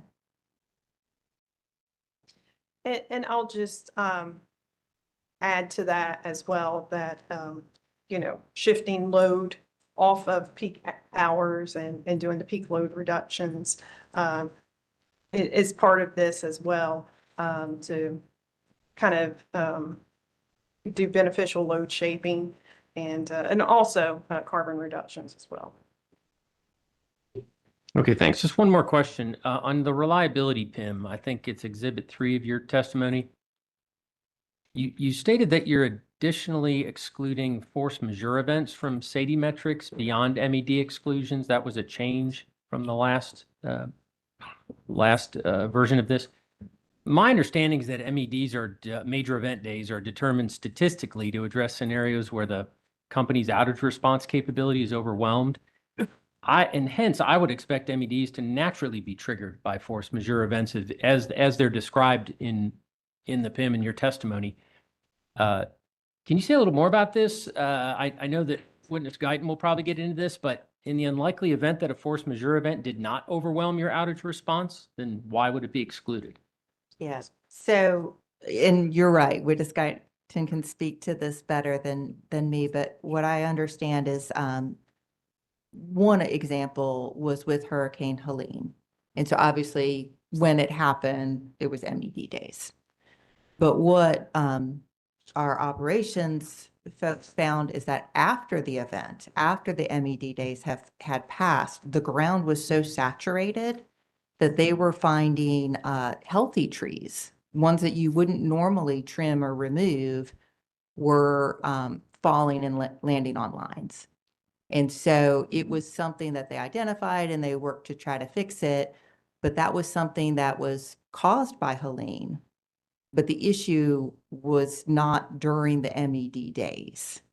It was a lingering issue that was causing impacts on reliability. And I'm sure he could explain that better than I just did. But I think that was one of the things that the company was thinking about. If there was a lingering effect from an MED storm, but that it caused reliability issues outside of those MED days. Okay, thank you. All right, we'll now move to questions on commissioner questions. Thank you. Just a few. Ms. Bateman, you had a conversation with presiding Commissioner McKissick regarding what would happen in the event that this commission finds the company's application for PBR to not be in the public interest. And one of your responses was that the company would have to request deferrals. And by that, do you mean deferral accounting treatment? Yes. And isn't it true that in the 2018 DEC rate case order, the commission denied not only the power forward rider requested by the company, but also denied deferral accounting treatment of grid improvement investments?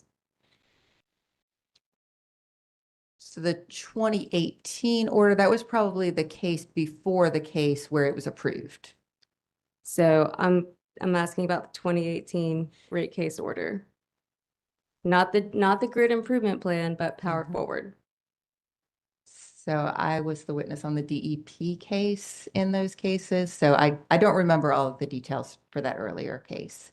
But I do remember that a deferral was approved in the cases that happened right before the HB 951 was enacted. So presiding Commissioner McKissick, could I please request that the commission take judicial notice of its order accepting stipulation, deciding contested issues, and requiring revenue reduction in docket number E7 subs 1146, 819, 1152, and 1110 issued on June 22nd, 2018.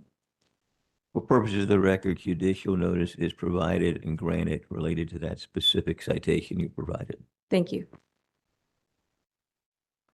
All right, let's see. Are there any questions, CUCA? All right. North Carolina Justice Center at all?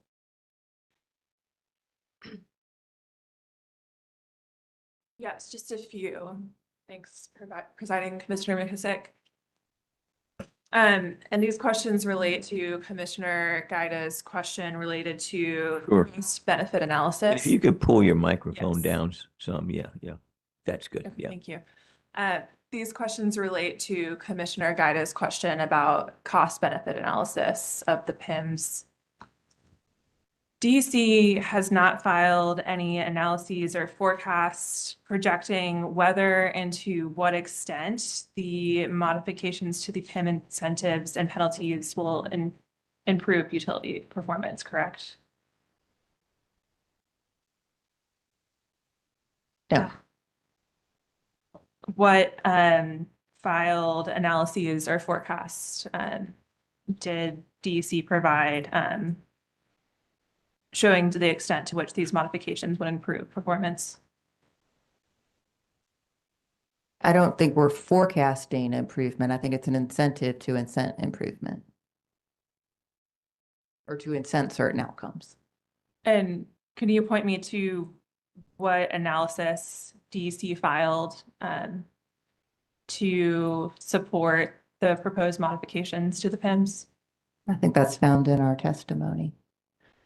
Is there anything beyond the testimony, like quantitative analysis, whether it's by Duke or other experts? I'm not aware of anything. Yes. I mean, I would say it's supported by our testimony. There's probably some stuff that we've provided in discovery, but I think what's in our testimony explains the modifications that we're proposing. And would you agree that there would have been value in filing any additional analysis to support these modifications? I'm not sure what type of analysis we would have done. We started with the PIMs that were proposed and approved by this commission in the last proceeding. And then we explained the modifications that we are proposing to those PIMs. So I don't know what analysis we would have done. We also had those stakeholder the stakeholder meeting where we invited feedback from other parties. And so I'm not sure what type of analysis you're talking about that you think might have been helpful. Can I ask you to turn to NCJC et al. Potential cross exhibit 54? And you should still have the binder there.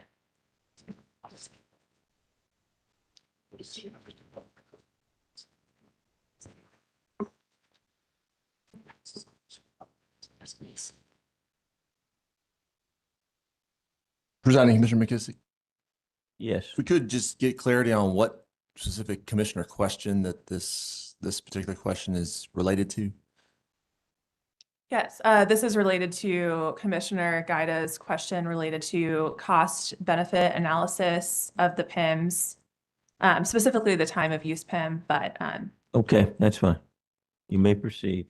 And we're looking at, you say it was NCSEA, potential cross. JC Okay. et al. Potential. Right, that's what I was wondering when you said, maybe I misunderstood. Is it an EDF data request? It is. Okay. Yes. And Presiding Commissioner McKissick, I request that this exhibit be named as NCJC et al. Cross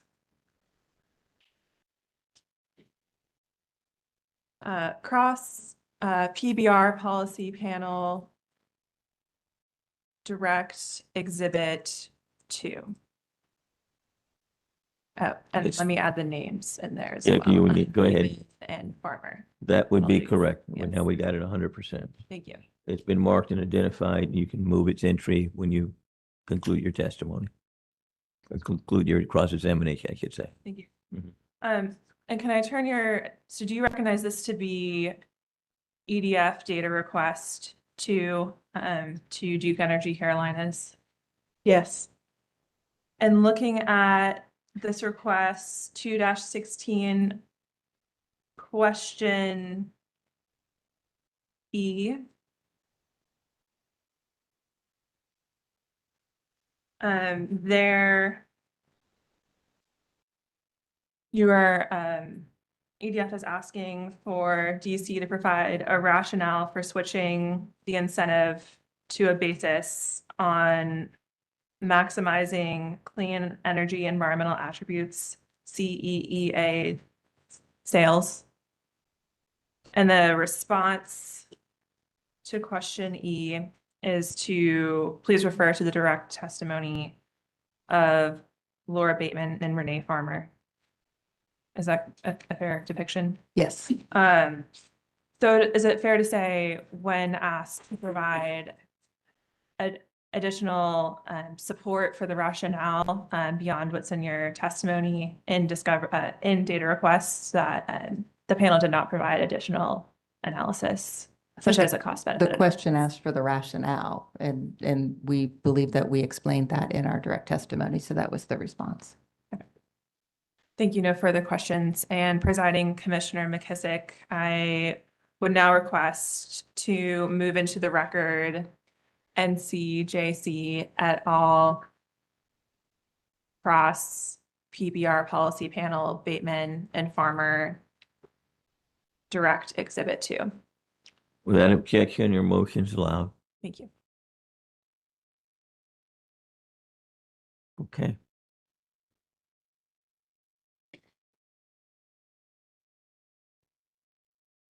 And CSEA, Just a few questions. Thank you, Commissioner. sure.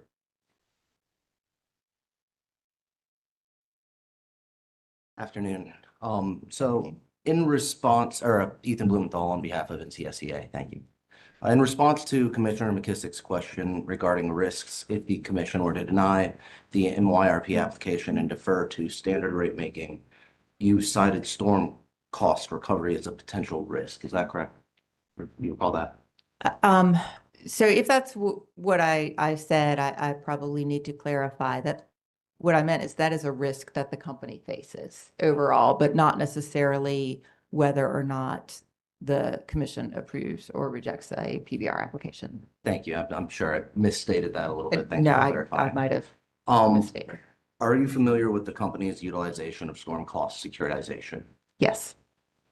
And DEC, along with its sister DEP, filed for expedited approval for securitization of the costs related to Hurricane Helene on December 2nd, 2024 or so, which is just about 2 months after the storm, correct? Yeah, that sounds about right. Thank you. And the commission issued its order accepting stipulation and approving storm recovery costs, approving such securitization on, I believe it's April 16th, 2025, or just over 6 months after that storm, correct? That sounds about right. If I could ask for a judicial notice of that order accepting stipulation and approving storm recovery costs filed in docket number E-7 sub 1321 on April 16th, 2025. For purpose of the record in this proceeding, we hereby take judicial notice of the order you made reference to and cite it. Thank you, Presiding Commissioner.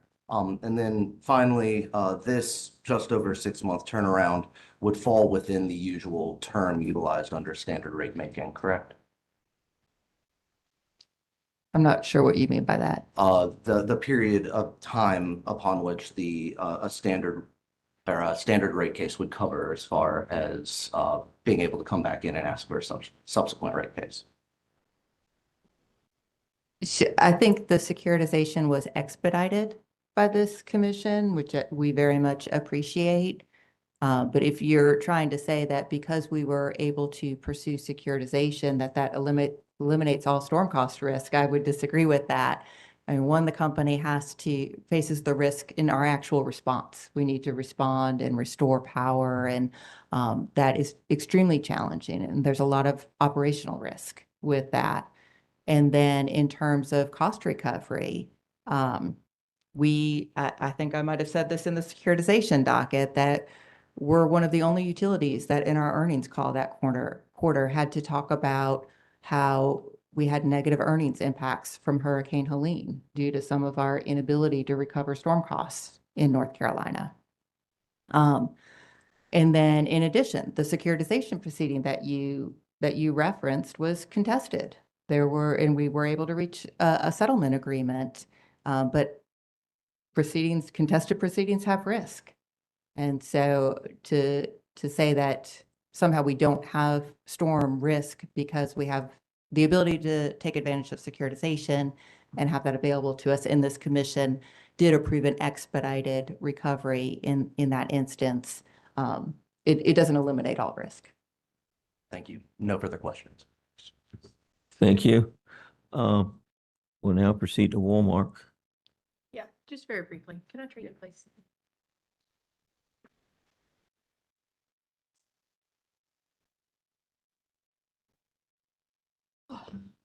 Good afternoon, Ms. Bateman. In response to a question from Presiding Commissioner McKissick about the specific risks that are facing the utility, I believe you referred the commission to return on equity witness coin. Do you recall that back and forth with Mr. McKissick? Yes, I know that Mr. Coyne does speak to specific risks to the utility.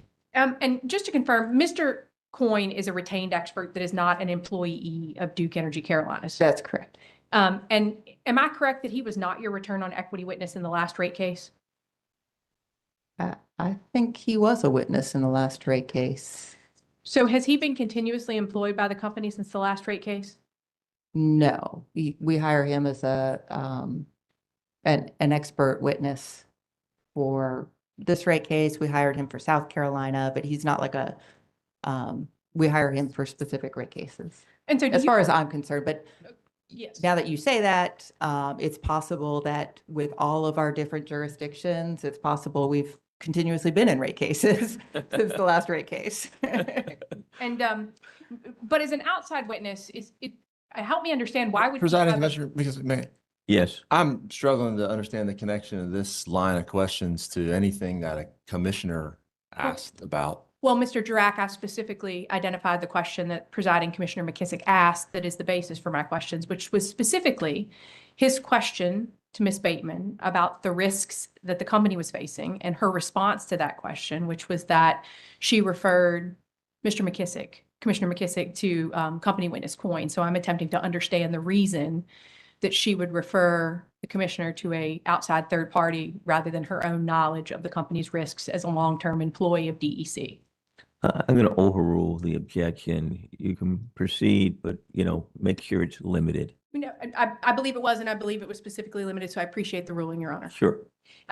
So I think you heard my response. I'm just trying to understand, why would an outside expert like Mr. Coyne have a better insight into the risks facing the company than someone like you who has been a long-term employee of the company? So I did not mean to simply refer to witness Coyne. I think I answered with some risks. But then also I do know that Mr. Coyne does speak about that in his testimony. So it wasn't meant to say that he's the only witness that could speak to that, or that I didn't have any insight into the risks facing the company. Thank you for that. And then there were a couple of questions that you just had in response to Mr. Blumenthal, but that were also asked by the commission about some of the issues that you faced with respect to Hurricane Helene and raising capital. Do you recall those questions? Yes. Am I correct? It sounded like in response to a question that you were just asked that at the very moment of Helene, you had negative earnings. Is that correct? I don't think I said that. I said in that quarter's earnings call that the company listed as a driver for a decrease if one of the as a negative impact to earnings. I don't know whether it was overall, but that one item had a negative impact on earnings was Hurricane Helene. And then were you subsequently able to get an order from this commission that allowed you to collect from customers costs related to Helene? And so I think the negative earnings driver had to do with the definition of incremental O&M, which is a settlement item in this case, as well as the band of reasonableness. So in North Carolina, there's a band that you need to hit a certain deductible that's an amount over the amount in rates before you can seek recovery of costs. So there's a negative impact to earnings from that delta. And that does not reverse in the securitization proceeding. But my just question was, you were subsequently able to come before the commission and seek recovery of those costs. It sounds like you got outside the band of reasonableness and you've been able to seek recovery of the Helene costs, and you all have been made whole. No. What I was referring to in the earnings call is that there's a certain amount of costs that negatively impact earnings that aren't allowed for recovery. And so we did not seek recovery of them, and they weren't part of that proceeding. And you recall the discussion that you and I looked at for those ES1 reports previously for all quarters going back to 2020? Yes. And for each of those quarters, would the Helene costs have been included in those ROE results? So the ones that we did not seek recovery of would have been. So when you reported your ROE, it would have been reflective of those costs that were not recovered? Yes. So even in those quarters, you continued to over-earn above your ROE? So I would disagree with that statement for the reasons that I stated earlier. Those are not the financial ROEs. They're not the ROEs that we would look at in a rate-making proceeding. So I would disagree with that. So the ES1 report then does not reflect that those were costs that had to be absorbed by the company when you were reporting the quarterly ROE in and around Helene? They go into that calculation, but I don't think the ROE is representative of our actual earnings in those periods. So then what is the purpose of that as an earned return if it's not reflective of your earnings? So I think that's a great question and maybe something that we need to look at coming out of this. But it's been in place since, I think, the early 90s, that report. So it's, I guess that's all I would say on that. Thank you, Ms. Bateman. I appreciate it. All right, public staff. Presiding Commissioner, I don't have any questions on commission questions, but since I'm already talking into the mic, I Do you want to go ahead and move Please. into evidence the exhibits you previously identified and marked but failed to move? Thank you very much. Thank you very much, Commissioner. I knew you would have that on your list. Yes, if I may move into evidence, please. Public Staff Cross, Bateman Farmer Direct, Exhibits 1 and 2. Without objection, your motion's allowed. Thank you. And no questions. Thank you. All right, Duke? Yes, thank you, Presiding Commissioner McKissick. Want to come back one more time to this issue of risks that the company faces in the near term. We had a number of questions from McKissick, other questions from council. Were you here this morning listening to testimony from Witness Bowman? Yes. And you were also, I know, part of the resource plan proceedings. Can you just comment generally on what is required of a utility to meet this moment of a growing, thriving state and ensure reliable service for customers? Yes, it is. Your Honor, just very briefly, I'd like to object. I don't know how this question is in response to anything I asked, or that Mr. Drack has identified the commissioner question to which he's responding. Sure, I'm glad to do that. If you could, like to be heard. Yeah. Presiding Commissioner McKissick, you asked about the risks the company's faced, and in the course of her answer and the testimony and conversation with you on that topic, Witness Bateman was describing the execution risks that the company faces as it builds and provides service for the customers. I'm simply revisiting that line of questions and that topic of conversation. I overrule that objection. You may proceed with that line of inquiry. Thank you. So again, to come back, Witness Bowman testified about execution risk this morning. You were in the resource plan. Can you comment generally on the execution expectations of the company to serve a growing, thriving, vibrant state? Yes, it requires significant capital investment. If I look at the CPIRP, the projected capital, it was over $100 billion over the 15-year period. That's a significant amount of capital that the company needs to raise, finance, and then construct all of the plant, distribution, transmission, and generation plant that goes into. So there's significant risk. There's operational risk, there's construction risk, there's financing risk. There's significant risk when you have that kind of build facing a utility. And this commission is going to continue to shape the resource plan that's best for the state, and the company is going to continue to execute on that plan, correct? Yes, yes. And at this critical moment of time with let me step back. Are you aware of any time in the recent past where the company's been asked to make this kind of execution for the benefit of the state? I'm not aware of, in my time, this level of investment. So in an unprecedented moment for the state in terms of what's being expected of the utility, how do you think that PBR is going to be critical to doing that effectively for the benefit of customers? Absolutely. And how does PBR facilitate execution for the benefit of customers? So the recovery of those investments that we need to make in an efficient way that benefits customers and keeps costs low for customers. I think that's part of it, keeping our ability to access capital strong. From a financing perspective, it's important. I think the reviews, I mentioned that there's a pre-review, there's quarterly reporting, there's a post-review. So that level of engagement with the commission and the parties, that level of review as we're going through these significant investments, I think is a benefit. So those would, and so the earnings sharing mechanism, I would say, is a benefit to PBR. The PIMs are a benefit. But I think most importantly, that support of that capital investment from a cost recovery perspective, from a financing perspective, and from an oversight perspective are some of the big benefits. And again, you mentioned financial health. Why is the financial health utility directly related to how the company is able to serve customers? How do customers benefit from a financially healthy utility? So I think one is the access to capital, and that's where I had mentioned, Helene, that we can, when we have a disaster like that, we can raise large amounts of capital in a short period of time.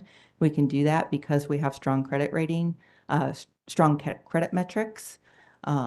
And then also the cost of that capital. Our cost of debt is pretty competitive, and we're able to issue debt financing at low cost rates. So that benefits customers. And especially as you have more and more capital that you're needing to finance, the ability to just raise the capital in general is important.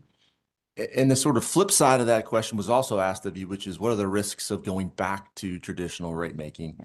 Do you have any concerns that going back to traditional rate making might compromise the financial health of the utility and not allow it to make the investments that are needed to serve a growing state? Yes, and that was that example that I gave with the 21-month of no opportunity to recover those costs for smaller scale investments. So I think that's a significant risk or a downside, or would be an issue if PBR were to be rejected. And do you think one of the risks of rejecting at this time would be not having the ability to continue to improve on the lessons learned from PBR 1 and get better going forward in the implementation of PBR? Absolutely.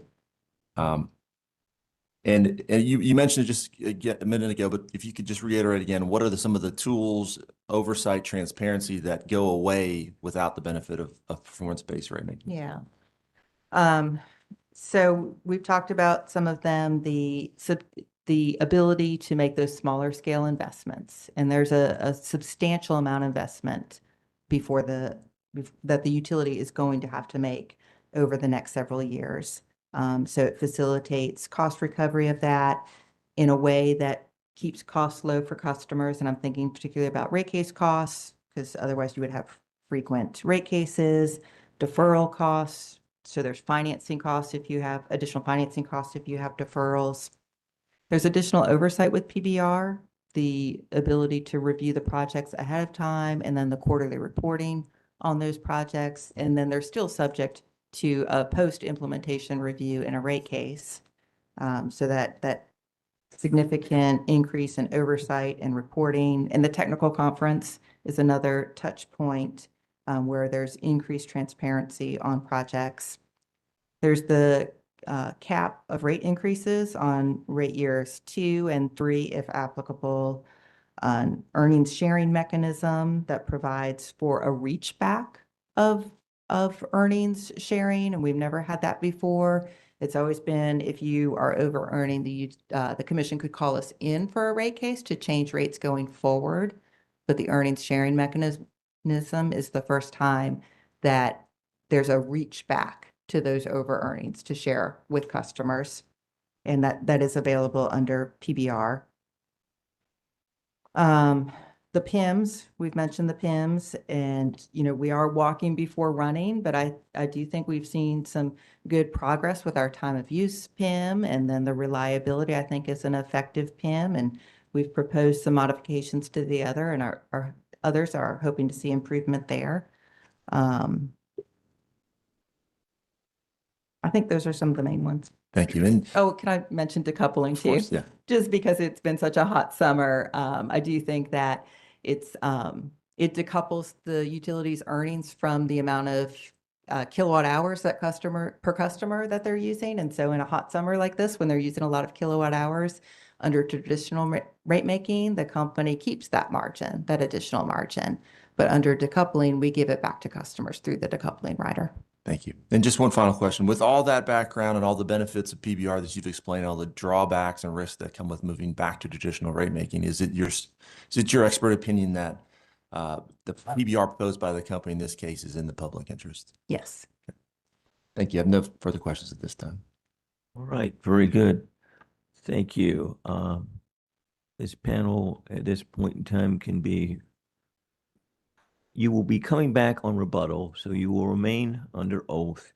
And I don't know if you will remain in the hearing room or if you'll go back to your offices and diligently work on additional matters separate and apart from this hearing. But in any case, we look forward to seeing you back on rebuttal. Thank you. Thank you. And let's see, I think we probably got all the exhibits introduced as a part of the record, but are there any motions at this time?